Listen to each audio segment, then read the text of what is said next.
matam khara puthoga mayam ga wari sana si aina live laksare do hayeng dagi di thaba khara kallani aduna hayeng dagi di thama live lakpa ngamgane thajade do ngasi ichinau singna live sana si abaduga ichinau singi mafamda live sana ge lai comment off leibro Turkey. Itu dah, nak ni mi jangan ni. Jai. Okay. lakpiu mayam wari sana si The boys yai pare. yai pare kang le pakna yai pare kuki da hai ka tabdi noi changa di phaja phajana hairo phaja phajana wari sana radi changau natari noina wahai bata soira di duai hena Asa aina soira singa tori yai pare. yai pare mayam puna wari sana si hayeng di akoi gi 12 December nupi lan hana British haktak taki khangakpa nupi lan hai bado hayeng sini adugi thorang so akoi siga tauri akoi silli do akoi kanglei pakte manipur de su mayam ama thungare Senda putu. Isino mayam lengsan biro o aisu zauzari kapok sapok. suise kaung Doren oinam. lengsin biro inao Doren oinam yai pamina yai rese. pamina resi kanglei pakna yai pare Stranger maring nene kaka udaba kuire. Nungai ngasi bo. ngarang su tawri do ngasi simaga live sanaram ge hayeng dei amuk thabak kallani tha morom live lakpa ngamaroi aduna ngasi wai sanasi kitene lai jum doisino sing comment tawbiu mayam ga wai sim sanasi ima leba ki nungsi ba wai sanasi hujikti ima leba ki warina nungai mitei gi warina nungai Jadi asa singana kasar ningthem khun dasu nupi lan tau hoi gadawri hoi tawgadori yemen amir amta jingam ngarang pa bli jingam ke di amta no jingam khero puto ila puto amta jingam se puthro pulo ade twist ka tawnu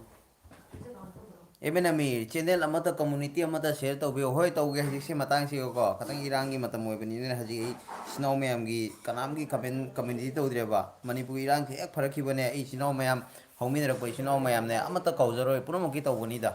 ke to amir waro gono inau tau ge amtang irang ge khatik phagi sanu ko du dum taro ke prem lata elangbam hello welcome premchan okram top ai keno kaya na sibo nong khangdri maron Ravita diary ibai hello Ravita welcome asa singa ibai udaba kuire ai tholk te ibai na hello itema sakhunda I am here singam tama nasi su yengjai singam tama nasi su yengjai thagat sari malem from product welcome Nongsa Kangleipa Yai Fari Malem product Ravita diary Malem farm product welcome Thagasari emoji nusiba people pay like done Ravita diary like done Thagasari monitor blog hello iche and ibai welcome monitor welcome nungai bro nene kai chat kharege lani bike nene lakani string marine kaka se sak phajara me phajari chirai kanga me phajari monitor blogs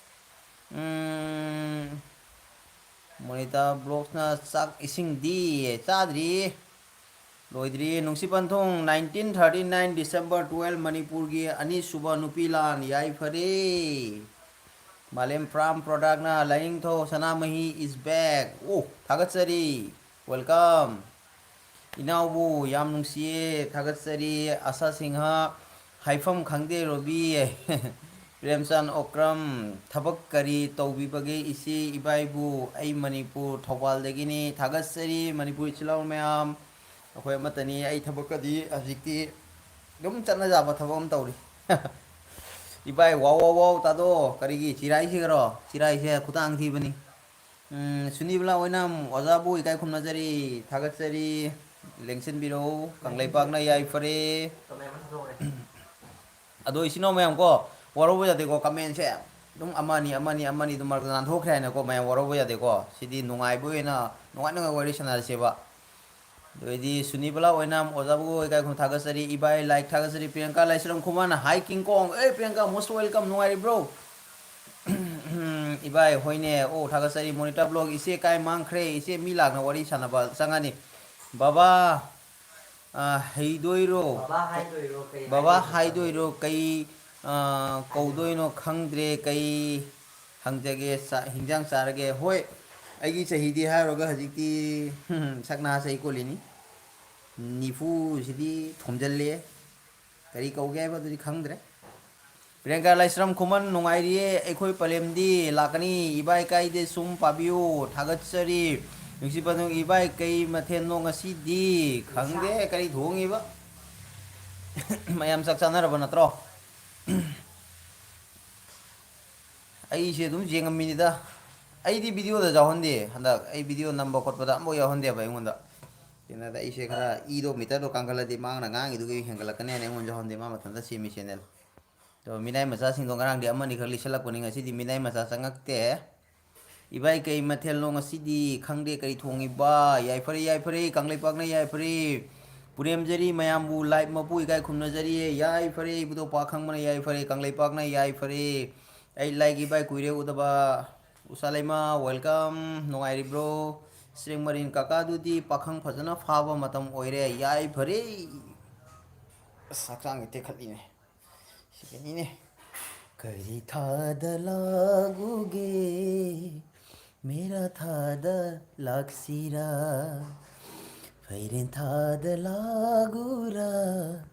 ꯕꯣꯔꯕꯥꯔꯇꯣ ꯉꯥꯏꯖꯒꯦ ꯎꯁꯂꯩꯃꯕꯣꯛ ꯏꯆꯦꯗꯤ ꯀꯗꯥꯏꯗ ꯂꯩꯒꯦ ꯏꯆꯦ ꯀꯧꯔꯦ ꯄ꯭रिꯌꯥꯡꯀꯥ ꯂꯥꯏꯁ꯭ꯔꯝ ꯈꯨꯃꯟ ꯍꯣꯏ ꯏꯁꯇ꯭ꯔꯦꯡꯁ ꯑꯗꯤꯅꯤꯅ ꯍꯥꯏꯅꯨꯅꯦ ꯅꯨꯄꯤ ꯑꯃꯨꯛ ꯀꯣꯏꯈꯤꯅꯤ ꯅꯪꯒꯤꯗꯣꯇꯅꯤ ꯄ꯭रिꯌꯥꯡꯀꯥꯗꯤ ꯁꯦꯠꯇꯅꯤ ꯃꯥꯗꯤ ꯑꯩ ꯂꯥꯛꯆꯔꯦ ꯃꯌꯥꯝ ꯏꯕꯥꯏꯗꯤ ꯀꯨꯏꯔꯦ ꯅꯪ ꯑꯃꯗꯨꯒ ꯄꯥꯔꯣ ꯑꯃꯗꯨꯒ ꯀꯥꯏ ꯑꯃꯗꯣ ꯀꯥꯏꯅꯣ ꯑꯃꯗꯣ ꯄꯤꯔꯣ ꯄꯤꯌꯨ ꯍꯧꯖꯤꯛ ꯃꯥ ꯁꯤꯒꯩ ꯃꯁꯛ ꯎꯔꯅꯤ ꯑꯩ ꯅꯥꯀꯟꯗ ꯊꯣꯛꯑꯦ ꯑꯩ ꯗꯥꯏꯔꯦꯛꯇꯔꯅꯤ ꯅꯥꯀꯟ ꯂꯩꯔꯒꯦ ꯑꯩ ꯋꯥꯔꯤ ꯁꯥꯟꯅꯒꯦ ꯃꯌꯥꯝ ꯏꯆꯤꯟ ꯏꯅꯥꯎꯁꯤꯡ ꯀꯃꯦꯟ ꯇꯧꯔꯛꯑꯣ ꯑꯩ ꯀꯃꯦꯟ ꯔꯤꯄ꯭ꯂꯥꯏ ꯄꯤꯒꯦ ꯑꯅꯨꯁꯤꯡꯅ ꯂꯥꯏꯚ ꯊꯥꯕꯤꯔꯤꯕ ꯏꯕꯨꯡ ꯀꯝꯗꯧꯔꯤꯕꯒꯦ ꯅꯨꯡꯉꯥꯏꯔꯤꯌꯦ ꯅꯨꯡꯉꯥꯏꯔꯤ ꯀꯀꯥꯁꯦ ꯀꯥꯏ ꯗꯤꯁꯇ꯭ꯔꯤꯛꯇꯩꯅꯣ ꯑꯁꯥꯝꯒꯤ ꯕꯤ ꯀꯦ ꯕꯤꯀꯦꯅ ꯑꯁꯥꯝꯒꯤ ꯍꯪꯉꯛꯏꯕ ꯃꯌꯥꯝ ꯗꯤꯁꯇ꯭ꯔꯤꯛ ꯄꯨꯝꯅꯃꯛ ꯍꯣꯖꯥꯏ ꯅꯣꯒꯥꯝ ꯗꯤꯁꯇ꯭ꯔꯤꯛ ꯑꯣꯏꯔꯝꯕꯗꯣ ꯍꯧꯖꯤꯛ ꯍꯣꯖꯥꯏ ꯁ꯭ꯋꯥꯏꯁꯦ ꯗꯤꯁꯇ꯭ꯔꯤꯛ ꯂꯣꯏꯅ ꯑꯣꯏꯔꯦ ꯂꯩꯔꯝꯃꯦ ꯄ꯭ꯔꯤꯌꯥꯡꯀꯥ ꯎꯁꯥ ꯂꯩꯃꯅ ꯃꯌꯥꯝ ꯄꯨꯝꯅꯃꯛ ꯁ꯭ꯋꯥꯏꯗ ꯂꯣꯏ ꯂꯩꯔꯝꯃꯦ ꯑꯩ ꯎꯁꯥ ꯂꯩꯃ ꯄ꯭ꯔꯤꯌꯥꯡꯀꯥꯅ ꯅꯨꯡꯉꯥꯏꯔꯤꯕꯣ ꯉꯁꯤꯗꯤ ꯀꯩꯅꯣꯁꯤꯡꯗꯣ ꯍꯨꯏ ꯂꯥꯕꯁꯤꯡꯗꯣ ꯑꯃꯨꯛ ꯆꯪꯉꯛꯇꯦ ꯆꯪꯅꯤꯡꯉ ꯆꯪꯖꯔꯦ ꯆꯪꯅꯤꯡꯗ ꯋꯥꯔꯤꯃꯣ ꯇꯣꯛꯆꯔꯦ ꯀꯗꯥꯏ ꯆꯪꯈ꯭ꯔꯦ ꯁꯤ ꯂꯩꯔꯦ ꯑꯗꯨꯗꯤ ꯍꯌꯦꯡ ꯅꯨꯄꯤ ꯂꯥꯟ ꯃꯌꯥꯝ ꯅꯨꯄꯤ ꯂꯥꯟ ꯁꯨꯅꯤꯕꯂꯥ ꯑꯣꯏꯅꯥꯝ ꯏꯆꯦ ꯊꯣꯛꯂꯒꯦ ꯏꯆꯦ ꯏꯀꯥꯏ ꯈꯨꯝꯅꯖꯔꯤ ꯃꯌꯥꯝꯕꯨꯁꯨ ꯏꯀꯥꯏ ꯈꯨꯝꯅꯖꯔꯤ ꯁꯤꯡꯉꯝ ꯇꯝꯃꯥ ꯏꯅꯥꯎꯕꯨ ꯊꯥꯒꯠꯆꯔꯤ ꯅꯆꯦꯁꯨ ꯊꯧꯕꯥꯜ ꯃꯅꯤꯄꯨꯔꯗꯒꯤꯅꯤ ꯑꯣ ꯏꯆꯦꯕꯨ ꯏꯀꯥꯏ ꯈꯨꯝꯅꯕ ꯎꯠꯆꯔꯤ ꯑꯩꯁꯨ ꯊꯧꯕꯥꯜꯗ ꯂꯥꯛꯑꯝꯃꯤ ꯏꯆꯦ ꯑꯩꯈꯣꯏ ꯀꯥꯏ ꯀꯥꯏ ꯀꯤꯅꯣ ꯅꯪ ꯂꯣꯏ ꯄꯤꯈꯣꯗꯅ ꯑꯦꯗ꯭ꯔꯦꯁꯇꯣ ꯊꯧꯕꯥꯜꯗꯁꯨ ꯀꯔꯤꯅꯣꯍꯦ ꯂꯩ ꯑꯩꯈꯣꯏꯒꯤ ꯅꯝꯕꯣꯜꯗꯁꯨ ꯂꯩꯔꯦ ꯊꯧꯕꯥꯜꯗꯁꯨ ꯂꯩꯔꯦ ꯁꯤꯡꯖꯃꯩꯗ ꯂꯩꯔꯦ ꯁꯒꯣꯜꯕꯟꯗ ꯂꯩꯔꯦ ꯁꯒꯣꯜꯕꯟꯗ ꯂꯩꯔꯦ ꯀꯩꯅꯣ ꯃꯌꯥꯏ ꯂꯝꯕꯤ ꯃꯌꯥ ꯏꯝꯐꯥꯜ ꯁꯥꯃꯨꯔꯧꯗꯁꯨ ꯁꯥꯃꯨꯔꯧ ꯂꯩꯔꯦ ꯂꯩꯃꯔꯥꯝꯗ ꯂꯩꯔꯦ ꯑꯗꯩꯗꯤ ꯂꯝꯁꯥꯡꯗ ꯂꯩꯔꯦ ꯑꯗꯩ ꯑꯁꯣꯝꯗ ꯆꯠꯈ꯭ꯔꯒꯅ ꯃꯩꯖꯥꯎꯔꯣꯝꯗ ꯂꯩꯔꯦ ꯑꯩꯁ ꯑꯣꯀꯦꯟꯗ꯭ꯔꯣ ꯁꯤꯡꯍ ꯄꯧꯔꯥꯕꯤꯗ ꯗꯤꯁꯦꯝꯕꯔ ꯂꯩꯔꯦ ꯗꯦꯠ 12 ꯍꯌꯦꯡ ꯀꯁꯥꯔꯒꯤ ꯖꯤ ꯄꯤ ꯑꯣꯐꯤꯁꯇ ꯄꯥꯡꯊꯣꯛꯀꯅꯤ ꯌꯥꯏꯐꯔꯦ ꯍꯣꯏ ꯑꯁꯥꯝꯒꯤ ꯃꯐꯝ ꯃꯐꯝ ꯈꯨꯗꯤꯡꯃꯛꯇ ꯄꯥꯡꯊꯣꯛꯇꯣꯔꯤ ꯑꯩꯈꯣꯏꯁꯤꯒꯁꯨ ꯍꯣꯖꯥꯏ ꯗꯤꯁꯇ꯭ꯔꯤꯛꯀꯤ ꯑꯣꯏꯅ ꯑꯩꯈꯣꯏꯁꯤꯒ ꯄꯥꯡꯊꯣꯛꯇꯣꯔꯤ ꯑꯩꯉꯣꯟꯗ ꯕꯤꯀꯦ ꯑꯩꯈꯣꯏ ꯅꯦꯅꯦ ꯀꯩ ꯁꯦꯟꯇ꯭ꯔꯦꯜꯒꯤ ꯑꯣꯏꯅ ꯍꯤꯟꯖꯥꯡꯅꯣ ꯀꯀꯥꯗꯤ ꯈꯪꯗꯦ ꯍꯥꯏꯌꯦ ꯍꯤꯟꯖꯥꯡꯁꯦ ꯉꯁꯥꯏꯒꯤ ꯍꯦꯟꯖꯥꯡ ꯈꯔ ꯂꯩꯔꯦ ꯍꯧꯖꯤꯛ ꯑꯃꯨꯛ ꯃꯇꯝꯒꯤ ꯍꯦꯟꯖꯥꯡ ꯑꯣꯏꯅ ꯇꯧꯔꯦ ꯃꯣꯅꯤꯀꯥꯅ ꯅꯪꯉꯣꯟ ꯀꯧꯔꯛꯏ ꯍꯦꯜꯂꯣ ꯏꯆꯦ ꯍꯜꯂꯣ ꯏꯅꯥꯎ ꯅꯨꯡꯉꯥꯏꯔꯤꯕꯣ ꯀꯔꯝ ꯇꯧꯔꯤ ꯀꯔꯤ ꯃꯊꯦꯜꯅꯣ ꯍꯌꯦꯡ ꯅꯨꯄꯤ ꯂꯥꯟ ꯆꯠꯂꯣꯏꯗ꯭ꯔꯣ ꯈꯨꯃꯟ ꯏꯁꯇ꯭ꯔꯦꯡꯁꯅ ꯍꯥꯏꯔꯤꯕ ꯖꯣꯏ ꯖꯣꯏ ꯂꯥꯞꯇꯛꯅ ꯈꯨꯔꯝꯃꯛꯏꯃ ꯏꯁꯇꯦꯡ ꯃꯔꯤꯟ ꯌꯥꯏꯐꯔꯦ ꯌꯥꯏꯐꯔꯦ ꯊꯣꯏꯕ ꯌꯥꯎꯗ꯭ꯔ ꯃꯥꯜꯂꯤꯅꯦ ꯂꯥꯛꯀꯅꯤ ꯊꯣꯏꯕ ꯂꯥꯛꯑꯅꯤ ꯉꯥꯏꯍꯥꯛ ꯃꯤꯁꯇꯔ ꯂꯩꯔꯒ ꯃꯔꯥꯛ ꯑꯩꯅ ꯉꯁꯤ ꯑꯣꯐꯤꯁꯦꯜ ꯉꯝꯃꯔꯣꯏ ꯍꯦꯜꯂꯣ ꯒꯨꯗ ꯏꯚꯤꯅꯤꯡ ꯃꯤꯁꯇꯔ ꯋꯤꯠ ꯂꯥꯏꯛ ꯃꯔꯥꯛ ꯂꯞ from West Garo Hills Meghalaya yes ꯃꯤꯊꯤꯂꯥ ꯑꯗꯨꯒꯩꯗꯤ ꯁꯨꯃꯥꯏꯅ ꯄꯥꯕꯅ ꯅꯨꯡꯉꯥꯏꯔꯦ ꯑꯗꯣ ꯏꯆꯤꯜ ꯏꯅꯥꯎ ꯃꯌꯥꯝ ꯍꯌꯦꯡꯗꯤ ꯅꯦꯠꯁꯦ ꯈꯔ ꯅꯨꯄꯤ ꯄ꯭ꯔꯣꯕ꯭ꯂꯦꯝ ꯂꯥꯟꯁꯦ ꯇꯧꯋꯦ ꯃꯌꯥꯝ ꯆꯠꯄꯤꯌꯨ ꯑꯩꯈꯣꯏꯒꯤꯗꯤ ꯅꯨꯄꯤ ꯂꯥꯟꯁꯦ ꯃꯌꯥꯝꯗ ꯂꯩꯔꯤꯕ ꯂꯨꯞ ꯈꯨꯗꯤꯡꯃꯛꯀꯤ ꯀꯝꯃ꯭ꯌꯨꯅꯤꯇꯤ ꯈꯨꯗꯤꯡꯒꯤ ꯃꯤ ꯁꯨꯅꯤꯕꯂꯥ ꯈꯨꯗꯤꯡꯃꯛꯅ ꯑꯣꯏꯅꯥꯝ ꯈꯪꯍꯟꯕꯒꯤ ꯏꯆꯦꯅ ꯃꯊꯧꯅꯤ ꯉꯥꯡꯕꯁꯦ ꯇꯥꯕꯗ ꯑꯗꯨꯛꯀꯤ ꯃꯇꯤꯛ ꯇꯥꯕ ꯌꯥꯝ ꯅꯨꯡꯉꯥꯏ ꯊꯥꯒꯠꯆꯔꯤ ꯅꯕꯨꯂꯥꯘꯥꯠ ꯗꯤꯁꯇ꯭ꯔꯤꯛꯇꯒꯤ ꯑꯩꯈꯣꯏ ꯁꯣꯝꯒꯤ ꯃꯤ ꯂꯩꯕ ꯇꯥꯔꯒꯗꯤ ꯑꯩꯉꯣꯟꯗ ꯑꯩꯈꯣꯏ ꯁꯦꯟꯇ꯭ꯔꯦꯜꯒꯤ ꯑꯣꯏꯅ ꯍꯌꯦꯡ ꯅꯨꯄꯤ ꯂꯥꯟꯒꯤ ꯇꯧꯕꯒꯤ ꯊꯧꯔꯝꯁꯤꯒꯁꯨ ꯏꯟꯚꯥꯏꯠ ꯂꯥꯛꯏ ꯑꯗꯨꯗꯤ ꯆꯠꯄ ꯉꯝꯗꯔꯦ ꯋꯥꯔꯧꯕꯤꯒꯅꯨ ꯑꯩꯈꯣꯏꯁꯤꯒ ꯍꯣꯖꯥꯏ ꯗꯤꯁꯇ꯭ꯔꯤꯛꯀꯤ ꯑꯣꯏꯅ ꯍꯣꯖꯥꯏ ꯗꯤꯁꯇ꯭ꯔꯤꯛꯀꯤ ꯑꯣꯏꯅ ꯑꯩꯈꯣꯏꯁꯤꯒ ꯇꯧꯗꯣꯔꯤꯕꯅꯤ ꯃꯅꯤꯄꯨꯔꯗ ꯑꯗꯨꯅ ꯈ꯭ꯋꯥꯏꯗꯒꯤ ꯇꯧꯔꯦ ꯐꯖꯕ ꯂꯝ ꯍꯥꯏꯔꯒꯗꯤ ꯊꯧꯕꯥꯜ ꯌꯦꯁ ꯑꯩꯁꯨ ꯐꯅ ꯀꯨꯏ ꯂꯩꯔꯝꯃꯤ ꯃꯅꯤꯄꯨꯔꯗ ꯃꯌꯥꯝ ꯈꯨꯔꯨꯝꯖꯔꯤ ꯃꯣꯔꯅꯤꯡ ꯑꯃꯝ ꯋꯦꯜꯀꯝ ꯏꯕꯥꯏ ꯏꯇꯩꯃ ꯏꯕꯥꯏꯅ ꯍꯥꯏꯔꯤꯕ ꯏꯇꯩꯃ ꯀꯔꯤ ꯃꯊꯦꯜ ꯆꯥꯒꯦ ꯆꯥꯗ꯭ꯔꯤ ꯅꯣꯏꯗꯤ ꯀꯩ ꯆꯥꯔꯦ ꯇꯅꯨꯗꯤ ꯅꯨꯡꯉꯥꯏꯔꯤꯕꯣ ꯄ꯭ꯔꯇꯤꯃꯥ ꯑꯣꯏꯅꯥꯝ iche nang best taba yam nungai nangi voice taba yam ho nungai ni ko thagacheri mayamna nungsibiba wire si ne iche ibai kuram jari ai wire si nungai ribo welcome kuire wire si video anoba anu hapalo singa moni nangi hadrabo ibai ne ite Ande. makadai da no ai huji mayam guwahati da lei guwahati da kuram jari ibai radhe radhe radhe nusi pandung priyanka che sonia gi live yauna sum leiri ai nusi pandung oh Priyanka ga ma wari sanai ba. Manipur mi asai ko ima ine sing ima sing mayam thungare ba ado guwahati airport ta okna una khona na wai sanaramaga ko guwahati da su lei hojai da su lei akoina lei base anu singa sonia kari khong doi jarage ai sonia khong doi jarage ai kurame Yam phani thabak lo saluro sie beach ataina kari lamgai sidi pura hachina ekhoi lamdei haun dai mar khatang khangba ngamdre ko maron se wara bo jate guwahati da kaidorino ise ga ibai ga kari thabak chatlino mayam ni thabak ni sum social work khara ama khara sum tauba maka pangono ado nupi lan je akoina hauraiba angang sing akogi mitai masa mayam da khangan bei mathau tai kamai lokho ba aduga loina na mayam na su mayam ama taunari dina ko ado atopa look khudingi mina khangan batai matamam da british ka mukna rak pase nupi mayam na nupi lan toropan numit se ase khangan ba akoi sigadi 84 rak suba nupi lan gi thoram ni tawdori se kojen cheli live chama matang ado ichina mayam comment tawbiro em personal mitei isina wangang mo si taba yam nungai thagacheri mayam na nungsi ba ai handak ngasi simadi thaba khara sangi aduna ngasi simage live la me ado hayengai kharani ai thama rom de live lak pa ngamoi ichina ngamna mayam hona gani marakta ado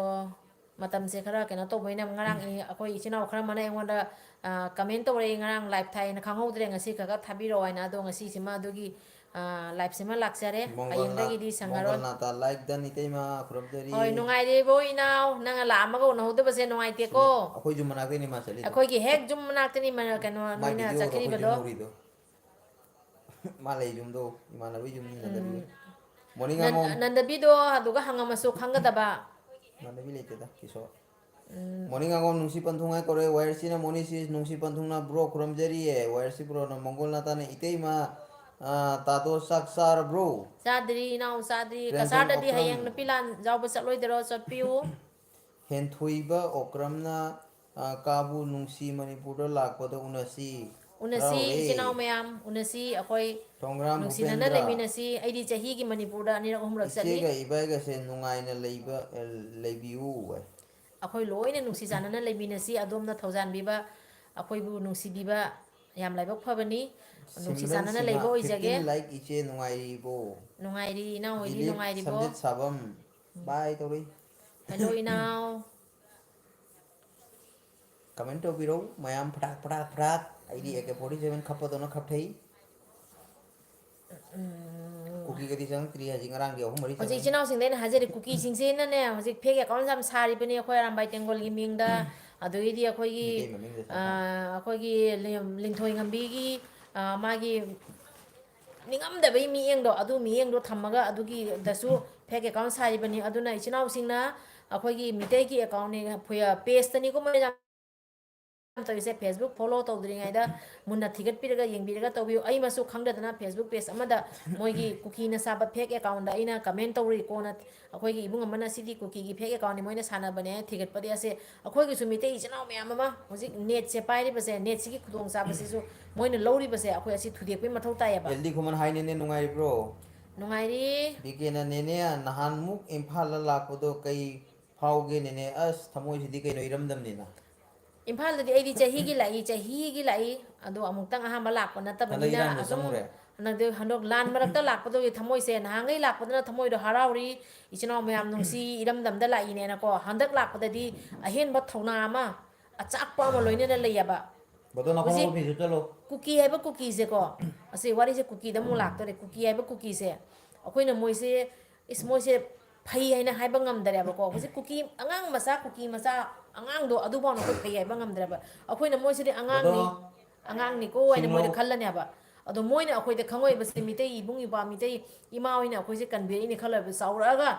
ꯃꯣꯏꯅ ꯍꯌꯦꯡ ꯆꯥꯎꯔꯒ ꯑꯩꯈꯣꯏ ꯌꯦꯛꯅꯕ ꯑꯣꯏꯒꯦ ꯌꯦꯛꯅꯕꯒꯤ ꯃꯇꯧꯗ ꯃꯣꯏ ꯇꯧꯔꯤꯑꯕ ꯑꯗꯨꯗꯤ ꯏꯇꯩꯃ ꯃꯣꯏꯒꯤ ꯀꯔꯤꯒꯤ ꯅꯨꯄꯤ ꯏꯗꯨꯅꯦꯕꯁꯦ ꯂꯥꯟ ꯅꯣꯏ ꯏꯕꯥꯏꯁꯤꯅ ꯈꯪꯗ꯭ꯔꯦ ꯃꯥ ꯅꯨꯄꯤ ꯂꯥꯟ ꯚꯥꯜꯂꯣ ꯍꯦ ꯑꯩꯈꯣꯏꯒꯤ ꯃꯩꯇꯩꯒꯤ ꯑꯣꯏꯅ ꯃꯦꯃꯣꯔꯤ ꯑꯣꯏꯕ ꯃꯦꯃꯣꯔꯤꯌꯦꯜ ꯄ꯭ꯔꯣꯒ꯭ꯔꯥꯝ ꯅꯨꯄꯤ ꯂꯥꯟ ꯍꯥꯏꯁꯦꯀꯣ ꯃꯦꯃꯣꯔꯤꯌꯦꯜ ꯄ꯭ꯔꯣꯒ꯭ꯔꯥꯝ ꯊꯥꯏꯅ ꯕ꯭ꯔꯤꯇꯤꯁꯀꯤ ꯍꯥꯛꯇꯛꯇ ꯅꯨꯄꯤꯅ ꯃꯅꯤꯄꯨꯔꯗ ꯂꯥꯟ ꯇꯧꯔꯝꯕ ꯑꯩꯈꯣꯏ ꯅꯨꯄꯤ ꯂꯥꯟ ꯍꯥꯏꯅ ꯂꯩꯌꯦꯕ ꯑꯩꯈꯣꯏ ꯃꯩꯇꯩꯒꯤ ꯑꯗꯨ ꯏꯆꯤꯜ ꯏꯅꯥꯎꯁꯤꯡ ꯍꯧꯖꯤꯛ ꯂꯥꯏꯔꯤꯛ ꯂꯥꯏꯁꯨ ꯍꯩꯕ ꯏꯆꯤꯜ ꯏꯅꯥꯎ ꯃꯌꯥꯝ ꯑꯃ ꯂꯩ ꯑꯗꯨ ꯂꯩꯔꯒꯁꯨ ꯑꯩꯈꯣꯏꯒꯤ ꯏꯁꯥꯒꯤ ꯋꯥꯔꯤ ꯏꯁꯥꯒꯤ ꯋꯥꯔꯤ ꯊꯤꯒꯠꯄꯤꯔꯒ ꯏꯁꯥꯒꯤ ꯑꯩ ꯂꯥꯏꯔꯤꯛ ꯌꯥꯝ ꯍꯩꯕ ꯅꯠꯇꯦ ꯑꯗꯨ ꯑꯣꯏꯔꯒꯁꯨ ꯏꯁꯥꯒꯤ ꯏꯅꯥꯠꯀꯤ ꯑꯣꯏꯕ ꯋꯥꯔꯤ ꯑꯩꯈꯣꯏꯅ ꯈꯪꯖꯤꯟꯕꯒꯤ ꯃꯊꯧ ꯇꯥꯏ ruby blocks are you from Nicobar no I am from India 이바이 오 이때마 그다이다 노 와이바 몽골 나타나 이때마 February date 12 호자이들 루홍바 라카니 이때마 ꯍꯣꯖꯥꯏ ꯀꯩ ꯂꯝꯗꯅꯣ सिमरन सिंहा वायरसी नुंगाइब्रो वाई बीट्सना याइफबा बीट्स कुकी ngaiसे loi hatla phadoni amuk ꯑꯗꯨꯅꯤ ꯃꯣꯏꯗꯅꯦꯀꯣ ꯑꯁꯦ ꯃꯣꯏꯁꯦ ꯅꯨꯡꯉꯥꯏꯇꯦ ꯃꯣꯏꯁꯦ ꯑꯍꯟꯅꯤ ꯃꯣꯏꯅꯤ ꯑꯉꯥꯡꯅꯤ ꯑꯍꯟꯅꯁꯨ ꯃꯥꯒꯤ ꯃꯆꯥ ꯃꯁꯨꯗꯨꯒ ꯑꯐꯕ ꯄꯥꯎꯇꯥꯛ ꯄꯤꯗꯦ ꯍꯦ ꯅꯣꯏꯁꯦ Yogesh Mali Jai Shri Ram welcome ꯇꯞꯅ ꯄꯥꯔꯛꯑꯣ ꯁꯨꯝ du halai ama ꯑꯗꯣ ꯀꯨꯀꯤ ꯂꯥꯏ ꯑꯃ ꯀꯨꯀꯤ du ꯃꯤꯅꯥꯏ ꯑꯃ ꯆꯪꯉꯦꯕꯀꯣ koinio kongsai na machin thirei do hai roi chindana di ꯀꯨꯀꯤ ꯃꯤꯅꯥꯏ ꯅꯪ ꯑꯩ ꯅꯉꯣꯟꯗ ꯍꯥꯏꯒꯦ ꯅꯣꯏꯅꯅꯦ ꯅꯣꯏꯒꯤ ꯅꯄꯥ ꯅꯄꯨ ꯅꯪꯅ ꯃꯔꯨ ꯑꯣꯏꯅ ꯅꯪꯅ ꯂꯝꯆꯠ ꯆꯨꯝꯗꯕꯗꯒꯤ ꯅꯣꯏꯒꯤ ꯍꯧꯔꯛꯄ ꯅꯪꯒꯤ ꯅꯆꯥ ꯅꯁꯨꯗꯨ ꯂꯝꯆꯠ ꯆꯨꯝꯗꯦꯕ ꯅꯪ ꯐꯣꯡꯅ ꯆꯪꯉꯧ ꯐꯖꯅ ꯆꯪꯉꯧ ꯍꯥꯏꯅ ꯐꯖꯅ ꯂꯦꯝꯅ ꯆꯪꯉꯣꯕ ꯅꯣꯏꯅ ꯑꯩꯈꯣꯏꯗꯤ ꯀꯪꯂꯩꯄꯥꯛꯅ ꯌꯥꯏꯐꯔꯦ ꯅꯣꯏ ꯀꯔꯤ ꯍꯥꯏ ꯍꯧꯔꯛꯄꯗꯣ ꯅꯣꯏ ꯑꯀꯥꯝꯄꯦꯠꯇꯨꯅ ꯍꯥꯟꯅ ꯍꯧꯔꯛꯑꯦꯕ ꯑꯗꯨꯅꯤ nupi lan ai khui soidana palan tawjagani te mai mangal natana ꯃꯤꯇꯩꯒꯤ ꯅꯨꯄꯤ ꯂꯥꯟꯁꯦ ꯍꯌꯦꯡ 12 ꯗꯤꯁꯦꯝꯕꯔꯗꯅꯤ ꯀꯨꯀꯤ ꯃꯤꯅꯥꯏ ꯅꯪ ꯈꯪꯉꯕ ꯀꯩꯅꯣ ꯅꯨꯄꯤ ꯂꯥꯟ ꯑꯁꯦ ꯑꯗꯨ ꯍꯥꯟꯅ ꯊꯤꯒꯠꯂꯨ ꯃꯤꯇꯩꯒꯤ ꯃꯇꯧ ꯇꯝꯕ ꯃꯤꯇꯩꯒꯤ ꯐꯦꯛ ꯑꯦꯀꯥꯎꯟ ꯁꯥꯕ ꯃꯤꯇꯩꯒꯤ ꯃꯊꯤ ꯆꯥꯕ ꯀꯨꯀꯤ ꯅꯣꯏꯅꯅꯦ ꯑꯗꯨꯝꯕꯩ ꯁꯥꯖꯠ ꯂꯤꯆꯠ ꯆꯠꯀꯅꯨ ꯅꯣꯏꯅ ꯃꯤꯇꯩꯒ ꯃꯔꯝ ꯑꯃ ꯐꯥꯎꯗ ꯅꯣꯏꯅ ꯁꯤꯡꯊꯥꯅꯕ ꯉꯝꯃꯣꯏ ꯆꯤꯡꯂꯛꯇ ꯂꯣꯠꯅ ꯂꯩꯕ ꯅꯣꯏꯅ ꯀꯔꯤ ꯇꯧꯕ ꯉꯝꯗꯣꯏꯅꯣ em parsuram mitei na hai ichena wanga wata bra yan mano gai manipuri bana yai phare ꯌꯥꯏꯐꯔꯦ ꯑꯩꯈꯣꯏ ꯃꯤꯇꯩꯗꯤ ꯃꯩꯇꯩ ꯅꯨꯄꯤ ꯐꯥꯎꯅ ꯑꯗꯨꯛ ꯊꯧꯅꯥ ꯂꯤꯡꯖꯦꯜ ꯐꯔ ꯕ꯭ꯔꯤꯇꯤꯁ ꯍꯥꯏꯁꯦ ꯀꯅꯥꯅ ꯃꯨꯛꯅꯕ ꯉꯝꯈꯤꯒꯦ sunibala oinam na oja su adum yai ichegi ipu roibani haibada matik cha yai thagachari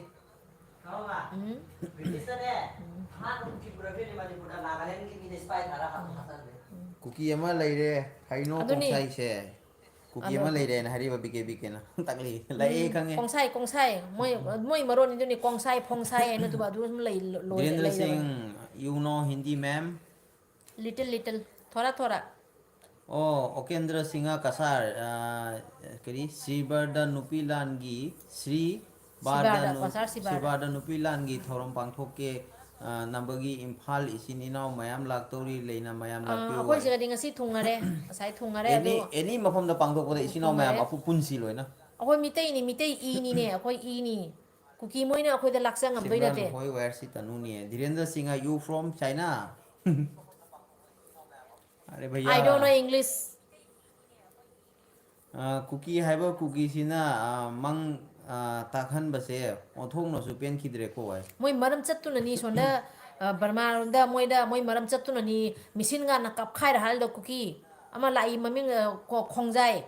Gigi nupi ꯍꯥ la khangdraba aina changjagida ꯅꯣꯏ sijanagi ꯅꯔꯝ ꯆꯠꯇꯨꯅꯤ ꯃꯤꯁꯤꯟꯒꯥꯟꯅ ꯀꯥꯞꯄꯒ ꯅꯣꯏ ꯍꯤꯡꯐꯨꯝ ꯐꯨꯝꯃꯤꯗꯣ ꯈꯪꯉꯕ ꯅꯣꯏꯅ ꯇꯤꯟꯅꯕ ꯉꯝꯕ ꯃꯐꯝ ꯀꯗꯥꯏꯗ ꯂꯩ ꯀꯔꯝꯕ ꯃꯐꯝꯗ ꯅꯣꯏ ꯇꯤꯟꯅ ꯂꯩ ꯉꯝꯅꯒꯦꯕ ꯃꯤꯅꯥꯏ ꯅꯣꯏ ꯀꯨꯀꯤ ꯃꯤꯅꯥꯏ ꯅꯣꯏ ꯁꯤꯌꯔ ꯇꯧꯅꯩ ꯀꯨꯀꯤ ꯅꯣꯏꯗ ꯅꯣꯏꯅ ꯀꯔꯝꯕ ꯑꯩꯈꯣꯏ ꯃꯤꯇꯩꯅ ꯅꯣꯏ ꯑꯝꯇꯪ ꯀꯨꯀꯤ ꯑꯝꯇꯪ ꯁꯥꯔꯒ ꯐꯦꯛ ꯑꯦꯀꯥꯎꯟ ꯁꯤꯖꯤꯟꯅꯕ꯭ꯔꯥ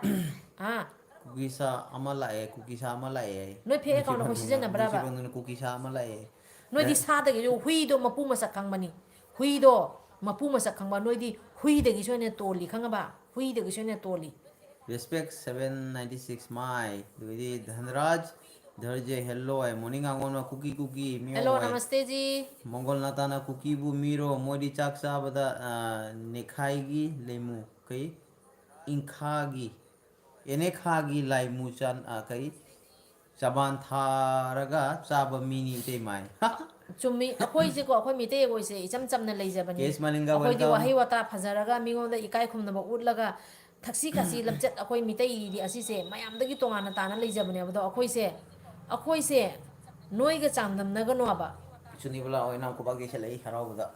ꯅꯣꯏꯒ Ruby Ruby ꯆꯥꯡꯗꯝꯅꯒꯅꯣꯕ ꯑꯩꯈꯣই ꯃꯤꯇꯩ ꯅꯤꯄꯥꯅꯦ ꯅꯣꯏ ꯑꯗꯨꯃꯥꯏꯅ ꯏꯔꯨꯖꯗꯅ ꯆꯥꯛ ꯆꯥꯕ ꯅꯣꯏ ꯑꯗꯨꯃꯥꯏꯅ lamchat sajat naidaba akhoi mitai nipana taude YJ Beats na haibane YFS Beats na haiba cookie amuk toiba gise ko haujikti loina ne ko ki dana lotuna leirabani aduna sina kadai dagi thoklei no angdi amani kha chongthorakani adoidi adusu kano tawne ba YC ado ko ge seli pele na akhoi mitai nipagi lingjen noi kuki gi lising na tharaga mitai nipa amagi lingjen changba ngamoi khudam moina Seba, akhoi gi yengbiu ibdo pauna barjaba side jengbiu khudam moina cookie Mickey Tiki haido Mickey Tiki ki bani cookie haido handover dangerous is ai suni to ko mitai nupi gi thongna se mayamna khangi bani maira pai bi se hujikti punamakna loi khangabani Mama's Kitchen Ah. pari mo mai sula ai thagasari thagachari lakpiba mayam punama Mama's Kitchen na ai dumbarang marta bari dum parake ko mai waro gonu mitei dabu changjara uradi ngakpi ba ngammi natro ne ne ai aduni amura anirakti lalabasu jingbini ko aduga singnara abadi mitai dagi di ngamoi he ngamoi khara mukna kibajai ngahak mukna rambajai ado loirakpadadi tugani ese kawganu em Vijay Singh yai Mama Kitchen like chaiba mayam gi ne hujik akhoi gi chaiba mayam sigi thongna akhoi gi thongna isa ro di changiba i se asi noina ingdhan bangam doina te hujik Sharma Ibemsa ise pari like thagasari Bospriya Biari thagachari hello sarma ibemsa Malinga ngo Sunito Puai Kauri Mama Kitchen na Sunito chumi po, chumi mo welcome. mai Mama Kitchen aduni na mayam monitor ichinaw vlogs mitay ichinaw emoji mayam pigay akhoi sidi ko mingonda lande ba ado asum amura anirak tore moi tawsidi henjel la e moina tawri base chen gre changa maga kongsai henjel la e moi tawri base thangai sa lan tawna bani na lan su lan gi mong da chatte ba ke se Parmesor nupi landi khangoi popi di khangani ai ibani ite ma leye ai ade Prasant Singh na ichema bu ikai khumna ba uchari Himalay Park na yai phare yai phare ima lebang na yai phare mayam puna makpusu ikai khumna jari kanglei pak na yai phare ando duni akhoi di mingonda lande ba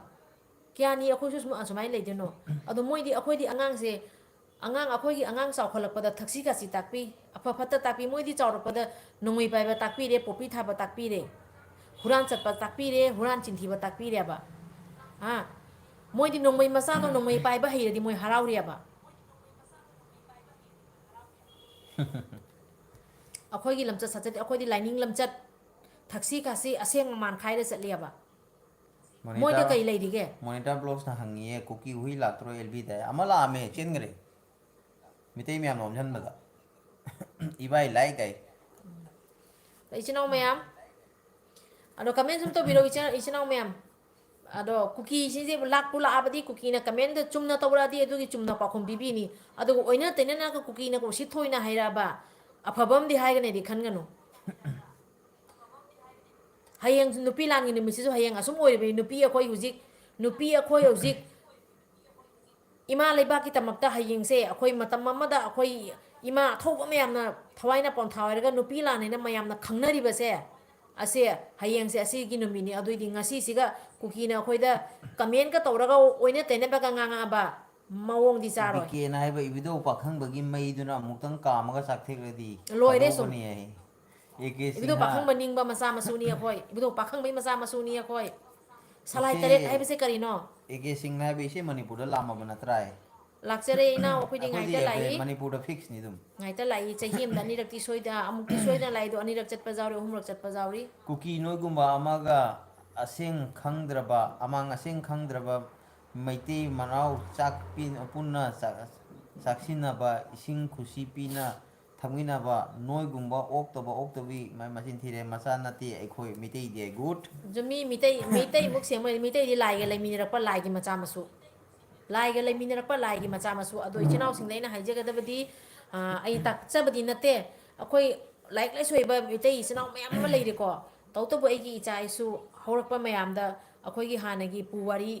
ꯂꯩꯔꯤꯕ ꯄꯨꯌꯥ ꯑꯩꯈꯣꯏꯒꯤ ꯂꯩꯔꯤꯕ ꯃꯌꯥꯝꯁꯦ ꯍꯧꯔꯛꯐꯝꯁꯦ ꯈꯔ ꯈꯔ ꯑꯉꯥꯡꯁꯤꯡꯗꯁꯨ ꯑꯩꯈꯣꯏꯅ ꯂꯤꯕꯤꯔꯒ ꯈꯪꯍꯟꯕ Suni to ꯃꯣꯏ pona hai ꯃꯊꯧ ꯇꯥꯕ꯭ꯔꯥ ba ꯍꯥꯏ ꯈꯟꯖꯩ Suni TV ne hai mayam nungai he mayam gi unity se ubudai thagasari ꯊꯥꯒꯠꯆꯔꯤ makhoi di jungle da ta khara pairaga sa hatpa tamba pigli ngai dagi adum kri masa ꯃꯥꯅꯤ mi ꯃꯥꯅꯤ oina ꯃꯣꯏꯗꯤ uba ꯑꯗꯨꯃꯥꯏꯅ makhoi di ꯎꯅꯥ ꯋꯥꯅꯥ ꯈꯔ ꯁꯦꯠꯆꯜꯂꯒ ꯎꯅꯥ ꯋꯥꯅꯥ ꯈꯔ ꯁꯦꯠꯆꯜꯂꯒ ꯇꯥ ꯈꯔ ꯄꯥꯏꯁꯜꯂꯒ ꯆꯠꯂꯦ ꯃꯣꯏ ꯁꯦꯠꯅꯤꯡꯕꯗꯨ ꯁꯦꯠꯂꯨ ꯇꯧꯅꯤꯡꯕꯗꯨ ꯇꯧꯋꯕ ꯍꯧꯖꯤꯛꯇꯤ ꯃꯣꯏꯗꯤ ꯑꯩꯈꯣꯏꯅ ꯐꯖꯅ ꯉꯥꯡꯅꯤꯡꯗꯔꯦꯕ monita na meeting ngari power ut ke lawai budi thangali ꯑꯗꯨꯅꯤ ꯃꯣꯏꯅ ꯉꯥꯔꯤ ꯄꯤꯄꯜ ꯉꯥꯔꯤ ꯍꯨꯔꯥꯟ ꯍꯨꯔꯥꯟ ꯆꯥꯕ ꯃꯣꯏ muni naro ne moine hele ꯆꯥꯕꯁꯨ ꯐꯪꯗ꯭ꯔꯦ ꯄꯥꯟ ꯈꯔ ꯐꯨꯠ ꯃꯥꯏꯔꯦꯟ ꯈꯔ ꯐꯨꯠ ꯀꯌꯥꯅꯤꯅꯣ ꯃꯣꯏ ꯆꯥꯗꯣꯏꯁꯦ sa bang na ba kamu ni mayam khi se ni ngai le dana mate se li ngam na mari tho khai do set pa moina mangon lata thank you moni ai go bhavesh bhari he sarat hijam cookie singke yong makhala mani ai ꯃꯥꯅꯤ ꯃꯥꯅꯤ ꯀꯨꯀꯤꯗꯤ ꯖꯣꯡꯗꯨꯅꯕꯨ ꯈꯔ ꯐꯩꯅꯦ sukanta ꯆꯤꯡ kumar ꯃꯔꯛꯇ moni ꯂꯩꯔꯛꯄ ꯃꯣꯏꯁꯦ ꯁꯥ ꯃꯈꯜ ꯑꯃꯅꯦꯕ ꯑꯗꯨꯅꯕꯨ ꯍꯧꯅ ꯂꯝꯆꯠ ꯈꯪꯗꯦ Aras ꯑꯗꯨꯅꯕꯨ kumar hai ꯇꯧꯕꯤꯃꯟ bhai ꯈꯪꯗꯦ ꯑꯗꯨꯅꯕꯨ ꯆꯠꯅꯕꯤ ꯍꯥꯏꯁꯦ ꯀꯩꯅꯣ ꯈꯪꯗꯦꯕ ꯏꯃꯥ ꯂꯩꯕꯥꯛꯀꯤ ꯅꯨꯡꯁꯤꯕ ꯍꯥꯏꯁꯦ ꯀꯩꯅꯣ ꯏꯃꯥ ꯅꯨꯡꯁꯤꯕ ꯏꯃꯥ ꯂꯩꯕꯥꯛꯀꯤ ꯇꯝꯗ ꯊꯣꯛꯂꯛꯇꯣꯔꯤ ꯃꯌꯥꯝꯁꯦ ꯃꯣꯏ ꯈꯪꯗꯦꯕ moms kitchen na hai bane moms kitchen na imom nang hai do yamna chumba bahom ni ngaktani ai Adas kumar which ꯊꯥꯒꯠꯆꯔꯤ language ꯊꯥꯒꯠꯆꯔꯤ bhai ye manipuri language se Meitei language cookie na oidaba ngangbadi sor satlu ꯁꯠꯀꯗꯣꯔꯤ ꯃꯤ ꯑꯩꯈꯣꯏ ꯃꯤꯇꯩ ꯃꯌꯥꯝ ꯍꯧꯖꯤꯛ ꯊꯣꯛꯂꯛꯇ꯭ꯔꯤꯅ ꯃꯤꯇꯩ ꯃꯌꯥꯝ ꯊꯣꯛꯂꯛꯄꯗ ꯀꯨꯀꯤꯗꯣ ꯄꯦꯠ ꯁꯨꯃꯥꯏꯅ ꯀꯥꯡ ꯅꯣꯏꯕ ꯑꯗꯨꯃꯥꯏꯅ ꯅꯣꯏꯗꯣꯔꯤ ꯃꯤ ꯃꯤꯇꯩ ꯃꯌꯥꯝ ꯊꯣꯛꯂꯛꯄꯗꯗꯤ ꯃꯤꯇꯩ ꯃꯌꯥꯝ ꯊꯣꯛꯂꯛꯇ꯭ꯔꯤꯕ ꯍꯧꯖꯤꯛ Lenthoiba hijam hai iche saksar bro ai ꯆꯥꯗ꯭ꯔꯤ ꯏꯅꯥꯎ vandana hello aunty ꯅꯃꯁꯇꯦ ramesh tikwale game over rai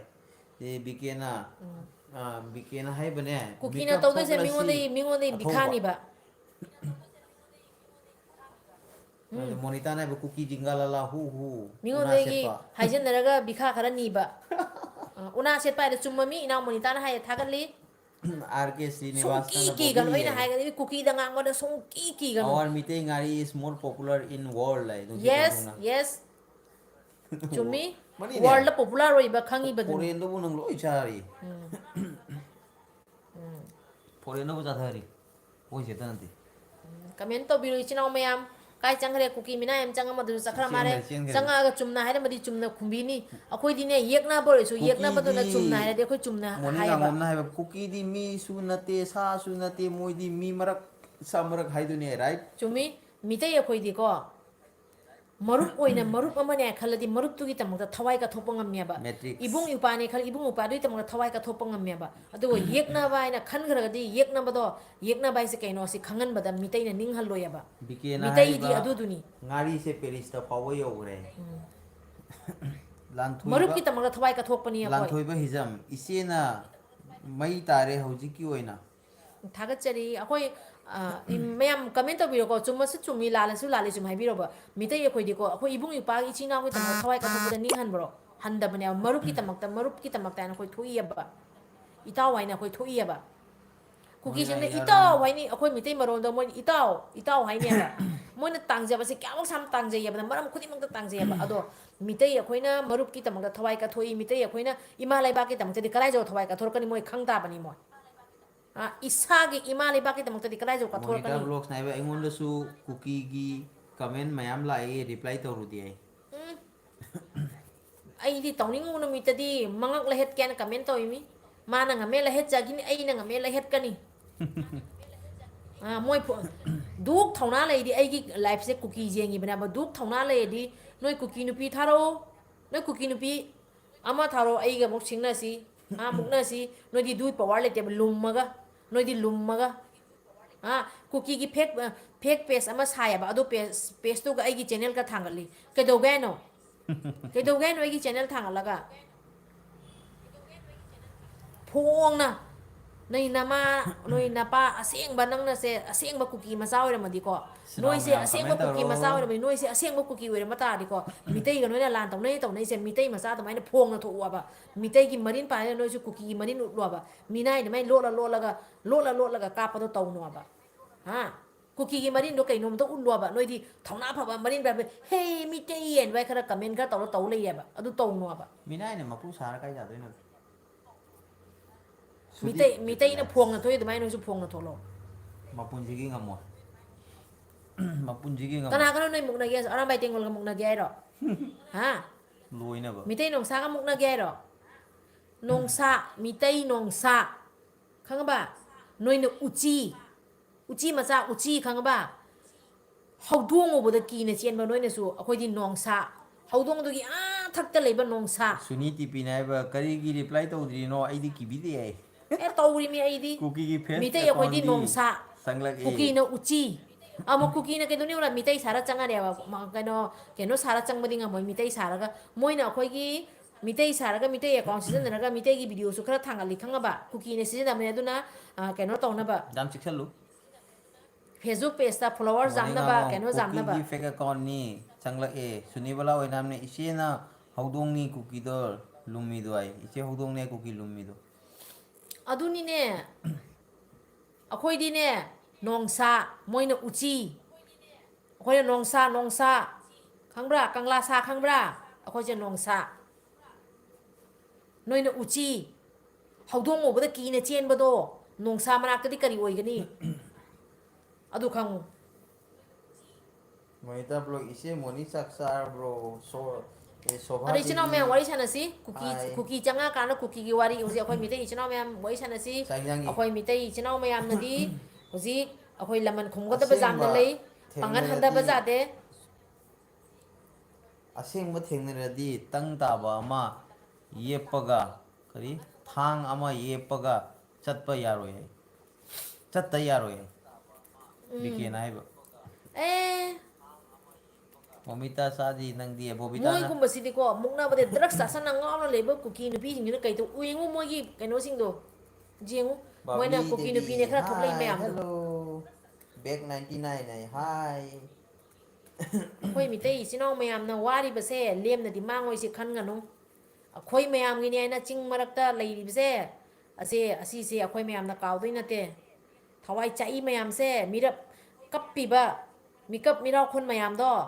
ꯅꯥꯁꯤꯒ ꯑꯩꯈꯣꯏ ꯖꯩꯅ ꯂꯩꯔꯤꯕꯅꯤ ꯁꯤ ꯀꯥꯎꯗꯣꯏ ꯅꯠꯇꯦ ꯌꯥꯎꯔꯒꯦ ꯊꯥꯎ ꯒ꯭ꯔꯥꯎꯟꯗ ꯇꯧꯔꯤꯕꯗꯣ ꯑꯩꯈꯣꯏꯅ ꯀꯥꯎꯗꯣꯏ ꯅꯠꯇꯦ ꯊꯥꯎ ꯒ꯭ꯔꯥꯎꯟꯗ ꯑꯊꯧꯕ ꯃꯌꯥꯝꯒꯤ ꯊꯋꯥꯏꯅ ꯑꯊꯧꯕ ꯃꯌꯥꯝꯒꯤ ꯏꯜꯂꯤꯕ ꯃꯌꯥꯝꯗꯨꯅ ꯀꯞꯄꯤꯕ ꯂꯥꯎꯔꯤꯕ ꯃꯌꯥꯝꯗꯣ ꯑꯩꯈꯣꯏꯅ ꯀꯥꯎꯗꯣꯏ ꯅꯠꯇꯦ ꯀꯨꯀꯤ ꯅꯣꯏꯅ ꯃꯤꯇꯩꯒꯤ ꯑꯦꯀꯥꯎꯟ ꯁꯥꯕ ꯃꯤꯇꯩ ꯃꯃꯤꯡ ꯁꯥꯟꯅꯕ ꯃꯤꯇꯩꯗꯒꯤ ꯇꯥꯡꯖꯟꯅꯇ ꯂꯩꯕ ꯅꯣꯏꯅ ꯃꯤꯇꯩꯒ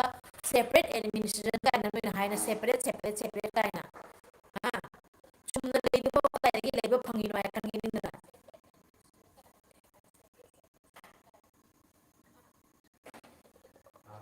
ꯁꯦꯄꯔꯦꯠ ꯑꯦꯗꯃꯤꯅꯤꯁꯇ꯭ꯔꯦꯁꯟ ꯄꯤꯌꯨ ꯀꯥꯏꯅ ꯐꯔꯦ ꯏꯆꯤꯜ ꯏꯅꯥꯎ ꯃꯌꯥꯝ ꯑꯩꯈꯣꯏꯒꯤ ꯋꯥꯔꯤ ꯁꯥꯟꯅꯁꯤ ꯃꯣꯏꯒꯤ ꯋꯥꯔꯤ ꯂꯣꯏꯁꯤꯟꯁꯤ ꯀꯨꯀꯤꯂꯦꯟꯗ ꯀꯨꯀꯤꯂꯦꯟꯗ ꯐꯪꯒꯅꯤ ꯃꯣꯏꯒꯤ ꯁꯦꯄꯔꯦꯠ ꯑꯦꯗꯃꯤꯅꯤꯁꯇ꯭ꯔꯦꯁꯟꯁꯦ ꯁꯔꯀꯥꯔꯗ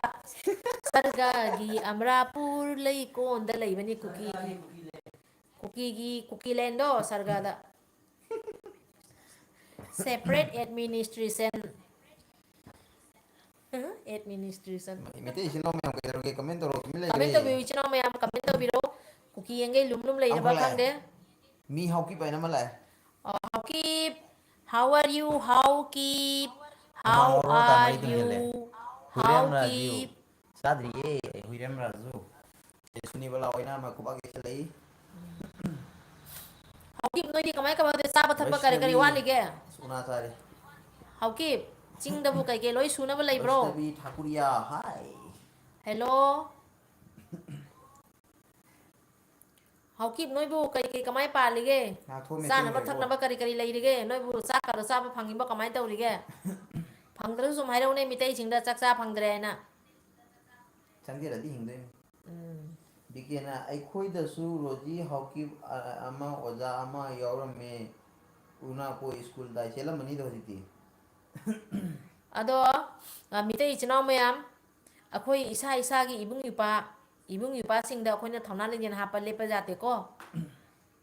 ꯏꯁꯥꯃꯛ ꯌꯥꯎꯕ ꯑꯩꯈꯣꯏꯅ ꯉꯝꯗ꯭ꯔꯁꯨ ꯂꯥꯟꯐꯝ ꯌꯧꯅ ꯆꯪꯕ ꯉꯝꯗ꯭ꯔꯒꯁꯨ ꯑꯩꯈꯣꯏꯅ ꯍꯧꯖꯤꯛ ꯁꯣꯁꯦꯜ ꯃꯦꯗꯤꯌꯥ ꯑꯩꯈꯣꯏꯅ ꯅꯦꯠ ꯄꯥꯏꯔꯤꯕꯁꯦ ꯀꯨꯀꯤꯁꯤꯡꯗꯤ ꯌꯦꯡꯉꯨ ꯃꯦꯗꯤꯌꯥꯁꯤꯒꯀꯣ ꯃꯦꯗꯤꯌꯥꯁꯤꯒ ꯃꯣꯏꯅ ꯇꯧꯔꯤꯁꯦ ꯃꯣꯏ ꯍꯦꯛꯇ ꯐꯦꯛ ꯅ꯭ꯌꯨꯁ ꯃꯌꯥꯝꯁꯦ ꯄꯪꯁꯦꯝꯇ ꯁꯦꯝꯃꯒ ꯁꯟꯕꯤꯅꯦꯕ ꯀꯪꯂꯩ ꯑꯗꯣ ꯋꯥꯏꯗꯤ ꯑꯩ ꯂꯥꯛꯑꯦ ꯑꯃꯦꯔꯤꯀꯥꯔꯣꯝꯗ ꯈꯪꯗꯦ ꯃꯐꯝ ꯃꯐꯝꯗ ꯃꯣꯏꯅ คริสเตียนนี้อดูนี้อดานี่อุสลักก็ฮินดูคริสเตียนอุสลักก็มาเต่านะไม่ยามเสียคอยนะมันนี่พูดเน็ตบันวันไงมาทำดะมวยเนี่ยมีนายนี่นะสุรสานพูดเน็ตหางเลยนะมีฮุรันไม่ชัดจะนี่นะฮุรันไปจนท้าดอกประจาเดียบะอดูนะมวยเนี่ยโซเชียลมีเดียสิก็เอ็งทวิตเตอร์ก็เสียหางโรก็คอยมีเตยดีดูคันเดียคอยมีเตยดีนุ่งมากิจจำนะสมเลยจะไปว่าคันเดียเลยบัดมีเดียสิก็มวยนะอินเทอร์เน็ตสิก็มวยนะขุดวงซาบะแล้วก็มีนายเนี่ยจินทีนะไม่ยามตัวไม่ยามสิก็โอ้ยแต่เนี่ยเฟกนิวส์ไม่ยามสลัมเมียบะअदो मयाम से ना खलम इस कुकी जिंगे लांजदा मारे ना हुजिक ती मयाम से नियत जारक पदेगी मयाम से ना संदोरक पदेगी हुजिक कुकी जिंगे मम्मा या खोंपा काउनिंग है मयाम ना हुजिक if you don't want separate just you don't want separate just separate love hai separate kan pame ba करी है no if you don't love separate separate का मायना कोई नुसी दो नो separate don't love separate कोई separate पाम दे separate से काय दो ना तो उधर नो ना पागी लम दो या कोई ना separate तो उधर रो नोय तो कदा नो तोंगा नोय तोंगा सागो नोय की नपा की लम दुगा नोय की हिंगोन दुगा moi lam lai gani na नोय की नपा की लम नोय की नपा की हिंगोन दुगा नोय की नपा की लम काय लै jawlu la ngari ya ga no chale न थिबों ngari दो चानिंगे का चानिंगे आयो ने jadi kanglei wa tina haliba jawlu nang ngasi su lagi ha kui minai Kuki नोय ना कुकी नोय कई तोंगा मिगे मिटे की फेक अकाउंट खरा साबा नत्रो नोय नोय की फेसबुक पेज ता मिटे की मिंग सारा खरा फेक अकाउंट खरा सांगबा अदुई दुगा एगी वीडियो को जापा एगी वीडियो हापी दो कई मिनाय नोय ने सुगजाम ने मिटे की मथी मचुम से सुगजाम ने चानिंग इसे करी गिनो मिनाय नोय चुमना फोंग ने कुकी की मिंग दा हांगना नोय की पेज तो कुकी की मिंग दा सुम सालुआबा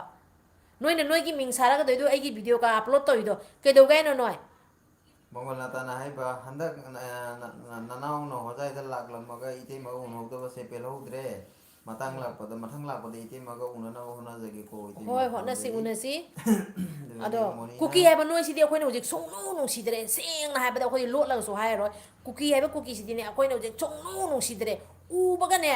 कुकी है बा कुकी सिदि उबगा उबो हम द लोइसन निगे होजिक सेंग ना हाबदा di suni bala oina kuba ge se le harau na moi kuki se center na support to ina moi thauna yam thari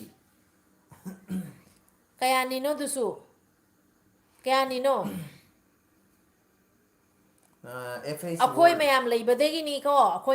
अखोई मिचम प्रजा लेबदेनी प्राइम मिनिस्टर लेजे मिचम प्रजा अखोई लेबदेनी सीएम लेजे मिचम प्रजा अखोई ने खल्लीजे पुनमक मिचम प्रजा अखोई ने जारक तबदा कन्ना की सुमतिक लेते मणिपुर ठुगाइबगी कन्ना गुबा अमगी मतिक लेते fa असे मिनिस्टर होइगरा प्राइम मिनिस्टर होइगरा प्रेसिडेंट होइगरा मणिपुर ठुगाइबगी कन्ना की सुमतिक लेते hindi bolo behen nai बोलिए आप सवाल पूछिए मैं जवाब दूंगी मणिपुर ठुगाइबगी कन्नागुबमगी मतिक लेते ना प्राइम मिनिस्टर ना मतिक लेबरा प्रेसिडेंट कन्नागुबमगी मतिक ले मणिपुर कन्नानसु ठुगाइबंगा मो William Rajana kuki di folk kharga tumbani lafu charga lenbani kuki gi lam laite maram laite na sangom chan मोइना कुकी दुनी कुकी दि चुममी हाइ ना नाइ दो laite na sangom chan ni कदाइ दनो मोइ हौरकफम कदाइ दनो मोइ हौरकफम ब्रिटिश हाक्तक ता आहा मिनाइ ओरे कुकी ना ना मिनाइ ओरे मिने kare base jawlu tu rongmai omen trouser arambai tengol lai नोइदि अदुमबगी तम तनी कुकी जगह दो मे नोइदि हात खिनेबा अखोइ मितै दि फुरी दो ममाम ना मसा फुबा जाय खंगबा मबुंग अमना मचन बि फुबा जाय अदो अखोइ दुदि को सोइ हिगद्रा न वारा वातेम बगिनी सोइ हिगद्रा आइना ने मबुंग मोपानी दो कुकी मोइगी कुकी नोइ दुमाइ नतियाबा रोंगमाइ ओइसु होजे हारै दुनी मोइगी भिडियो दो लोइ जेंबिउ मोइदि लान पामदे हारै दुनी नुसि जाना कम्प्रोमाइज तौनसि हारै दुनी चुमद्र दो नुसिद्र दो दुनी मियो बि वारि दो सोइना बाइसे लोइने सोइने रिबि सोइगी बता च कम्प्रोमाइज तौसि आने नुपि अनि दुना हारै नोइ कुकी गिदि ओने तने न अदोइ दु ओने तने सनगिनेबा दो अखोइ मितै नदि लुप जोहो लुप की ओइनिंग बा लुप अमा बुसु ओसन अमा बुसु ओसनु वारक वाते मगा मचन नमनी खल वारक वाते मिनेबा दोइ दुगा दो कुकी नोइने ओने तने फेक न्यूज सनबिगन वाबा YouTube video ana malai stop violence is Manipur in Manipur चुमी यस राइट थागचरी behave like human being what language are you speaking मितै มันดอมายามอิชินเอามายามไอ้ไฮเซก็อาศัยกันนุปีมาซาอันนี้ดูกี่วิดีโอดอทำไมนะ berarti nah อะ ni คอย which you country aku ye kai gina Manipur hai ko อินเดียอินเดียอินเดีย Manipur gina hai ko กังเลยปักมณิปุรท่านลังเสียนี่ไม่ดูอะดออิชินเอามายามไอ้ไฮเซก็จุมมองสุจุมีลาลักสุลาลีไฮบิโรบก็อะดอไอ้เนี่ยไฮรัมมุสิกิวารีดอมุสิกิงานอะทาวดอกเอาสิกินุปีมาซาเนี่ยทั่วกี่บัททาวดอกตัวห้อยสวยเนี่ยกี่บัดได้คอยชวนหนุ่มไอจะได้อะดูบัททาวดอกตัวทั่วแต่บ่โดนนุปีมาซานี่ตัวนั้นให้บ่ว่าให้เราจำนุ่มเสียบ่ YouTube video na hai ba stop killing innocents yes because she is speaking Manipuri kanglei waitina kuki hai ba sidi sahi phadri ba angang theng na rasu kari theng na rasu nungda haidala hatlani jawlu hui ye aduni ado hatane kuki da ore kuki gi lamda changamo kuki gi lamda changamo ba adu kai do birakani akoi di nusi sana na puna mag ichinaw ne akoi naga su ichinaw ha kabui su ichinaw akoi di haurak pada loi ichinaw ngotani kuki noi tani minai ni na minai ni lai hori se I shows hockey kan hello har ga machin thire de am khakla mi hockey haukip hai ba haukip sing je kuki gi hai na bi di kai no machin thiba one day you will be surely separate and because of this virus lady virus lady ki bra mahik ni ko ai se mahik your dream kang ba noi gi kuki mayam gi mahik ni ai se khango right kuki mayam gi mahik ni ai se khango jawlu popi ngari charaga haina lumna layu ado kuki noi na kai torige haukip noi kai torige mitei gi phege account sa ba natro mitei gi phege account sa ba mitei maming da mingon de bikhani ba mitei dumai na phong na salu ne me khoi aram bai tengo la khoi mitei lipun mitei ima mai da pai bi dumai na phong na salu ne noi hockey phong na salu ba noi di lum ko huran bai bebhar huran bai sajat huran bai lamchat jiran ningthaujam like thagasari nene ngari amata ullo kuki singje wan sahallo mathoi chahallo ngari pe kere mu ngari ate kuki di ne akhoi gi sai di ba me am khomjan na ba do adu du na ta pura tan ga da bani kuki se hawru ne akhoi ne ko jawlu na hai ba mathibong cha phang da ba de akhoi na lausan mi ni machine thire jong go to Assam Rifle Camp de hai machine thire ga meeting yes Assam Rifle Camp da kuki nu pi ngai loi na chat pa do adu na kuki ni pa su machin da Assam Rifle ta hai le ya ba he sab ye me hockey he separate love machine thire I hate you why oh you hate me why you hate me I am a virus ko ai virus ni ko kuki noi ge ise virus ni mahik ni khangu ai na chang khara ba loi du mi mahik ni ko ai se sathi ba mahik Anil Sinam khobagi se le morning angom jawlu noi namana leibra ha popi ai popi kak pada popi plant to ba ma kak pa du ga noi na kap pi du kai gi no kuki noi na violence in Manipur has broke so much same to Manipur and Manipuri people Ismi Gaming Jai Shri Krishna man same tu kai na nak khazai te na thau ro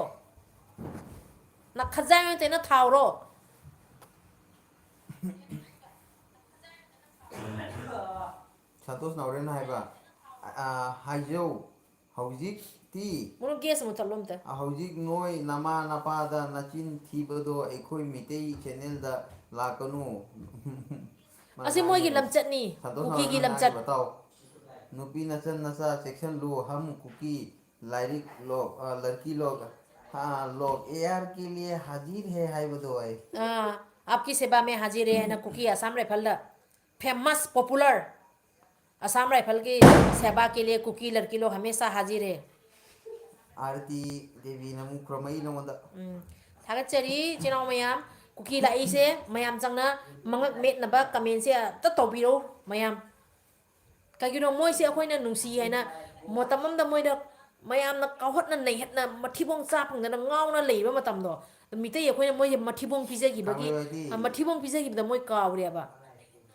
मा कांगले वाइ किने बा Mamadi अफम महिकनी ने अदुसु cookie नोय हातोक नबा महिकनी ने cookie हुई mahik ni mahik ai mahik virus pari mo means virus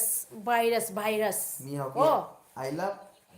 Bablu and some Mitei but not you มาชินเทเด why but I love you คุกกี้ซิง I love you I'm a virus มีกินคุกกี้นี่สันโตสนาวเรมนาให้ Guru kanano? มวยเฮากี้ไฮเบอร์ซิงเซ่เฮากี้ไฮเบอร์ซิงเซ่มาชินเซ่ ai ubada noina na thwai da smai tari do adu mai hik to ai ne ba khang ba virus ai do ai ne ba ai ubada noi ku noi smai to ji khang bra โมเกไฮเรดู700 square meter เซอีเรมุกะจังลุง 700 square meter hai si artha khangi bo มันกูจะปีเอริมิน ha 700 square meter se khangi baba 700 square meter do adu do bo ngam dra ga noi manipur si total square meter kya no du hana khang go มวย ne เลยดูชุลยาวริมิน ha สันเดียรานีนะคุกกี้อกตะบีเอ kuki ikai khang da Ani kuki sinam. ha hoi hau kip noi na pa do kana nom ta hangu zon na ma do ga มีเฮากิมนะไวรัสนูปีเอเรนโอเคเลย yes virus yes right virus mai hik khang ba mai hik ตรง ai นี้ se นะ mai ไม่ hik รับความน่าให้บันเนี่ยอินเอาโซเนียจันูนะปงน้ำพัมอิมากิดมักเตยามนวาเจโกทักเจรีเอ haga chiri khoi chino mayam puna maksu loi ni ima le bang Babu siri sina bani ko babu se lai. asmana mayam no so ibunu si ba thaga chari Haji ima le babu. ba ki tamak tadi huji mayam na kapi ba lai ba ubu da karamba thamoi na huji karamba thamoi na nungai ri gya ba ko ยามชุมีเชถาจะได้ kamba thamoi na nungai ri gya ba สันโตสนายเจเกมขันกันนูกุยรอยมวยรอยมังครานีเฮาจิเอ mang doi mi khoi ibudu pakhang mai masa masu ni ne e ana moina e har ki kema mang da more da hoi moina is more da ga moina khoi mi tei chang bazar ga khoi na thau sabi de ba khoi na thau sabi de kai gi no kai gi thau sabi tri no ha ba da kuki noi taw khoi na thau sabi tri do mi tei gi leiba lamda manipur da kuki bu otpi re nei bi re noi na chin thi na san ba do khoi mi tei myam na du ga changjal laga manipur police khang de manipur kamano changa ga noi da tan thok pa da lathi nung thi na khar phu gi ba to so noi di du go ona ten na san gi do re ba du na khoi na thau sabi de ba ne ba ado khoi gi ikai khum na ba da matik char ba khoi gi thongna le ba ดีเกนาย khoi gi thongna le ba คุกกี้ดะเฮลโล khoi gi ibung ama noi ne ambush to ki ba do adu gi matung da thomjalak pa kuki noi kai changi khoi na thomjalak da kuki noi kai chakhi ge หลังถอยไปจำได้ว่าคุกกี้น้อยจะเข้รู้ไว้กำมันรู้จังกี่ตัวเชียนนั่น noi ne so khoi da moi kai noi na tik na thongna le ba ne khoi da thing ba gi hujing manipur de le ri ba mi tei myam sina mori da changak pa da kam ka na ge matik le ge khoi da thing ba gi สันโตสนาวเรมนาให้ปะเนี่ยคุกกี้น้อยเช่เป็ดมาสักตัวนู้เป็ดตัวนู้นไม่ใช่ตัวตัวหน่อย คุกกี้คือป้ามันจงตะลุกจ้างมาเลยแต่ไม่ใช่ว่าทิ้งไปแล้วพาย ไลคุช่าง o pa ona bam tar ba mayam อาดุมคุกกี้จะมันนี่เนี่ยจงกี่ ha จงละแล้ว จงเขาแล้วปูดซานะ kuki ni ba na ne jong ha laga jong thin cha ba da pha ba do ซานี่ไงเลยแต่ news ta myam ubi ra ba สามปี มาซ้ำเลย ha asam de gi jong pha ri ba jong pha ra ga หัดแล้วก็ปูอยู่ jong do pha ra ga ha laga ne puri ba khang ba sa na ba มีเฮากิมนายปะเนี่ย asam da pha ri ba ko mizoram da gi pura pa da นั่งกี่ซัพพอร์เตอร์สิงเจนั่งกับจับมาแล้วมึงกันเนี่ย อาซ้ำได้ฮัทได้ละมีมันกูได้ที่มันจ้าง adu ni hai do asamซานี่ไงเลยแต่จงก็ปูอยู่ kuki na myam ichna myam kuki noi gi jong pura pa ni ba do pha ga ba ni noi di ura ba do news to มีเฮากิมนายปะเนี่ยนั่งกี่ซัพพอร์เตอร์แม่มเฉยๆเจ้าสิงเจนั่งกับจับมาแล้วมึงกันเนี่ย chummi mi te khoi di loi chap ma ni haukip nang chummi thagali nang haukip nang chummi ko cookie woi su nang je khara khara cookie ge seng ba i jaw mare cookie ge seng ba i jaw mare nang khara khara อยู่นายว่าทารอยมหามุติจ้าบ่มวยน่ะเฝ้าสารดนะ ado seng mani ku ichinau mayam ko mi te ichinau sing da so hai je ge do cookie haukip jau lo noi da hai ge noi gi cookie ni pa mana akhoi asam da gi jong ha laga jong manga taro ha la puram bada phare nathibong chaningai le tana jong do phara ga sana ba puram bada phare ura ba du news to คุกกี้กี่เทเลนที่ปอปีทาไปเนี่ย cookie gi talent popi thaba cookie gi talent drugs pucha pada phaba cookie gi talent adumaina mi gi mayim do huran chapada phaba san huran ba cookie gi talent adoi ding asi su cookie na jong halam na puram bada phare saningai leita ba noi ne so mi te khoi ga lan tong na ใคร mi จ hai บ ri วันไรปะเนี่ยเฮ้คุกกี้ซิงน้อยคุกกี้เลียนได้ลอยน้ำมักตุ่มนะเยาวก็ต้องคุยแต่บันนี้จะแค่ลอย ꯐꯥꯒꯤꯁꯨ ꯐꯥꯒꯤꯀꯣ ꯏꯆꯤꯟ ꯏꯅꯥꯎ ꯃꯌꯥꯝ ꯆꯨꯝꯃꯤ ꯏꯅꯥꯎ ꯅꯪꯅ ꯍꯥꯏꯗꯣ ꯑꯁꯤꯒꯤ ꯋꯥꯔꯤꯁꯤꯗꯤ ꯐꯥꯒꯤ ꯅꯠꯇꯦ ꯃꯤꯇꯩ ꯑꯩꯈꯣꯏ ꯃꯌꯥꯝꯅ ꯍꯧꯖꯤꯛ ꯊꯃꯣꯏꯅꯨꯡꯗ ꯆꯛꯏꯕ ꯃꯩꯆꯥꯛ ꯃꯌꯥꯝ ꯑꯁꯤ ꯐꯣꯡꯗꯣꯔꯛꯄꯗꯅꯦ ꯑꯁꯤꯒꯤ ꯃꯩꯅꯤꯟꯁꯦ ꯑꯁꯤꯁꯦ ꯄꯣꯛꯈꯥꯏꯔꯛꯄ ꯃꯇꯝꯗꯅꯦ ꯑꯁꯤ ꯃꯩꯅꯤꯟꯁꯤꯅ ꯅꯣꯏ ꯆꯥꯛꯄꯗ ꯀꯔꯤ ꯑꯣꯏꯒꯅꯤ ꯁꯤꯃꯗꯤ ꯅꯣꯏ ꯈꯪꯉꯨꯀꯣ ꯀꯨꯀꯤ ꯅꯣꯏ ꯂꯥꯛꯏ ꯍꯧꯖꯤꯛ ꯍꯥꯎꯀꯤꯞ ꯁꯥꯎꯀꯤꯞ ꯖꯧꯂꯨ ꯃꯧꯂꯨ ꯅꯣꯏ ꯈꯪꯉꯨ ꯁꯤꯗ ꯀꯨꯀꯤ ꯊꯤꯗꯩꯕ ꯈꯔ ꯃꯦꯁꯦꯖ ꯇꯧꯔꯛꯂꯤꯁꯦ ꯃꯌꯥꯝ ꯌꯥꯝ ꯅꯝꯊꯤ ꯀꯜꯂꯤꯁꯦ ꯈꯜꯂꯤꯁꯦ ꯃꯣꯏ ꯌꯧꯔꯛꯄꯅꯤꯅ ꯃꯣꯏ ꯂꯥꯛꯄꯗꯩ ꯅꯝꯊꯤꯔꯤꯅꯦ ꯁ꯭ꯋꯥꯏꯁꯦ ꯇꯨꯀꯠꯆꯩ ꯑꯗꯣ ꯃꯩꯇꯩ ꯑꯩꯈꯣꯏ ꯑꯩꯈꯣꯏꯗꯤ ꯀꯩꯅꯣ ꯏꯔꯨꯖꯔꯒ ꯃꯤꯇꯩ ꯏꯆꯤꯟ ꯏꯅꯥꯎ ꯂꯩꯖꯕꯅꯦ ꯃꯌꯥꯝ ꯀꯣ ꯍꯧꯖꯤꯛꯇꯤ ꯌꯦꯡꯉꯨ ꯑꯉꯥꯡ ꯃꯆꯥ ꯄꯤꯁꯛ ꯐꯥꯎꯅ ꯑꯩ ꯑꯔꯥꯝꯕꯥꯏ ꯆꯪꯉꯒꯦ ꯑꯩ ꯑꯔꯥꯝꯕꯥꯏ ꯆꯪꯉꯒꯦ ꯍꯥꯏꯔꯦꯕꯀꯣ ꯃꯤꯇꯩ ꯃꯆꯥ ꯄꯤꯁꯛꯁꯤꯡꯗꯨ ꯑꯉꯥꯡꯁꯤꯡꯗꯨ ꯁꯥꯟꯅꯕ ꯃꯇꯝꯅꯦꯕ ꯁꯥꯟꯅꯅ ꯁ꯭ꯀꯨꯜ ꯆꯠꯅ ꯂꯥꯏꯔꯤꯛ ꯂꯥꯏꯁꯨ ꯄꯥꯒꯗꯕ ꯃꯇꯝꯗꯣ ꯃꯌꯨꯝ ꯃꯀꯩ ꯃꯩ ꯊꯥꯗꯣꯛꯄꯤꯈꯔꯦ ꯃꯃꯥ ꯃꯄꯥꯗ ꯃꯣꯏꯅ ꯃꯐꯝ ꯃꯔꯥꯡ ꯈꯪꯗꯅ ꯑꯣꯠꯄ ꯅꯩꯕ ꯇꯧꯕꯤꯔꯦ ꯃꯣꯏ ꯀꯨꯀꯤꯗꯤ ꯌꯣꯡ ꯑꯗꯨꯗꯤ ꯁꯥꯕ ꯑꯉꯥꯡꯁꯤꯡꯗꯨꯒꯤ ꯅꯠꯇꯅ ꯃꯊ꯭ꯋꯥꯏꯗꯣ ꯀꯔꯤ ꯆꯥꯅꯤꯡꯉꯥꯏ ꯑꯣꯏꯗꯣꯏ ꯑꯗꯨꯗꯤ ꯂꯩꯇꯦ ꯑꯔꯥꯝꯕꯥꯏ ꯆꯪꯒꯦ ꯍꯥꯏꯔꯤꯕ ꯑꯔꯥꯝꯕꯥꯏ ꯆꯪꯒꯦ ꯍꯥꯏꯔꯤꯕꯁꯤꯒꯤ ꯑꯥꯔꯊ ꯀꯔꯤꯅꯣ ꯃꯩꯇꯩꯗ ꯂꯥꯟꯖꯔꯨꯕꯅꯦ ꯀꯨꯀꯤꯁꯤꯇꯕꯨ ꯂꯦꯝꯅ ꯊꯥꯔꯔꯣꯏꯒꯦ ꯍꯥꯏꯕꯅꯦꯕ ꯃꯩꯇꯩꯗꯅꯦ ꯈꯠꯅ ꯍꯧꯔꯧꯕꯗꯩ ꯊꯣꯡ ꯆꯥꯅꯤꯡꯉꯥꯏ ꯂꯩꯇꯗꯅ ꯌꯣꯡ ꯍꯥꯠꯂꯤꯅꯦ ꯀꯨꯀꯤ ꯌꯣꯡ ꯐꯥꯕ ꯐꯪꯍꯧꯗ꯭ꯔꯦ ꯃꯍꯥꯎ ꯃꯌꯥꯝ ꯈꯪꯍꯧꯗ꯭ꯔꯕꯣ ꯎꯕꯤꯔꯕꯣ ꯀꯨꯀꯤꯅ ꯖꯣꯡ ꯐꯥꯔꯒ ꯆꯠꯂꯝꯕꯗꯒꯤ ꯍꯧꯖꯤꯛ ꯖꯣꯡ ꯍꯥꯠꯂꯒ ꯄꯨꯔꯝꯕꯗ ꯍꯧꯖꯤꯛ ꯐꯥꯔꯦ ꯃꯌꯥꯝ ꯎꯕꯤꯔꯕ ꯑꯗꯣ ꯀꯨꯀꯤ ꯅꯣꯏꯗ ꯑꯩꯅ ꯍꯥꯏꯗꯣꯏꯁꯦꯀꯣ ꯇꯧꯐꯝ ꯈꯪꯗ꯭ꯔꯦ ꯖꯧꯂꯨꯁꯦ ꯎꯝ ꯉꯥꯔꯤ ꯁꯤꯗꯣ ꯇꯤꯝ ꯄ꯭ꯂꯤꯖ ꯀꯃꯤꯡ ꯁꯤꯁꯤꯕꯨ ꯂꯝꯀꯥ ꯂꯝꯀꯥ ꯍꯥꯏꯁꯦ ꯀꯥꯏ ꯂꯩꯒꯦ ꯂꯝꯀꯥ ꯀꯥꯏꯗ ꯂꯩꯒꯦ ꯑꯝꯇ ꯍꯥꯏꯕꯤꯔꯛꯑꯣ ꯂꯝꯀꯥ ꯍꯥꯏꯁꯦ ꯀꯥꯏꯗꯅꯣ ꯐ꯭ꯂꯥꯏꯠ ꯇꯤꯀꯦꯠ ꯀꯛꯄꯗ ꯇꯥꯟꯊꯣꯔꯛꯑꯦ ꯃꯤ ꯂꯝꯀꯥ ꯍꯥꯏꯁꯦ ꯀꯥꯏꯗꯅꯣ ꯑꯝꯇ ꯍꯥꯏꯔꯛꯑꯣ ꯑꯁ ꯁꯔꯒꯗ ꯂꯩꯔꯝꯒꯅꯤ ꯁꯔꯒꯗ ꯁꯣꯔꯥꯔꯦꯟꯗ ꯅꯣꯏ ꯅꯄꯥꯅ ꯃꯅꯤꯄꯨꯔꯗꯗꯤ ꯂꯩꯇ꯭ꯔꯦ ꯊꯅꯝꯕꯔ ꯌꯦꯡꯉꯣ ꯃꯅꯤꯄꯨꯔꯗꯤ ꯅꯥꯏ ꯏꯟꯗꯤꯌꯥ ꯃꯦ ꯅꯍꯤ ꯏꯟꯗꯤꯌꯥꯗ ꯂꯩꯇꯦ ꯀꯣ ꯏꯟꯗꯤꯌꯥꯗ ꯂꯩꯇꯦ ꯀꯥꯏꯗꯅꯣ ꯂꯝꯀꯥꯅꯣ ꯂꯝꯀꯥ ꯀꯥꯏ ꯅꯊꯤꯕꯣꯡ ꯆꯥꯅꯤꯡꯕ ꯑꯩꯁꯨ ꯂꯩꯇꯕ ꯅꯣꯏꯁꯨ ꯂꯝꯀꯥꯒ ꯍꯥꯏꯔꯦꯗꯅ ꯅꯣꯏ ꯂꯝꯀꯥ ꯅꯣꯏꯅ ꯀꯩꯅꯣ ꯀꯥꯝ ꯍꯥꯏꯁꯦ ꯀꯥꯏꯗꯅꯣ ꯅꯣꯏꯒꯤ ꯃꯤꯅꯥꯏꯔꯣ ꯑꯩꯈꯣꯏꯒꯤ ꯃꯤꯅꯥꯏꯅꯤꯅꯦ ꯅꯣꯏ ꯂꯥꯛꯎꯅꯦ ꯃꯤꯅꯥꯏ ꯅꯣꯏꯅ ꯃꯄꯨ ꯃꯅꯥꯛ ꯂꯥꯛꯀꯗꯕꯅꯤ ꯃꯄꯨꯅ ꯃꯤꯅꯥꯏ ꯃꯅꯥꯛ ꯆꯠꯇꯣꯏ ꯅꯠꯇꯦꯅꯦ ꯃꯤꯅꯥꯏ ꯅꯣꯏꯅ ꯂꯥꯛꯑꯣ ꯍꯥꯏꯔ ꯑꯩꯈꯣꯏ ꯆꯠꯇꯣꯏꯔꯅꯦ ꯑꯗꯨꯛ ꯅꯣꯏꯅ ꯊꯧꯅꯥ ꯐꯔ ꯅꯣꯏꯗ ꯑꯗꯨꯛ ꯈꯨꯠꯂꯥꯏ ꯃꯇꯤꯛ ꯆꯥꯕ ꯂꯩꯔꯤꯕ ꯅꯣꯏ ꯐꯣꯡꯅ ꯀꯨꯝꯊꯔꯛꯑꯣꯗꯅ ꯃꯌꯥꯝ ꯂꯥꯛꯑꯣ ꯅꯣꯏꯅ ꯆꯤꯡ ꯃꯊꯛꯇ ꯂꯨꯝ ꯂꯩꯔꯤꯗꯣ ꯀꯔꯤꯒꯤꯅꯣ ꯑꯗꯨꯛ ꯊꯧꯅꯥ ꯐꯅ ꯍꯦꯛ ꯇꯧꯔꯦ ꯆꯨꯔꯆꯥꯟꯄꯨꯔꯗ ꯂꯥꯛꯑꯣ ꯁꯤꯁꯤꯄꯨꯔꯗ ꯂꯥꯛꯑꯣ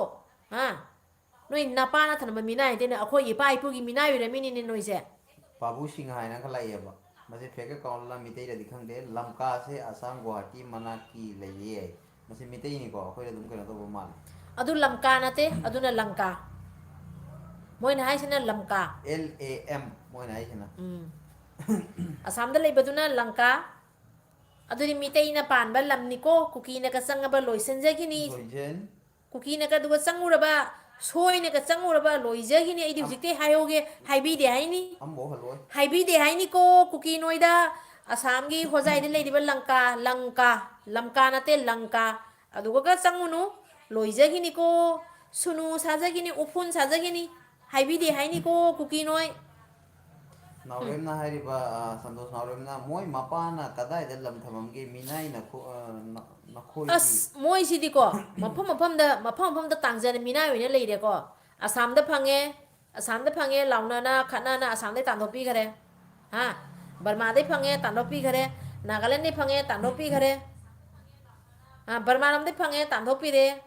ꯀꯗꯥꯏꯗꯅꯣ ꯃꯣꯏꯅ ꯂꯩꯗꯣꯔꯤꯁꯦ ꯇ꯭ꯔꯦꯅꯤꯡ ꯃꯤꯅꯨꯡꯁꯤ ꯇꯧꯕꯩꯅꯤ ꯆꯥꯎꯕ ꯃꯤꯇꯩ ꯃꯇꯝ ꯑꯩꯈꯣꯏꯒꯤ ꯈꯔ ꯂꯝꯗ ꯉꯥꯏꯕꯤꯌꯨ ꯃꯅꯤꯄꯨꯔꯗꯀꯣ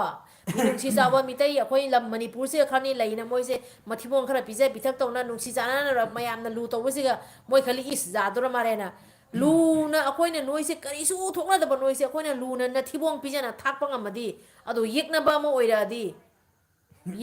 ꯑꯣꯏꯔꯗꯤ ꯅꯣꯏꯁꯦ ꯑꯩꯈꯣꯏꯅ ꯀꯔꯝꯕ ꯃꯇꯧ ꯃꯑꯣꯡꯗ ꯀꯥꯎꯊꯣꯛꯀꯅꯤ ꯍꯥꯏꯕꯗꯣ ꯑꯗꯨ ꯅꯣꯏ ꯈꯪꯉꯕ ꯃꯊꯤꯕꯣꯡ ꯆꯥꯐꯝꯗ ꯂꯩꯅꯤꯅꯦ ꯍꯨꯏꯔꯦꯝ ꯔꯥꯖꯨ ꯊꯧꯅꯥ ꯃꯤꯆꯪ ꯊꯤꯔꯒ ꯂꯦꯟꯕ ꯄꯨꯟꯁꯤꯅꯤ ꯀꯨꯀꯤꯗꯤ ꯌꯥꯏ ꯃꯥꯅꯤ ꯑꯩꯈꯣꯏ ꯃꯤꯇꯩꯒꯤ ꯑꯆꯧ ꯊꯋꯥꯟꯃꯤꯆꯥꯛ ꯑꯆꯧꯕ ꯃꯁꯤꯡ ꯊꯤꯔꯒ ꯂꯦꯟꯕ ꯄꯨꯟꯁꯤꯅꯦ ꯑꯩꯈꯣꯏ ꯃꯤꯇꯩ ꯑꯆꯧ ꯑꯆꯧꯕ ꯑꯊꯧꯕ ꯃꯌꯥꯝ ꯂꯩꯔꯤꯀꯣ ꯏꯆꯤꯟ ꯏꯅꯥꯎ ꯃꯌꯥꯝ ꯑꯊꯧꯕ ꯃꯌꯥꯝꯗꯨꯒꯤ ꯑꯩꯈꯣꯏ ꯃꯌꯥꯝꯅ ꯊꯧꯅꯥ ꯂꯤꯡꯖꯦꯜ ꯑꯣꯏꯔꯒ ꯂꯃꯟ ꯈꯨꯝꯒꯗꯕ ꯃꯌꯥꯝꯁꯤꯡꯁꯦ ꯑꯩꯈꯣꯏ ꯃꯌꯥꯝꯅ ꯃꯇꯝ ꯈꯨꯗꯤꯡꯃꯛ ꯅꯤꯡꯁꯤꯡꯅ ꯂꯩꯒꯗꯕꯅꯤ ꯏꯆꯤꯟ ꯏꯅꯥꯎ ꯁꯣꯚꯥ ꯃꯌꯥꯝ ꯁꯥꯏꯈꯣꯝ ꯏꯆꯦ ꯊꯥꯒꯠꯆꯔꯤ ꯃꯌꯥꯝ ꯄꯨꯝꯅꯃꯛ ꯊꯥꯒꯠꯆꯔꯤ ꯑꯗꯒꯤ ꯀꯪꯂꯩꯄꯥꯛꯅ ꯌꯥꯏꯐꯔꯦ ꯑꯩꯈꯣꯏꯒꯤ ꯃꯤꯇꯩ ꯂꯩꯄꯥꯛ ꯁꯅꯥ ꯂꯩꯄꯥꯛ ꯀꯪꯂꯩꯄꯥꯛ ꯃꯅꯤꯄꯨꯔ ꯏꯃꯥꯅ ꯌꯥꯏꯐꯔꯦ ꯀꯨꯀꯤꯒꯤꯗꯤ ꯂꯝ ꯂꯩꯇꯦ ꯏꯟꯗꯤꯌꯟ ꯀꯨ ꯃꯅꯨꯡꯗ ꯂꯩꯇꯕ ꯃꯣꯏꯒꯤ ꯂꯝꯗꯤ ꯒꯣꯔꯃꯦꯟ ꯅꯣꯠ ꯁꯄꯣꯔꯠ ꯉꯥꯔꯤ ꯄꯤꯄꯜ ꯍꯣ ꯀꯩꯅꯣ ꯁꯤꯗ ꯏꯟꯗꯤꯌꯥ ꯒꯣꯔꯃꯦꯟꯅ ꯅꯣꯏꯗ ꯁꯞꯄꯣꯔꯠ ꯇꯧꯕꯗꯨꯅꯔꯣ ꯏꯟꯗꯤꯌꯥ ꯒꯣꯔꯃꯦꯟ ꯅꯣꯏꯗ ꯁꯞꯄꯣꯔꯠ ꯇꯧꯅꯦꯅ ꯆꯦ ꯏꯔ ꯄꯤꯔꯛꯄ꯭ꯔꯣ CRPF ꯆꯪꯍꯟꯕ ꯍꯧꯔꯛꯑꯝꯃꯤ ꯍꯧꯖꯤꯛ ꯑꯗꯨꯅ ꯑꯁꯥꯝ ꯔꯥꯏꯐꯜꯒꯤ ꯀꯦꯝ ꯃꯃꯥꯡꯗ ꯕ꯭ꯂꯦꯡꯀꯦꯠꯂꯣ ꯁꯦꯂꯦꯡꯀꯦꯠꯂꯣ ꯄꯨꯔ ꯆꯠꯂꯨꯔꯒ ꯍꯟꯅ ꯌꯦꯡꯕꯤꯗ ꯅꯣꯡꯃ ꯅꯤꯅꯤ ꯂꯩꯔ ꯆꯦꯟꯈ꯭ꯔꯤꯗꯣ Lady Tombi Namayapam Inau Sonia Lamka Haitini Prithibi Wang Mother Libani. ꯑꯗꯨꯁꯨ ꯏꯆꯦ ꯑꯗꯨꯁꯨ ꯁ꯭ꯔꯤ ꯂꯪꯀꯥꯅꯤ ꯑꯗꯨꯅ ꯏꯟꯗꯤꯌꯥꯒꯤ ꯋꯥꯡꯃꯗ ꯂꯩꯕꯀꯣ ꯑꯗ ꯄ꯭ꯔꯤꯊꯤꯕꯤꯒꯤ ꯋꯥꯡꯃꯗ ꯂꯩꯕꯁꯤꯅ ꯂꯝꯀꯥ ꯁꯨꯝꯃꯤ ꯏꯆꯦꯅ Kuki ꯍꯥꯏꯕꯗꯣ Haiba Tiboche Iruzaba Hanna Tamu Mite Koina Lam Karapiraga Noina Mite Koibu Happy Gate Tobana Minae Todana Minae. ꯅꯠꯇꯦꯅꯦ ꯀꯨꯀꯤ ꯅꯣꯏꯗ ꯑꯩꯅ ꯍꯥꯏꯗꯣꯏꯁꯦꯀꯣ ꯅꯣ ꯑꯉꯥꯡꯔ ꯑꯍꯟꯂ ꯂꯥꯛꯏ ꯅꯪꯁꯦ ꯅꯍꯥꯟꯅ ꯅꯣꯏꯒꯤ ꯅꯄꯥꯗꯨꯒ ꯑꯝꯇ ꯐꯖꯅ ꯍꯪꯉꯨꯕ ꯑꯩꯈꯣꯏꯁꯦ ꯀꯗꯥꯏꯗꯒꯤ ꯍꯧꯔꯛꯄꯅꯣ ꯁꯤꯅ ꯐꯖꯅ ꯑꯩꯈꯣꯏꯗꯤ ꯃꯤꯇꯩ ꯑꯩꯈꯣꯏꯗꯤꯀꯣ ꯑꯆꯨꯝ ꯃꯔꯥꯟ ꯈꯪꯉꯒ ꯆꯠꯂꯦꯕ ꯃꯤꯇꯩ ꯃꯆꯥ ꯑꯃ ꯑꯣꯏꯔꯅꯀꯣ ꯑꯩꯈꯣꯏꯗꯤ ꯑꯆꯨꯝ ꯃꯔꯥꯟ ꯈꯪꯉ ꯏꯄꯥ ꯏꯄꯨꯅ ꯀꯔꯤ ꯇꯧꯔꯝꯃꯤ ꯀꯔꯝꯕ ꯂꯝꯆꯠ ꯆꯠꯂꯩ ꯀꯔꯤ ꯂꯤꯆꯠ ꯆꯠꯂꯩ ꯍꯥ ꯑꯗꯨꯅ ꯑꯩꯈꯣꯏꯗꯤ ꯐꯖꯅ ꯊꯤꯒꯠꯄꯅꯤꯅꯀꯣ ꯑꯗꯨꯅ ꯂꯨꯞ ꯄꯨꯝꯅꯃꯛ ꯑꯩꯈꯣꯏ ꯅꯨꯡꯁꯤꯅꯅ ꯂꯩꯌꯦꯕ Yamana Janana have Iche Mogi Lamse Asile Bagda. ꯑꯗꯨꯅꯤ ꯑꯁꯤ ꯂꯩꯕꯥꯛꯇꯅꯤ ꯃꯣꯏꯒꯤ ꯂꯝꯀꯥ ꯍꯥꯏꯁꯦ ꯂꯝꯀꯥ ꯍꯥꯏꯕ ꯂꯝꯁꯤꯗꯤ ꯂꯩꯗꯤ ꯂꯩ ꯑꯗꯨꯗꯤ ꯀꯨ ꯃꯅꯨꯡꯗꯗꯤ ꯂꯩꯀꯣ Suri to Tipi Naiba Hodong Java Bugisa. Kasa Kari Arsar Cookie di Saba Loye. Kay Namuna Sample gi Oina Tarakpani Isona Moise PTV da Labor me Mayam Sigi Marata Tinba Yanarba. Manam Line Tarakana Mohi Cookie and a Gasiamaga. ꯑꯦ ꯀꯨꯀꯤꯁꯤꯗꯤ ꯍꯥꯏꯔꯤꯉꯩꯁꯨ ꯂꯣꯏꯕ ꯅꯥꯏꯔꯣꯏꯗ ꯃꯣꯏꯅ ꯇꯧꯔꯤꯕ ꯃꯌꯥꯝꯁꯦ ꯀꯗꯥꯏꯗ ꯂꯦꯝ ꯃꯥꯡꯗꯣꯔꯤꯕꯅꯣ ꯃꯣꯏꯁꯨ ꯈꯪꯉꯤꯕꯅꯤ ꯀꯨꯀꯤꯁꯨ ꯍꯧꯖꯤꯛ ꯈꯪꯉꯕꯅꯤ ꯑꯩꯈꯣꯏꯁꯦ ꯂꯣꯏꯗꯣꯔꯦ ꯇꯧꯕꯇꯕꯨ ꯂꯥꯟꯅꯦꯅ ꯑꯩꯈꯣꯏꯅ ꯇꯧꯔꯨꯔꯕꯅꯤꯅ ꯁꯔꯦꯟꯗꯔ ꯇꯧꯊꯣꯛꯄꯁꯤ ꯏꯀꯥꯏꯖꯔꯦ Training ꯃꯣꯏꯁꯨ Togini ꯈꯪꯉꯤꯅꯦꯕ ꯀꯨꯀꯤ Matam ꯀꯥꯡꯕꯨꯁꯨ ꯑꯩꯈꯣꯏꯁꯦ ꯃꯤꯇꯩꯒꯤ ꯈꯨꯠꯇ Karangai ꯂꯣꯏꯗꯣꯔꯕꯅꯤ ꯍꯥꯏꯅꯀꯣ Funny. Training Togini Matam Karangai view Tomjalakani Sisipu Daibiki and I with me. ꯂꯩꯌꯨ ꯅꯣꯏꯒꯤ ꯁꯤꯁꯤꯄꯨꯔꯗ ꯅꯣꯏ ꯁꯨꯝ ꯂꯩꯔꯨ ꯀꯌꯥꯅꯤ ꯑꯗꯨꯃꯥꯏꯅ ꯂꯩ ꯉꯝꯗꯣꯔꯤꯕ ꯅꯊꯤꯕꯣꯡ ꯆꯥꯅꯕꯅ ꯀꯗꯥꯏꯗꯒꯤ ꯆꯥꯔꯤꯕ ꯑꯗꯣ ꯑꯩꯅ ꯍꯥꯏꯒꯗꯕꯗꯤ ꯀꯨꯀꯤ ꯀꯥꯡꯕꯨꯁꯤꯡꯁꯨ ꯂꯣꯏꯅ ꯈꯪꯉꯕꯅꯤ ꯍꯧꯖꯤꯛ ꯃꯤꯇꯩꯒ ꯃꯨꯛꯅꯕꯁꯦ ꯉꯝꯃꯔꯣꯏ ꯂꯥꯟꯁꯦ ꯃꯤꯇꯩꯅꯗꯤ ꯂꯥꯟꯁꯦ ꯉꯝꯗꯣꯔꯦ ꯍꯥꯏꯕꯁꯦ ꯈꯪꯉꯤꯕꯅꯤ ꯃꯣꯏꯁꯨ ꯀꯩꯒꯤꯅꯣ ꯕ꯭ꯔꯤꯇꯤꯁꯅꯕꯨ ꯉꯝꯗꯕ ꯀꯥꯡꯕꯨꯅꯤ ꯃꯤꯇꯩꯁꯦ Santos Navarana have a Ngari people, Kana, Satu, Ngari Dinoini Henasai, Tui, Noida Halaga Sirasun Sigrage, Noida Hala Sirasu Sigrage. ꯍꯧꯖꯤꯛ ꯏꯃꯥꯁꯤꯡꯅ ꯆꯣꯡꯗꯣꯛꯏꯁꯦ ꯀꯨꯀꯤꯁꯤꯡꯁꯤꯗꯗꯤ ꯂꯦꯝꯅ ꯊꯥꯔꯣꯏꯒ ꯂꯩꯔꯕꯅꯦꯕ ꯅꯣꯏꯅ ꯇꯧꯁꯜꯂꯛꯄ ꯃꯌꯥꯝꯁꯤꯒꯤꯅꯦꯕ ꯇꯧꯏ ꯀꯨꯀꯤ ꯅꯣꯏ ꯈꯜꯂꯣꯕ ꯃꯤꯇꯩ ꯑꯩꯈꯣꯏꯅ ꯑꯁꯨꯛ ꯅꯨꯡꯁꯤꯅ ꯅꯣꯏꯕꯨ ꯆꯪꯖꯐꯝ ꯄꯤꯔꯒ ꯅꯣꯏꯕꯨ ꯑꯩꯈꯣꯏ ꯃꯤꯇꯩ ꯑꯩꯈꯣꯏꯗ ꯇꯥꯡꯖꯅ ꯂꯩꯔꯒ ꯅꯊꯤꯕꯣꯡ ꯆꯥ ꯑꯩꯈꯣꯏꯅ ꯄꯤꯖꯔꯒ Ubu Singana ꯉꯁꯤ Bide, ꯑꯩꯈꯣꯏꯅ ꯁꯨꯃꯥꯏꯅ ꯉꯥꯡꯉꯛꯏꯁꯦ ꯀꯔꯤꯒꯤꯅꯣ ꯅꯣꯏ ꯈꯜꯂꯣꯕ Cookie Mangasi, Ubu Singana Haribo. ꯂꯣꯏ ꯁꯤꯗꯣꯔꯤꯕ ꯀꯨꯀꯤ ꯂꯣꯏ Bongor ꯁꯤꯗꯣꯔꯤꯕ Matana ꯑꯃꯠꯇ ꯂꯦꯝꯅ Mana ꯃꯥꯡꯉꯣꯏ Jaypuri, ꯀꯨꯀꯤ ꯂꯣꯏ ꯁꯤꯗꯣꯔꯤꯕ ꯑꯃꯠꯇ ꯂꯦꯝ ꯃꯥꯡꯉꯣꯏ Kakai Kongsaya Mulai, Hai Ise, Garang Lamani Hise. Why Mauridum Tadesu, Cookie the Cookie. Lady Santos fake account Navarana, ꯁꯥꯕꯤꯔꯛꯀꯅꯨ Ngari Kuki people. ꯑꯣꯏꯒꯦꯔꯥ ꯖꯣ ꯑꯣꯏꯅꯤꯡ ꯑꯣꯏꯔꯨ ꯐꯦꯛ account ꯁꯥꯔꯛꯀꯅꯨ Ngari people ꯑꯗꯣ like ꯐꯖꯅ Kuni ꯍꯥꯏꯔꯛꯑꯗꯤ voice ꯐꯖꯅ to use ꯈꯨꯝꯒꯅꯤ to ꯀꯨꯀꯤ ꯍꯥꯏꯕ Bano. ꯂꯩꯇꯦ ꯃꯤꯑꯣꯏꯕꯒꯤ ꯁꯥꯖꯠ ꯆꯠꯂꯨ ꯀꯣ Ngari ꯃꯤꯑꯣꯏꯕꯒꯤ people like ꯁꯥꯖꯠ ꯆꯠꯂꯨ Ming Mang can Maron use to one way cookie. ngari people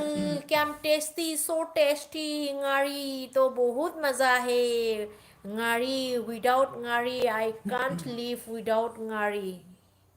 ꯈꯪꯉꯕ ꯉꯥꯔꯤ ꯆꯥꯎꯗꯅ ꯑꯩꯈꯣꯏꯗꯤ ꯍꯤꯡꯕ ꯉꯝꯖꯔꯣꯏ ꯅꯣꯏꯗꯤ ꯗ꯭ꯔꯒꯁ ꯆꯥꯎꯗꯅ ꯍꯤꯡꯕ ꯉꯝꯒꯗ꯭ꯔꯣ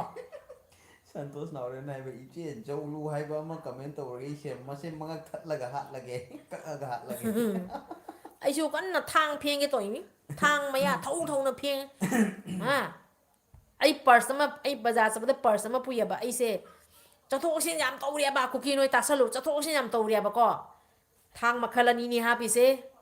ꯊꯥꯡ ꯃꯈꯜ ꯑꯅꯤ ꯍꯧꯖꯤꯛꯇꯤ ꯑꯩꯁꯨ ꯅꯤꯡ ꯃꯥꯡꯗ ꯕꯣꯗꯤꯒꯥꯔꯗꯀꯁꯦ ꯊꯣꯛꯂꯛꯑꯗ꯭ꯔꯥ ꯈꯟꯅꯅꯦ ꯊꯥꯡ ꯃꯈꯜ ꯑꯅꯤꯅꯤ ꯍꯥꯞꯄꯤꯁꯦ ꯇꯦꯟꯇꯛ ꯇꯧꯕ ꯑꯃ ꯑꯗꯩꯗꯤ ꯀꯣꯟꯁꯤꯜꯂꯁꯨ ꯍꯥꯞꯄꯤꯗꯣ ꯑꯃꯗꯤ ꯂꯦꯜꯂꯝꯒꯅꯤ ꯍꯥꯏꯕꯒꯤ ꯇꯥꯔꯒꯦꯠꯇ ꯆꯠꯂꯤꯕꯅꯤꯀோ Maiti ꯊꯥꯞꯅ Mangao. ꯀꯥꯞꯄꯛꯑꯒꯗꯤ ꯖꯥꯒꯤꯅꯤ ꯑꯗꯣ ꯅꯛꯅꯔꯒꯗꯤ ꯑꯃꯗꯤ ꯅꯣꯏꯒꯤꯁꯨ ꯇꯨ ꯇꯥꯕ ꯊꯥꯞꯅꯒ ꯀꯥꯞꯈ꯭ꯔꯒꯗꯤ ꯑꯗꯨ ꯑꯣꯏꯔꯒꯗꯤ ꯏꯃꯥ ꯂꯩꯕꯥꯛꯀꯤꯗꯃꯛꯇ ꯊꯋꯥꯏꯅ ꯄꯣꯟꯊꯥ ꯑꯣꯏꯈ꯭ꯔꯗꯤ ꯑꯣꯏꯈꯔꯦ ꯑꯊꯧꯕ ꯃꯌꯥꯝꯅ ꯊꯋꯥꯏꯅ ꯄꯣꯟꯊꯥ ꯑꯣꯏꯔꯤꯕ ꯃꯌꯥꯝꯗꯣ ꯑꯗꯨꯃꯥꯏꯅ ꯑꯩꯈꯣꯏꯁꯨ ꯊꯋꯥꯏꯅ ꯄꯣꯟꯊꯥ ꯑꯣꯏꯈ꯭ꯔꯗꯤ ꯀꯨꯀꯤꯅ ꯃꯍꯤꯛꯅꯤ ꯍꯥꯏꯅ ꯀꯤꯔꯤꯕ ꯑꯩꯁꯦ ꯀꯨꯀꯤꯒꯤ ꯃꯍꯤꯛ ꯑꯣꯏꯔꯤꯕ ꯑꯩꯁꯦ ꯃꯥꯡꯉ ꯊꯦꯡꯅꯔꯗꯤ ꯑꯃꯗꯤ ꯁꯣꯏꯗꯅ ꯇꯨꯅꯤꯍꯦ ꯑꯩꯒꯤ Iche, ꯈꯥꯎꯗꯁꯨ ꯑꯅꯤ ꯑꯍꯨꯝꯗꯤ ꯌꯥꯎꯔ ꯆꯠꯂꯤꯕꯅꯤ Iche Kari ꯀꯥꯎꯒꯅꯨ Mathel Sarage, Angasi, Ichegi, like Tarakadra, Naibani, Taragi, ꯊꯥꯒꯠꯆꯔꯤ Maiti Ningo. ꯊꯥꯒꯠꯆꯔꯤ ꯑꯩꯈꯣꯏꯗꯤ ꯁꯤꯡꯖꯨ ꯌꯥꯝ ꯄꯥꯝꯖꯩꯑꯕ Go high question of the comment for Tarsuna. ꯏꯆꯤꯟ ꯏꯅꯥꯎ ꯃꯌꯥꯝ ꯀꯃꯦꯟ ꯈꯔ ꯆꯤꯊ ꯅꯥꯟꯊꯈ꯭ꯔꯁꯨ ꯃꯌꯥꯝ ꯋꯥꯔꯧꯕꯤꯒꯅꯨ ꯁꯨꯝ ꯋꯥꯔꯤ ꯈꯔ ꯁꯥꯟꯅꯁꯦꯅ ꯂꯥꯏꯐꯁꯦ ꯊꯥꯖꯔꯛꯄꯅꯤ ꯑꯗꯣ ꯍꯧꯖꯤꯛ ꯈꯔꯅꯤꯃꯨꯛ ꯂꯥꯏꯐꯁꯦ ꯊꯥꯕ ꯂꯦꯞꯄꯅꯤ ꯉꯁꯤꯁꯦ ꯃꯇꯝ ꯈꯔ ꯁꯪꯕꯗꯨꯅ ꯁꯪꯕ ꯍꯥꯏꯗꯤ ꯁꯤꯁꯨ ꯍꯌꯦꯡꯁꯨ ꯄ꯭ꯔꯣꯒ꯭ꯔꯥꯝ ꯂꯩ ꯑꯗꯨꯏꯁꯨ ꯃꯌꯥꯝꯒ ꯉꯔꯥꯡ ꯋꯥꯔꯤ ꯁꯥꯟꯅꯕꯗ ꯐꯪꯅꯍꯧꯗꯕ ꯀꯥꯡꯕꯨ ꯈꯔ ꯌꯥꯎꯔꯦ ꯑꯗꯨꯗꯨꯅ ꯁꯟꯇꯣꯁꯅ ꯉꯁꯤꯁꯤꯃ ꯅꯤꯡꯇꯤꯒꯤ ꯇꯧꯔꯛꯑꯣꯏ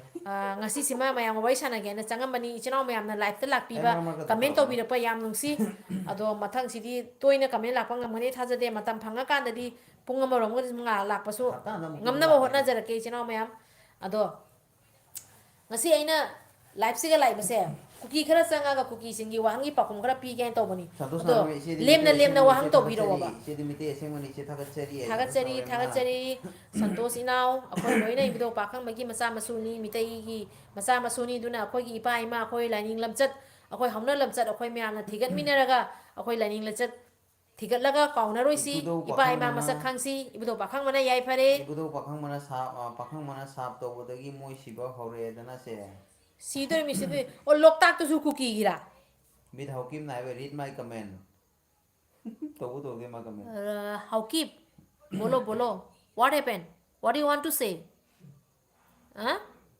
U want to say sorry S R lovers ꯏꯅꯦ ꯀꯨꯏꯔꯔꯣꯏ ꯀꯨꯀꯤ ꯂꯣꯏꯅ ꯇꯨꯝꯃꯗꯣꯔꯦ ꯑꯣꯟꯂꯤ 3ꯒꯤ ꯃꯅꯨꯡꯗ ꯊꯥ 3ꯒꯤ ꯃꯅꯨꯡꯗ ꯂꯣꯏꯈ꯭ꯔꯁꯅꯨ ꯄꯨꯡꯂꯣꯏ ꯂꯣꯏꯈ꯭ꯔꯁꯅꯨ ꯏꯕꯨꯙꯧꯒꯤ ꯊꯧꯖꯥꯜꯗꯒꯤ ꯀꯨꯀꯤ ꯍꯥꯏꯕ ꯀꯨꯀꯤꯁꯦ ꯄꯨꯡꯃꯥꯡꯉꯦ ꯃꯥꯡꯈ꯭ꯔꯁꯅꯨ ꯃꯤ ꯄ꯭ꯔꯤꯊꯤꯕꯤꯁꯤꯗꯒꯤ ꯍꯧꯀꯤꯝꯅ ꯍꯥꯏꯕ ꯕꯤꯐꯣꯔ ꯌꯨ ꯏꯟ ꯅꯥꯏ ꯕꯤꯐꯣꯔ ꯌꯨ ꯏꯟ ꯏꯟ ꯍꯣ ꯍꯣ ꯍꯣ ꯍꯣ ꯍꯣ ꯍꯣ ꯗ꯭ꯔꯛꯁ ꯆꯥꯔꯒ ꯀꯃꯦꯟ ꯇꯧꯔꯛꯏꯔꯣ ꯗ꯭ꯔꯛꯁ ꯆꯥꯔꯛꯑꯕꯣ ꯆꯦꯛ ꯃꯥꯏ ꯀꯃꯦꯟ ꯒꯥꯏꯕꯣꯅꯤ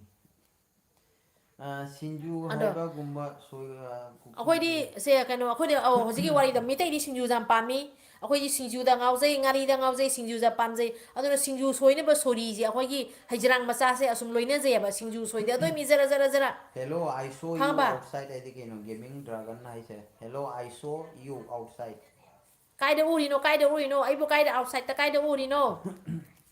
ꯑꯩꯁꯦ ꯀꯣꯏꯊꯨꯡ ꯊꯨꯡꯕꯅꯤ ꯀꯣꯏꯄꯥꯏ ꯄꯥꯏꯕꯅꯤ ꯃꯍꯤꯛꯅꯤ ꯑꯩꯁꯦ ꯈꯪꯉꯨꯀꯣ ꯃꯍꯤꯛ ꯅꯣꯔꯦꯅ ꯉꯥꯡꯕꯁꯦ ꯇꯥꯕꯗ ꯌꯥꯝꯅ ꯅꯨꯡꯉꯥꯏꯌꯦ ꯃꯃꯥ ꯄꯄꯥꯒ ꯅꯦꯅꯦꯒꯤ ꯚꯤꯗꯤꯑꯣ ꯂꯥꯛꯄꯗ ꯉꯥꯏꯔꯦ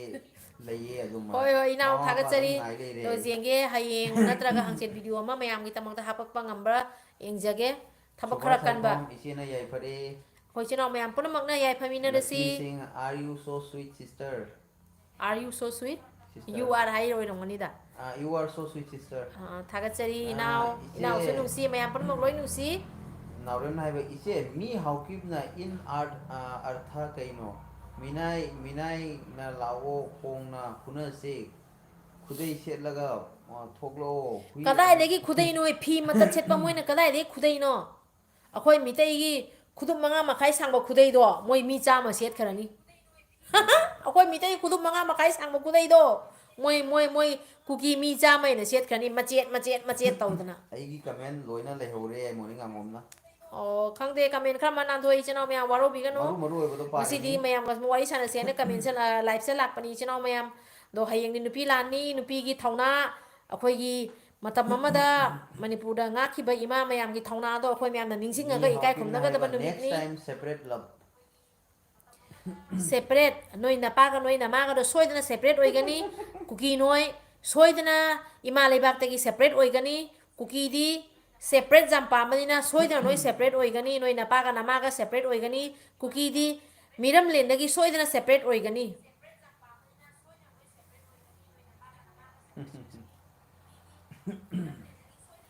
ꯇꯧꯕꯤꯔꯣ ꯈꯪꯕ ꯇꯧꯕꯤꯔꯣ ꯇꯧꯕꯤꯔꯣ ꯀꯃꯦꯟ ꯀꯨꯀꯤ ꯇꯧꯕꯤꯔꯣ ꯑꯩ ꯅꯦꯛꯊꯔꯒꯦ ꯀꯃꯦꯟ ꯇꯧꯕꯤꯔꯣ ꯅꯣꯏ ꯁꯦꯄꯔꯦꯠ ꯌꯥꯝ ꯗꯣꯟ ꯕ꯭ꯔꯦꯛ ꯄꯥꯝꯃꯦꯕꯀꯣ ꯂꯥꯏꯛ ꯑꯦ ꯃꯦꯠ ꯗꯣꯛ ꯅꯪꯅꯤꯅꯦ ꯃꯦꯠ ꯗꯣꯛ ꯑꯣꯏꯔꯤꯗꯣ ꯃꯦꯠ ꯑꯥꯏ ꯃꯤꯟ ꯂꯞ ꯑꯩ ꯑꯥꯏ ꯃꯤꯟ ꯂꯞ I am in love. Oh, I am virus. I am virus.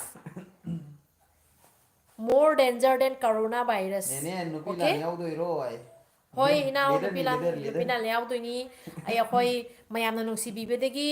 ꯍꯣꯖꯥꯏ ꯗꯤꯁꯇ꯭ꯔꯤꯛꯁꯤꯃꯒꯤ ꯑꯩꯅ ꯖꯣꯏꯟ ꯁꯦꯀ꯭ꯔꯦꯇꯔꯤ ꯑꯣꯏꯖꯔꯤ ꯑꯗꯨꯅ ꯏꯃꯥ ꯂꯩꯕꯥꯛꯀꯤꯗꯃꯛꯇ ꯃꯤꯇꯩ ꯑꯊꯧꯕ ꯃꯌꯥꯝꯒꯤꯗꯃꯛꯇ ꯍꯌꯦꯡꯗꯤ ꯀꯨꯀꯤꯁꯤꯡꯁꯦ ꯂꯦꯝꯅ ꯊꯥꯕ ꯌꯥꯗꯦꯀꯣ ꯍꯥꯏꯅ ꯍꯌꯦꯡ ꯃꯌꯥꯝꯒꯤ ꯃꯃꯥꯡꯗ ꯏꯁꯄꯤꯆ ꯑꯃ ꯄꯤꯒꯦ ꯀꯨꯀꯤ ꯍꯥꯏꯕ ꯀꯨꯀꯤꯁꯤꯗꯤ ꯂꯦꯝꯅ ꯊꯥꯕ ꯌꯥꯗꯦꯀꯣ ꯍꯥꯏꯅ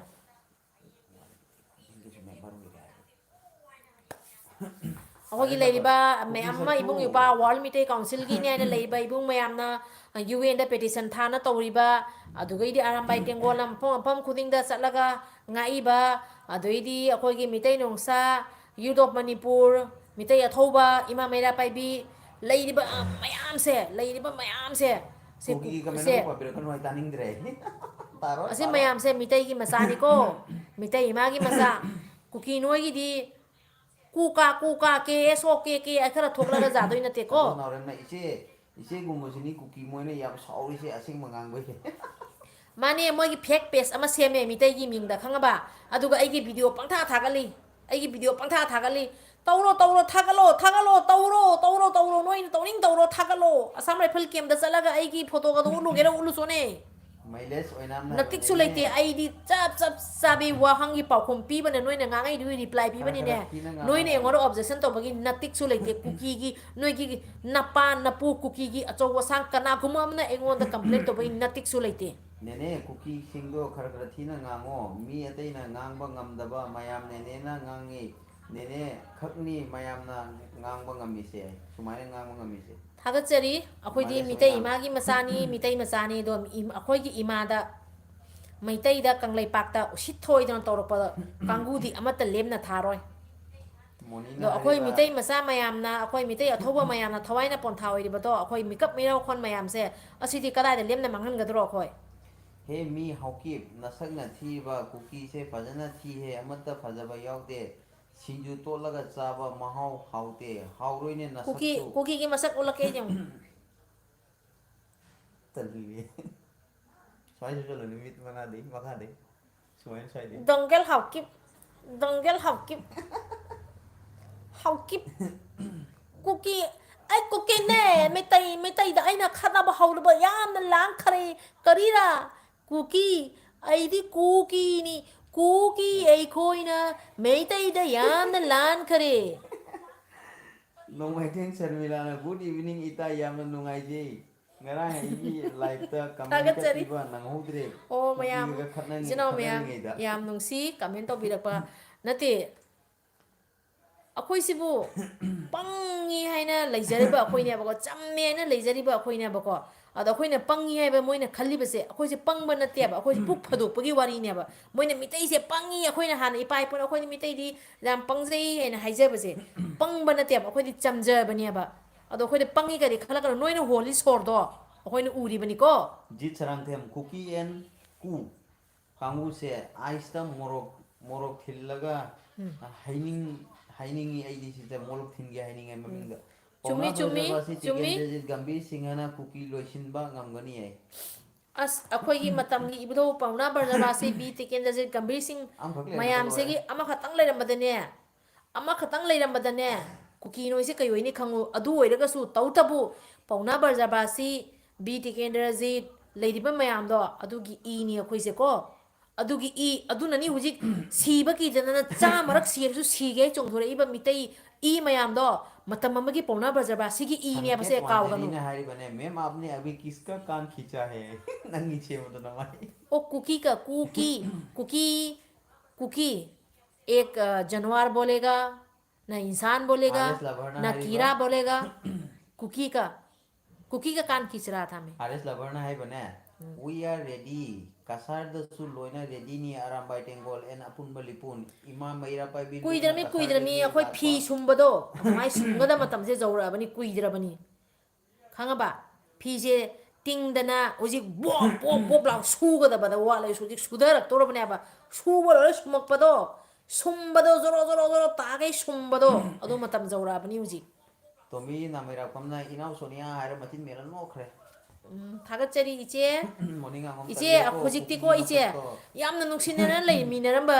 कुकीदो हुजे अखोय नुक्सी है खनबा जाद्रेबा मोइदि नुक्सीरगा अखोयना नुक्सी है खल्लुबदा अखोयबु मोइना लेमना थारक्तरे अखोयबु मोइना लौनम मिनम तौरगा अखोयबु मोइना हातनबा तौरेबा फोंगना खुदम हाइबु कइनो मणिपुर से सुक नुक्सीना लेमिनरा मोइना सेपरेट एडमिनिस्ट्रेशन पिवाइना कौदि हाइगलइसे जेंगोबा हाँ आई नोगले हम नावरेमना संतोष नावरेमना असेंग मनी कुकी सक्से सुमाइना तौबनी था सुदना पोपा मोइनी मोइदी एलियन की मचा ngakani मोइ मपा ममा लेते होरोफम लेते रिफ्यूजी रिफ्यूजी हाइबसे कइनो refugee asengba refugee da kwai digi sengba refugee se kanano wai thigalu bada kuki Jek morang cha ai lage bhabi. thagachari welcome Dare loi haijale. thagachari welcome mayam punamak Has ado suni to puna tawi jone jawlu hui thu. Nung amana lising 100,000% mayam martaga nung amana chin thi nang amana chin hen nawa lo de very good pare mom da follow kasu tauri haha mathi ba sakuki ai nam thi ba sakuki. thagachari mayam na comment to birakpa yam nusi china khoi mayam wai sana sia ba ko ado kuki ni ba na khangadi aina haisini kuki ni bu hai na khangadi lem na thaba zadar kari gino akhoi na nungai te na thado khrani ba ado aduna akhoi na ning onthora pa akhoi gi ning da moina nga thang thilakani ba adudi kamai na moi thadok tori akhoi na Kuki ki masak sahi kuki masak ne mangde ko we sahi ma daw jate suni bula oi nam na. suni bala oinam thagachari ado adugai amana ko hojengu nahan akhoi gi youth of manipur na date 22 da oi mare indoor meeting ama to bagi haibadudi dc gi permission phangi ga phangde ga to khare ba aduga moi kukina re release chat liya ba ko asi lo se ani su de kamai haiduno kamai haiduno moina dc na aya pi ri akhoi di khangde do mo chati chat liya ba Biki na hari mane phai Manipura ngak na ba hero le example aram bai Bengal. Ele mete lipun UNLF lay akhoi mite athoba mayam lay UNL lay ULF lay pipak lay mayam lay ibung ipa athoba mayam lay aram bai tengo lay mera pai bi lay mite lay pun lay mite lingjen lay ri imai pema aduri to khro moi kuki le angang masa mayam sina hairei sini husik angang masa sing sina husik ke do no kukilen ku manungda kukilen ku manungda oh ang kakala no pim ka jalini mete refugee are oh no pini yes you are right kuki refugee ai su langningi ima ai su langningi Manipur da lapo phangbaga kuki alien man ba singdo prithibi dagi mulam dai sigi amata unaningi kuki noi kai kuki noi ge afaba wa ma khatang hairaba manipur siga lakpadi kuki noi na afaba kai thabak to isi maka hairaba mi kopi thaba to yili popi tharaga drugs saraga maya manghal lisiro noi to ise noi afaba wa am tang hairaba kuki noi na to afaba se kari nom ta hairaba ami jam lae Nandini blog hello ise Sonia thagachari Nandini naw nungai ribo kamai tawri ngasidi live tharage ado khrani amuk live thaba ngamaroi ngasi ge ma live tharam ge chino me wai sanasi Sonia Ranjana hijam ai sorry iche lan khare iche soi ran jaro so ngak piu aina mayam ji comment para pari iche gi mingsu haido khare do iche live ta lak piba yam thagachari iche hayang di nupi lan numit ni ado nupi lan numit lai basiga mayam siga wai sanage akhoi gi matam amada nupi mayam na ima lepak sibo kan kiba mitai nupi mayam gi thongna ningjen do akhoi lup leiriba lup khudimak na lup khudimak leiba community khudimana khangnaba akhoi mayam na asi nupi lan ne thoram se to lepa ya de haina mayam ga asi wai se sanage na life se saramani che kai mathel sabiraba se hai ba mi hoki minai mite khoi lon se chu noi gi ne hai gera singi kuki nong taradi kari chari ge nungai chingda lebada kuki masen pangphu da phunai yai nong tai ondhara ta chak chalok to suna da muna na pangphu da phunai hai ri kuki ni pa masu zong phara ga pu chalam bada chaningai le da zong hat la ga pu ra chapada asam da phare ichinaw mayam kuki noi di ura ba du video do na thibong chaningai le da na zong phara ga chali do noi ne su Manipur thugai ge ka haina noi MLA tara noi gi kaino do kai changhara ge Manipur thugai ge ni kai tawrei tar ma noi gi kaino tara do adum thabiro wai hoi yam nungsi do sangma matam da sum lak jage akhoi hana sumai tawram bara ba Manipur siga sok nungsina leirami ba phajabada ko Manipur se mo phajaba lei ponte ba lokta ki khuphaja yam na live thoi yam su live thabiro ko se yam nungai jei khara toina live thabiro ko kai maten chabira ge se chadri ngasi jinaw singa wai sana gen ai hujikta angha tang mamangda asmai ima singa Manipur dei su ima sing lai yena asmai na wari khara sana khona ba chalu na halakpata ngai ri kuidiri hayeng di program ni akhoi nupi langi akhoi mitai nupi gi hayeng di kawbo ya da ba numit ni ado akhoi gi haurei ba isa isu haurei ba pi ba nga sing de so akhoi gi ipai pu gi wari akhoi ꯂꯤꯔꯒ ꯃꯤꯇꯩꯒꯤ ꯍꯧꯔꯛꯐꯝ ꯈꯪꯍꯟꯕꯩ ꯃꯊꯧ ꯇꯥꯏ ꯃꯤꯇꯩꯒꯤ ꯊꯧꯅꯥ ꯂꯤꯡꯖꯦꯜ ꯏꯆꯥ ꯏꯁꯨꯗꯁꯨ ꯈꯪꯍꯟꯕ ꯇꯥꯏ ꯃꯣꯏꯗꯁꯨ ꯊꯧꯅꯥ ꯂꯤꯡꯖꯦꯜ ꯍꯥꯞꯄ ꯇꯥꯏ Jiten serang temna haribane yaifare sister and bro mitegi atangba mamomni ꯊꯥꯒꯠꯆꯔꯤ ꯌꯥꯝ ꯅꯨꯡꯁꯤ ꯃꯌꯥꯝꯅ ꯊꯥꯒꯠꯄꯤꯕ yaifare ꯑꯗꯣ ꯏꯕꯨꯙꯧ ꯄꯥꯈꯪꯕꯅ ꯌꯥꯏꯐꯔꯦ friend Rosen Triple X full plan ꯀꯥꯏ ꯆꯠꯈ꯭ꯔꯦ ꯀꯨꯀꯤꯗꯣ ꯆꯠꯈ꯭ꯔꯕꯣ कुकी चखरबो काय चखरे कुकी दो मनी कुकी पॉपी एयर आपकी सेवा में हाजिर है ए आर नसु थौ साबिदरे हुजी अदो मोइना हुजी खाली इस सेंट्रल ल मोइगी मतेंग तौरी गेसो हाइरेगी सेंट्रल ल मोइगा जानी चलो है कौन थों सुलाए हां चलो चनु कोन थौ इनाव नुंगाइरिबो इनाव सेंट्रल ल मतेंग तौगेरा तौनिंग मीना मतेंग तौगेरा मिजोराम न मतेंग तौगेरा तौनिंग मीना तौरसु मणिपुर थुगाइबगी मतिकति कनागोम द लेते मितै मितै अखोइने हिंगिगाइदि मणिपुर से थुगाइबगी मतिकसु लेते अदो मितै अखोइ मुथतनबा मितै अखोइ मुथतपा ngamnaba होजिक मालेम से थोलक्तरी मितै मांगनबा मितै मुथतपा ngamnaba मालेम से थोलक्तरी अदो मितै अखोइने लेरिगैदि मणिपुर थुगाइबा कनागोम अमना सोंगा मोइ मतिक लेते मितै अमना हिंगी भाउदी मितै अमना हिंगी भाउदी मणिपुर थुगाइबा ngamgani हाइना थोलक्पा मिदो मितै दुई ममांग द लेपना लेबा ngamgani हाइबसदि खलुरनु कांगो जम सुनेश्वरी देवी फुल सपोर्ट अनो लाकुनी प्रोमो तरानो थागतचरी मयाम पुनमक मयाम कमेंट नांथोखिबा तारगसो मयाम वारो बिगनो आरएस लोबर इमा एगी मिंगसु अमत लोबिरोगु मिंग रोशन लाइफम ना कसार थागतचरी और आरएस रोशन लोबर मामिंग रोशन कौरी कसार गिनी कसारगिनी इनाव कसार हदी अखोय असमगिनी नुंसी इनाव मयाम इचिनाव मयाम अखोय हुजी कसारदसो आरामबाई टेंगोल याम लेंखले अखोय दगिदी अखोय लेरिबा मफम सेगिदी कसार से लापी मणिपुर न नई अदु ओरगसु अखोय असम मनुंगदनी अदो असम की बोराक वैली द लेरिबा बोराक वैली लेरिबा मितै मयाम से कुकी न खंगद्रियाबा अखोयना ब्रह्मपुत्र वैली मोइना बोराक वैली द लेरिबा मितै मयाम से कयाम लेयबा से कुकी न खंगद्रियाबा हुजिक बोराक वैली द लेरिबा मितै मयाम थमजलकपदा कुकी मथी ममोय चितकनी आरामबाई टेंगोली मिंग ताबदा मोइना कीना चेलिबा मोइदो खोय बोराक वैली रोमदे थमजलकत्रियाबा हुजिक जोराम थांगा पोबगी करी हिंग जागी ने गई दिगेन ए हाउ हाउ साखरे मितै अखोयदा लानबगी मोय अदुनी कुकी दा जा मतेंग तोखिबदो कुकी ना बोर मतुम मतुम पीना कुकी बोर दो थांगो ngamdana तुसन गरे मा संतोष नारो इबाई इचे एखोय मितै मोइना मुथतप ngamo sungam ngamo मतिक लेते मालेम सिगा मितै मुथत कने ना ngasi बाव पोकसु पोकलक्ते पोकसु पोकतिरि पोकसु पोय मितै मुथत ngamnaba kanna goma मालेम से पोय मितै की थौना लिंजेन मितै से अखोय लाई की मचा मसुनी ने लाई की मचा मसु मितै नुपी मयाम ना ब्रिटिश हाक्तता मणिपुर से असिगे से कीना चखरमी मितै नुपी मेरा पाइबी ऐसे नुपी लानाय बंगसी नुमिसे अदुदी नुपी ना असुमाय ओइदि निपादी कई ओइरकनी कई ओइरकनी तौरी इरांग के नुआइफम खंगद्रे खंगद्रे अदो अखोय जिन नुआइफम खंगद्रे ना खन्ना लेबा जादे अखोय हुजिक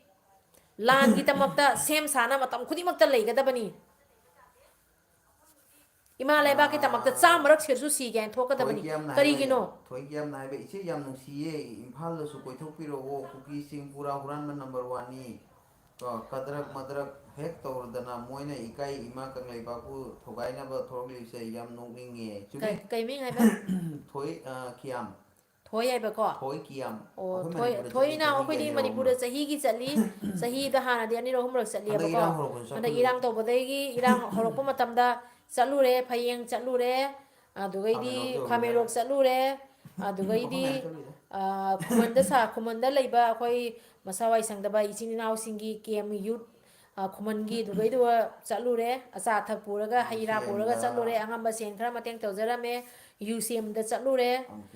दोइदी अखोय कोकोमिगी खुतांग तरोगा अखोय यूसीएम ऑफिस दा अंगamba सेन पालिसिंग जांgai मतेंग तौजरामी दो रिलीफ कैम सिंग दो चलगा अंगamba सेन खरा खक मतेंग तौरमी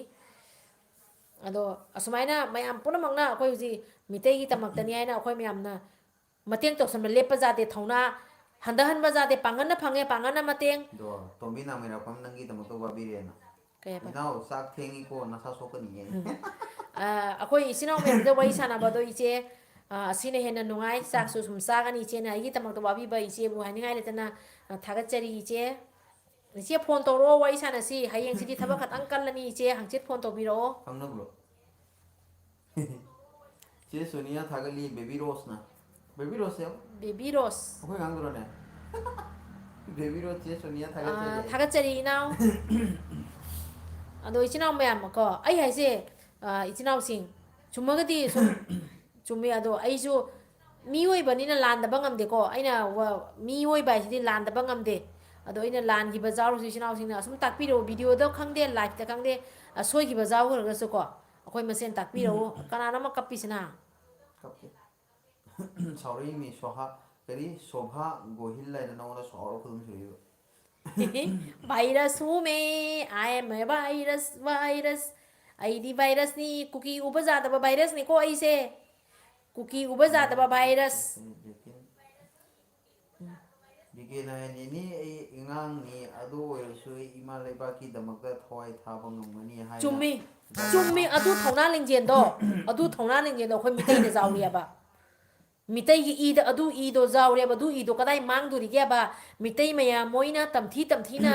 खुलाई जावदो मीदो मोइना अकनबा सारिबदो अखोयगी हेमनजीत लिंथोय ngंबी मोइना मफम मरांग खंगदरा मोइना ओदा नेना हातखिबदो एंथोनी मोइना मफम मरांग खंगदा ओला नेना हातखिबदो होजिक असीबा थवाइना पोंथायग्रम मयामगी हक्चांग थीबा फंगद्रिबदो अदु अखोय कदाइदा मांगदुरिगे अदुगी अचाकपसे कदाइदा मांगदुरिगेबा अदु अखोयना कुकी बुलेमना थानिंगदराबा इबाई इसे तौगिमल काउजरो ए खुरमजरी संतोष नावरना थागचरी मयाम पदमा सिस्टर अदुबु यामना चेकिनना लेबियु इबुदो बु चेनना थौगनबियु याइफरे याम नुसी अदमाय हाइबिरकपा अदो अइना हाइजगदबदी को नोंमादी सीद्रोबनी इमा लेबाकी तमंगदा वाही मंगा तरा तंगजो हाइरमगा अइना सीगिबा तारगसु मयामदि खंगौगनियाबा समाइना पारी मोंगी चैनल अमा लेरमी इमा लेबाकी तमंगदा जाम हाइरमबनी अदो मासे असमाय खोत अदुमा हाइबा तारगसु मयामदि अइसिदि खंगना होगनियाबा इमा लेबाकी तमक्तनी माना ngangammise अदुमदि खंगनियाबा को असीखक इमागी तमक्तनी इमा लेबाकी तमक्तनी मितैगी तमक्तनी असी मतेक अमक अइना वाही हाइबा ngamjaramiबसे असिना अइगिदि अहेनबने खंजैयाबदो अदुगा अइना हाइजनिंगबा वाफमदि कुकीना मितैदा कइदौङैदा कुकीना मितैदा एटेक तौबा ngamoi हुराना एटेक तौबगी नतना मांगदा फोंगना मितैदा मोइना चैलेंज तौबा ngamoi मितैदा खुद थाबा ngamoi मितै अई अमा तुगरसु मोइगिसु अमादि तुहल्लमगनी नुपी अमा ओइरगसु असिमदि मांगा थेंगनाबदनी को हुराना तौरगदि खंगरे हयेंगदि नुपी लान प्रोग्राम तौनी इचे अखोय कसारदा इचे अखोय मितैने याइफरे मितै अथौबा मयामना याइफरे मितै चिनाव मयामना याइफरे अर्जुन मेरा नाम ले लो अर्जुन भाई शुक्रिया अर्जुन भाई नमस्ते कैसे हो आप खाना पीना हो गया मेरा भाई लोग से थोड़ा बात कर रहे हैं मेरा भाई बहन लोग आया है उन लोग से मैं बातें कर रही हूँ आपका कमेंट बीच में चला गया आप खराब मत पाइएगा थाइबे मयुनामना इनाउगी थाउना थागली थाउजन बिबसु ओइसनु मपुमाना मतम खुदिमक्ता इबदो पाखंग मना अखोयबु थागोलगा थंबीबनिना अखोय सोइदना थाउजन अखोयना ngangiबदो अखोयना लिंजेन थोइबसे कदाइदगिनो इबदो पाखंग मई मसा मसु ओइबगिने अखोयना सि थाउना फंगिबसे को तोबिना मेरा पमना इनाउ नुपी लाना लाकोसिदा अखोयसु अहेनबा थाउना हापिको याइफरे थागचरी अदुनी अखोय मितै अथौबा मयामदो अदु निंजंगदी पौना बरजाबासिगी वाई निंजंग बिवरदी असुम अदुगी ईदो अखोय चांगकनियाबा ए अकबा लाइव आने का तरीका शुक्रिया एमएन सोइना थोय कियाम नाइ इचे अखोय पुना मतोयना थबक तौमिना सी इमा लेबाकी दमकता अखोयदी इमा मतगी मसा ngakdani इमा लेबाकी दमकता सीबा किरोइदबनी मितै इचे अमा ओइना कांगलेबांग याइफरे थोय नाउ चुम्मी असे वारी अमतंग हाइजेगेबको असेसे अखोय ग्रुप म्याम थोई हाइरेबको होय अखोय थोइसे यूडो मणिपुर हाइबा खंगदे मितै लिपुन हाइबा खंगदे कइनो कांगलेपा कनबा लुप हाइबा खंगदे थोइबा लुप म्याम थोइबसे को थोकचबी वाइनेबा लुप म्याम थोकदे मोइगी पंथुम मोइगी टारगेट से करिनो अबा पांदम से करिनो अबा इमा लेबा कनबनेबा पांदमदी अमा खतंगतनेबा इमा लेबा कनबनेबा तोंगान लुप म्याम थोगसु तोंगान लुप म्याम थोगसु को इमा लेबा कनबगी पांदमदी इमा लेबा कनबनेबा होय ना वै सोइदन कॉल तौजल के तुमिना मे अपना थागचरी इचे संतोष नावरना हाइबा इचेगी दमकता ननाव अखोय लेजरी इचेना कनामदा लान खिबा लेते कुकीना मचिन थीबगी रिप्लाई तौबनी अदुनी अइना हाइबसे इनाव याम नुसी इनाव ना हाइबिरपा दो कुकीदा अखोयने कीना लेबे मथौ तादे कुकी है महिक अखोयदा महिक ऐसे महिक ने हाइजो दरो कुकीना ꯑꯩꯈꯣꯏꯗ ꯎꯔ ꯃꯣꯏꯅ ꯀꯤ ꯇꯥꯕꯅꯤ ꯑꯩꯈꯣꯏꯅ ꯃꯣꯏ ꯀꯤꯗꯣꯏ ꯅꯠꯇꯦ ꯃꯣꯏꯗꯤ ꯍꯨꯔꯥꯟꯕꯅꯤ ꯍꯥꯏꯕꯀꯣ ꯃꯣꯏ ꯂꯨꯝꯅ ꯊꯕꯛ mi ꯇꯧꯕꯇꯅꯤ hauki ꯃꯣꯏꯒꯤ me mabuk thalam mare othok le moninga khum saju le saju lema pokpam yam nungsi sumaina thauna phana haiba ngami base thagatsari ꯊꯥꯒꯠꯆꯔꯤ ꯑꯩꯈꯣꯏꯗꯤ ꯃꯤꯇꯩ ꯃꯆꯥꯅꯤꯅꯀꯣ ꯃꯤꯇꯩ ꯃꯆꯥꯅꯤꯅ ꯑꯩꯈꯣꯏ ꯀꯤꯗꯦ ꯀꯅꯥꯝꯇ ꯑꯩꯈꯣꯏ ꯂꯥꯟꯗꯕꯅꯤꯅ ꯀꯤꯗꯦ ꯀꯤꯗꯦ ꯍꯥꯏꯕꯒꯤ ꯑꯔꯊꯗꯤ ꯑꯩꯈꯣꯏ ꯂꯥꯟꯗꯦ ꯂꯥꯟꯗꯕꯅꯤꯅ ꯀꯤꯗꯦ ꯑꯆꯨꯝꯕꯒꯤꯗꯃꯛꯇꯗꯤ ꯊꯋꯥꯏ ꯀꯠꯊꯣꯛꯀꯅꯤ ꯑꯗꯣ ꯑꯩꯈꯣꯏꯗ ꯂꯥꯜꯂꯛꯑꯕꯗꯤ ꯊꯋꯥꯏꯁꯨ ꯂꯧꯒꯅꯤ bike na haiba laren laba yon bagi matam yorkle ꯌꯧꯔꯛꯂꯦ ꯁꯥꯐꯣꯡꯕꯩ ꯃꯇꯝ ꯌꯧꯔꯛꯑꯦ ꯅꯤꯡꯊꯧꯖꯝ ꯕꯕꯤꯇꯥ ꯗꯦꯕꯤ ꯏꯆꯦꯒꯤ ꯈꯣꯟꯖꯦꯜꯁꯦ ꯃꯩꯇꯩ ꯂꯩꯕꯥꯛꯀꯤ ꯏꯆꯤꯟ ꯀꯌꯥ ꯀꯩ ꯏꯆꯤꯟ ꯀꯌꯥ ꯀꯥꯆꯤꯟ ꯀꯌꯥ ꯊꯨꯡꯅ ꯌꯧꯗꯨꯅ ꯃꯤꯀꯞ ꯊꯣꯛꯂꯁꯅꯨ ꯁꯅꯥ ꯂꯩꯕꯥꯛꯅ ꯌꯥꯏꯐꯔꯦ ꯁꯅꯥ ꯂꯩꯕꯥꯛꯅ ꯌꯥꯏꯐꯔꯦ ꯑꯩꯈꯣꯏ ꯃꯤꯇꯩ ꯏꯆꯤꯟ ꯏꯅꯥꯎ ꯃꯌꯥꯝ ꯄꯨꯝꯅꯃꯛꯅ ꯕꯤꯅꯣꯗ ꯌꯥꯏꯐꯃꯤꯟꯅꯔꯁꯤ ꯈꯨꯔꯃꯩ God help all ꯂꯩ ꯕꯤꯅꯣꯠ God help all I say God help all Vinod ꯑꯩ ꯈꯪꯗꯦꯀꯣ ꯑꯩꯈꯣꯏ God help ꯃꯇꯝ all ꯍꯥꯏꯔꯣ yes thank you God help Yuvraj God ꯗꯥꯗꯤ ꯑꯗꯣ ꯑꯩꯅ ꯍꯥꯏꯗꯣꯀꯣ ꯅꯠꯇ꯭ꯔꯅꯤ ꯑꯩꯈꯣꯏ ꯂꯩꯔꯤꯕ ꯃꯤꯇꯩ ꯏꯆꯤꯟ ꯏꯅꯥꯎ ꯀꯁꯥ ꯃꯌꯥꯝ ꯀꯣ ꯀꯃꯜ ꯂꯩ ꯏꯆꯦ ꯏꯕꯥꯏ ꯅꯨꯡꯉꯥꯏꯔꯤꯕꯣ ꯏꯅꯥꯎꯄ꯭रिꯌꯥ ꯀꯃꯥꯏꯅ ꯇꯧꯔꯤ ꯑꯗꯣ ꯑꯩ ꯍꯥꯏꯁꯦꯀꯣ ꯑꯩꯈꯣꯏꯗꯤꯀꯣ ꯂꯥꯏꯒꯤ ꯃꯆꯥ ꯃꯁꯨ ꯑꯣꯏꯕꯅꯤ ꯑꯩꯈꯣꯏꯗꯤ ꯃꯤꯗ ꯂꯥꯟꯗꯦꯕ ꯑꯗꯣ ꯑꯆꯨꯝꯕꯒꯤꯗꯃꯛꯇ ꯑꯩꯈꯣꯏꯁꯦ ꯀꯠꯊꯣꯛꯄꯗ ꯀꯤꯗꯕ ꯀꯥꯡꯕꯨꯅꯦꯕꯀꯣ ꯍꯣꯏ ꯑꯩꯈꯣꯏꯁꯨ ꯃꯤ ꯑꯃ ꯑꯣꯏꯕꯅꯤꯅ ꯑꯩꯈꯣꯏꯁꯨ ꯂꯥꯜꯂꯤꯕꯅꯤ ꯂꯥꯜꯂꯤꯕꯁꯦ ꯃꯤꯅ ꯉꯥꯛꯄꯤꯕ ꯉꯝꯗꯕ ꯑꯔꯥꯟꯕꯗꯨꯗꯤ ꯑꯩꯈꯣꯏ ꯇꯧꯗꯦꯕ ꯃꯤ ꯑꯃ ꯑꯣꯏꯅ ꯂꯩꯔꯕꯅꯤꯅ ꯂꯥꯟꯕꯁꯤꯗꯤ ꯄꯨꯝꯅꯃꯛꯅ ꯂꯥꯜꯂꯤꯕꯅꯤ ꯑꯩꯁꯨ ꯃꯤꯅꯤ ꯑꯩꯁꯨ ꯂꯥꯜꯂꯤꯕꯅꯦꯕꯀꯣ ꯂꯥꯜꯂꯒꯁꯨ ꯃꯤꯒꯤ ꯊꯃꯣꯏ ꯁꯣꯛꯄ ꯂꯥꯏꯅ ꯌꯥꯗꯕ ꯊꯕꯛ ꯂꯥꯏꯅ ꯌꯥꯗꯕ ꯏꯁꯥꯅ ꯉꯥꯛꯄꯤꯕ ꯉꯝꯗꯕ ꯊꯕꯛ ꯑꯗꯨꯒꯨꯝꯕ ꯀꯥ ꯍꯦꯟꯅ ꯀꯥꯏꯕ ꯊꯕꯛꯁꯦ ꯑꯩꯈꯣꯏ ꯇꯧꯗꯦꯕ ꯁꯔ ꯀꯨꯃꯥꯔ ꯁꯤꯡ ꯌꯥꯏꯐꯔꯦ ꯑꯅꯧꯕ ꯂꯥꯛꯄꯅꯤ ꯋꯦꯜꯀꯝ ꯊꯥꯒꯠꯆꯔꯤ ꯊꯥꯒꯠꯆꯔꯤ ꯏꯆꯤꯟ ꯏꯅꯥꯎ ꯃꯌꯥꯝ ꯀꯃꯦꯟ ꯑꯁꯥꯡ ꯕꯤꯀꯦ ꯑꯁꯥꯡꯕ ꯅꯥꯏ ꯃꯌꯥꯝ ꯂꯥꯛꯏ ꯕꯤꯀꯦ ꯀꯃꯦꯟꯁꯦꯀꯣ ꯑꯩꯁꯦ ꯕꯤꯀꯦꯅ ꯃꯤꯠꯁꯦ ꯈꯔ ꯍꯥꯏꯕ ꯅꯨꯡꯉꯥꯏꯇꯕꯅꯤꯅ ꯑꯩ ꯀꯃꯦꯟꯁꯦ ꯃꯉꯣꯟꯗ ꯑꯣꯏꯅ ꯄꯥꯍꯜꯂꯦ ꯑꯗꯣ ꯂꯥꯏꯒꯤ ꯊꯧꯖꯥꯟꯗꯒꯤ ꯃꯄꯨꯒꯤ ꯊꯧꯖꯥꯟꯗꯒꯤ ꯊꯥ ꯑꯃꯅꯤ ꯃꯇꯨꯡꯗ ꯑꯣꯄꯔꯦꯁꯟ ꯇꯧꯒꯦ ꯇꯧꯖꯔꯤ ꯑꯣꯄꯔꯦꯁꯟ ꯇꯧꯕ ꯂꯣꯏꯔꯒꯗꯤ ꯃꯌꯥꯝꯒꯤ ꯀꯃꯦꯟꯁꯦ ꯄꯥꯕ ꯉꯝꯕ ꯑꯣꯏꯖꯒꯦ ꯒꯝꯚꯤꯔ ꯁꯤꯡꯅ ꯍꯥꯏꯕ ꯒꯝꯚꯤꯔ ꯁꯤꯡꯅ ꯍꯣꯏꯒꯤ ꯋꯥꯔꯤ ꯅꯤꯡꯁꯤꯡꯂꯗꯤ ꯊꯧꯅꯥ ꯍꯥꯞꯄꯤꯒꯅꯤ ꯌꯥꯏ ꯊꯧꯅꯥ ꯍꯥꯞꯄꯤꯒꯅꯤ ꯆꯨꯝꯃꯤ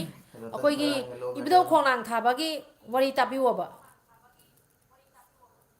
ꯃꯩꯇꯩ ꯃꯁꯥꯒ ꯑꯊꯧꯕ ꯃꯌꯥꯝꯗꯨꯒꯤ ꯋꯥꯔꯤ ꯅꯨꯡꯉꯥꯏꯔꯤ ꯇꯥꯕꯤꯌꯣꯕ ꯊꯣꯏ ꯀꯌꯥꯝꯅ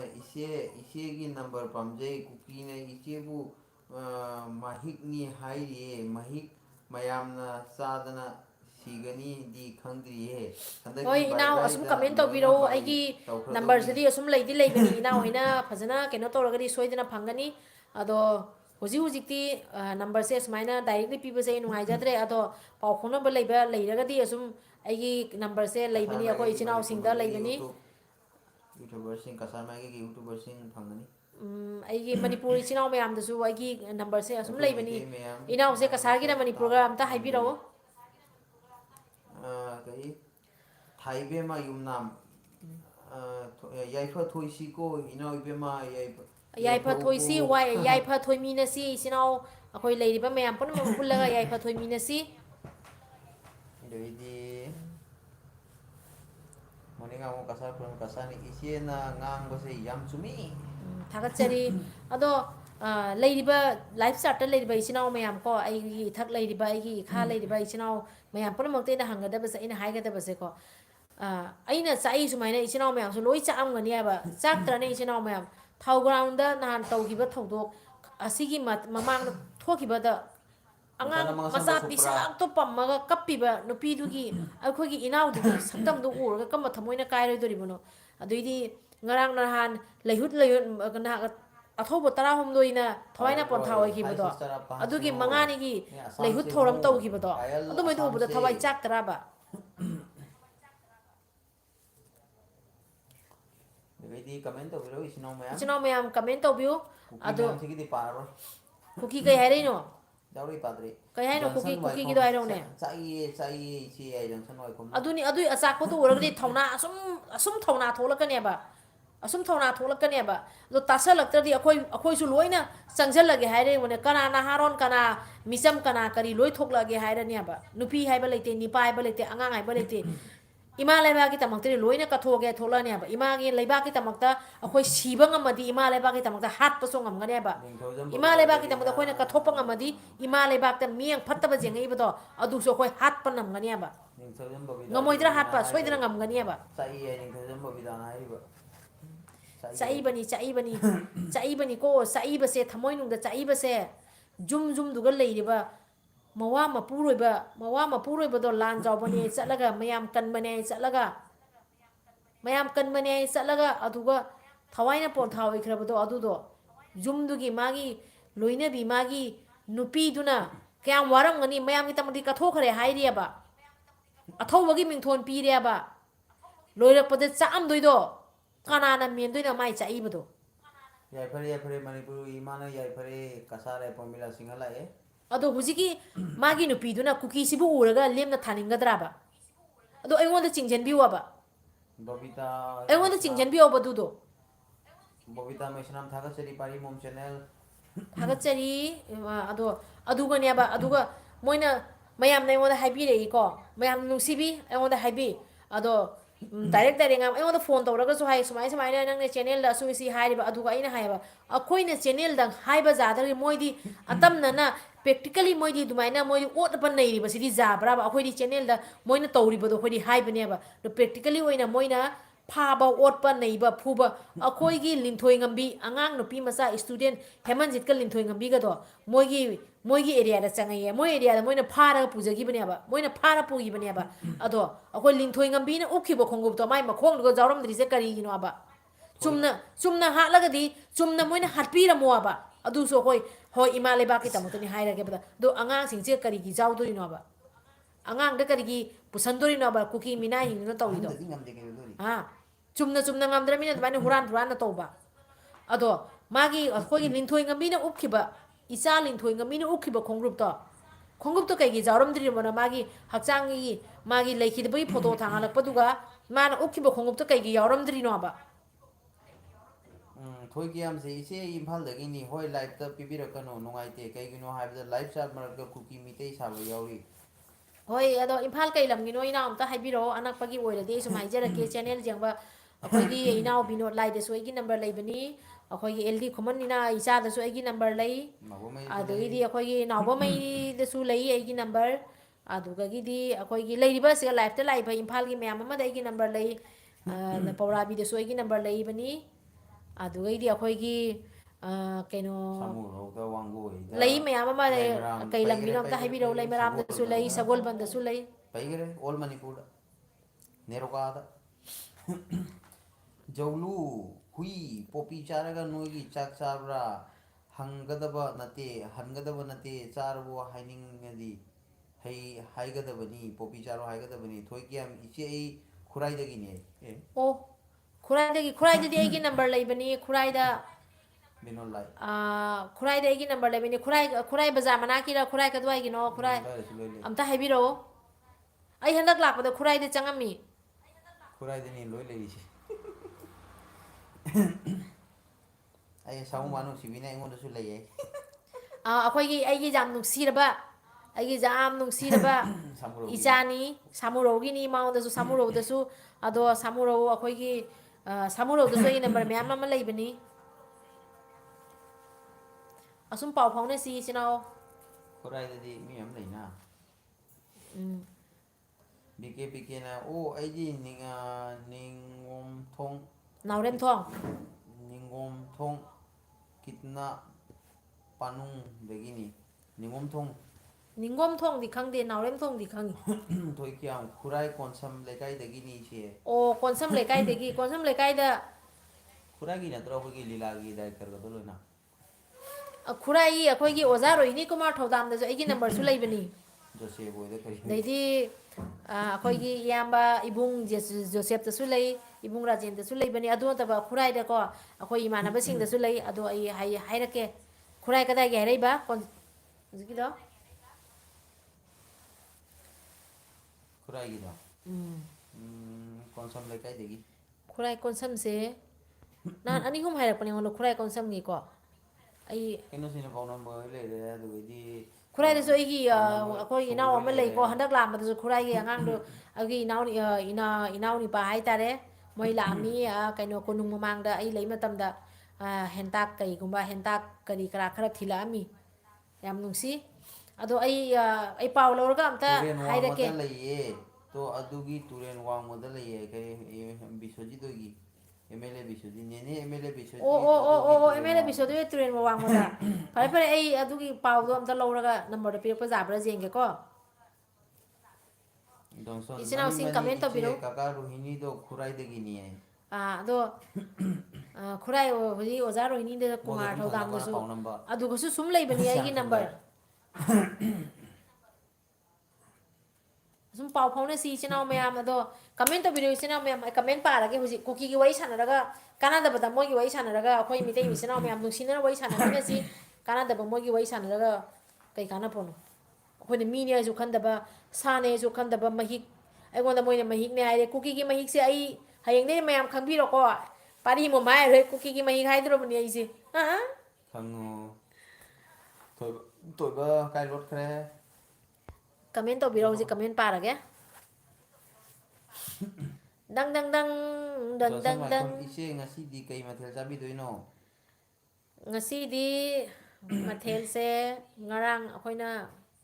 mathel se hai ba talle ngarang ngarang nga mo ko moru khara le ba du duga mayan thongjale Maharashtra ki Maharashtra ki kaise ho bhai Get one girl what language are saying talking Meitei language Meitei Manipuri Mirabai Chanu do you know Mirabai Chanu Mericom Mirabai Chanu Oh oza Rohini Kumar Bambam you do you know Bambam Lamlong ni aikhoina khurai konsam lekai ni mona lamlong We all are proud to our sister Mirabai Chanu. Mirabai Chanu is a Meitei girl.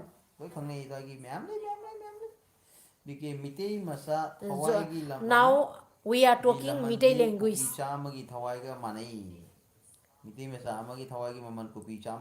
Chumi Meitei masa amagi thawai gi lamandi kuki lising na sing batagani.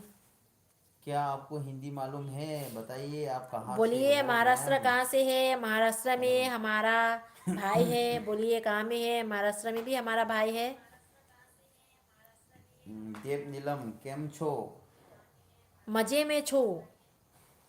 Sudeep बोलते आप तमे केम छो आप किधर से ma'am मैं असम से जौलू की कमेंट पाउने है काइनो जौलू की कमेंट दुबो निर्वाला जाना मजे में ओटी ब्यूटी हाय थाई सीधी में हेलो हेलो साई मंदिर देगी मना की सीधी देगी अच्छा साई मंदिर जौलू सबका मालिक एक चारबो है साउमान सिबिना हाइबा इमा लेबाग इरमदमना याई फरे इमा लेबाग इरमदमना याई फरे Mitei mukna ka daba kanam leite mitei mukkan ba leite ha ha ha kuki gi matam loi do ko tau kuki no hoi mun na tau noi gi phi sumba mai sumba gi matam zaure ko hai bi de hai gani ko kuki na khoi karira kari hai para kuki na khoi hai pi te hai kan nu ko na khoi se mai tai na phi sumba dumai na sumba ki matam laglabani ko kukin na khoi tau ko hai kuki minnai no khoi da hai ri base mun na tau ko Vinod bye bye ne bye bye Vinod blue am dang pi wai ne thoi ba gi do nang doi pi ta ba et monitor thoi ba blue am dang pi wai blue do kai no ai mi chinga mu da ma chinga blue ki da ne putro ke thoi ban putro ano thoi ba blue ke do gai no et monitor na tra add moderator standard moderator jar ba jang mo thoi ba si kana blue am tang pi biro hai nang doi mu so nu ko hoi ichina mayam ado mayam kai ke mathel jabi ra ba mitei gi ngari du na phajana tora iro ba phajana sara di hai ba ne jowlu dom tang ngang wai mau ngang ei du udrai jowlu kai hai no hey jowlu mitei me zau mitei me na hai jodro cookie comment bo pa bir ko na pa du cookie ki comment jam ta to ge kai ne cookie do kai ne jowlu do kai ne sai ge ne mang re jowlu nang kai ne ta sai ge ne zau lau sai ge ne jai shri ram kingfish hi hello hindi ka mun na pareng lenga nijula mama so tai maja maso tame maje me chu Mr. Papu Kumar bike na nene yamna ingo tawgan wai nene yamna igo tawganu wai BK na. Kari ego tawne di na oi bhap tadre. Dedi Soiba taro taklo ba ko ai ngang ne kok se haigat le bane kari kari hai de bhap ta hude ba. kasa ko iche moni kari hingjang sage nijo aja Gujarat. Gujarat में ना गुजरात का ढोकला ढोकला बहुत अच्छा लगता है Dedi singi jengeng le de ne. इचना में हम कमेंट तो बिरो ngang wai sana si Ai nusi hawai wai sana chai si ne ne. hauni inem dada hawai phadiom khara thaksa laga phajjana ngari o mura ka met laga sa dum haw bo leitre kuki na tin dam to ngari pan gare na phong na lei chat pasu kai gum sa badi moine heli Sinju suwai prasang hawam hai BK na ne ni aina hai badi Nepal napal to gunu lan amuk ngamoy. ꯑꯣ ꯅꯥꯄꯜ ꯇꯧꯗꯦꯗ ꯑꯩꯈꯣꯏꯅ ꯍꯥꯏꯔꯤꯕꯁꯦ ꯀꯣ ꯃꯤꯇꯩ ꯑꯃꯒꯤ ꯑꯩꯈꯣꯏꯒꯤ ꯂꯩꯔꯤꯕ ꯊꯧꯅꯥꯗꯣ ꯑꯁꯨꯝ ꯍꯥꯏꯕꯩ ꯋꯥꯔꯤꯅꯦꯕ ꯅꯥꯄꯜ ꯑꯩꯈꯣꯏ ꯀꯩꯗꯧꯉꯩ ꯅꯥꯄꯜ ꯇꯧꯕ ꯌꯥꯗꯦ Hangam ꯆꯨꯝꯃꯤ moina tawe ꯅꯥꯄꯜ ꯇꯧꯕ ꯏꯆꯦ ꯌꯥꯗꯦ ꯉꯁꯤꯗꯤ ꯊꯣꯏꯕꯤ ꯑꯗꯣ ꯑꯃꯅ ꯃꯤꯇꯩꯒꯤ ꯂꯤꯡꯖꯦꯜꯁꯤꯗꯤ ꯈꯔꯗꯤ ꯈꯪꯍꯟꯕꯩ ꯃꯊꯧꯅꯤ ꯃꯤꯇꯩꯗꯤ ꯅꯤꯡꯍꯟꯗꯕꯅꯤꯀꯣ ꯁꯤꯕꯗ ꯀꯤꯗꯕ ꯍꯥꯠꯄꯗ ꯀꯤꯗꯕ ꯂꯥꯜꯂꯛꯑꯗꯤ ꯂꯦꯝꯅ ꯊꯥꯗꯦ ꯂꯥꯜꯂꯛꯑꯗꯤꯕꯗꯤ ꯑꯩꯈꯣꯏꯗ ꯀꯥꯏꯔꯛꯑꯗꯤ ꯑꯩꯈꯣꯏꯒꯤ ꯏꯃꯥ ꯃꯁꯛ ꯈꯪꯉꯛꯇ꯭ꯔꯗꯤ ꯑꯩꯈꯣꯏ ꯂꯦꯝꯅ ꯊꯥꯗꯦ ꯇꯧꯇꯕꯨ ꯑꯩꯈꯣꯏ ꯃꯤꯇꯩꯅꯤ ꯅꯥꯄꯟ ꯇꯧꯕ ꯌꯥꯗꯦ ꯃꯤꯇꯩꯗꯤ ꯑꯂꯥꯟꯕ ꯁꯥꯖꯠ ꯆꯠꯄ ꯌꯥꯗꯦ ꯆꯨꯝꯃꯤ ꯏꯆꯥꯅ ꯑꯩꯅ ꯇꯥꯛꯄꯤꯔꯛꯄ ꯊꯣꯡꯕꯅꯤ ꯊꯥꯒꯠꯆꯔꯤ ꯃꯃꯥ ꯕꯕꯥ ꯈꯣꯏ ꯂꯩꯇꯦ ꯑꯩ ꯊꯣꯏꯕꯒꯤ ꯑꯣ ꯃꯁꯥ ꯊꯣꯏꯕ ꯊꯣꯡꯖꯔꯤꯅꯦ ꯅꯪꯒꯤ ꯀꯩꯅꯣꯗꯣ ꯑꯩ ꯍꯥꯏꯔꯝꯒꯗꯅꯤ ꯉꯔꯥꯡ ꯑꯩꯈꯣꯏ ꯃꯅꯤꯄꯨꯔꯗ ꯃꯤ ꯂꯥꯛꯏꯁꯦ ꯅꯪꯒꯤ ꯂꯨꯏꯇꯁ ꯆꯔꯥꯗꯣ ꯈꯔ ꯄꯤꯔꯛꯑꯣ ꯍꯥꯏꯅ ꯆꯔꯗꯣ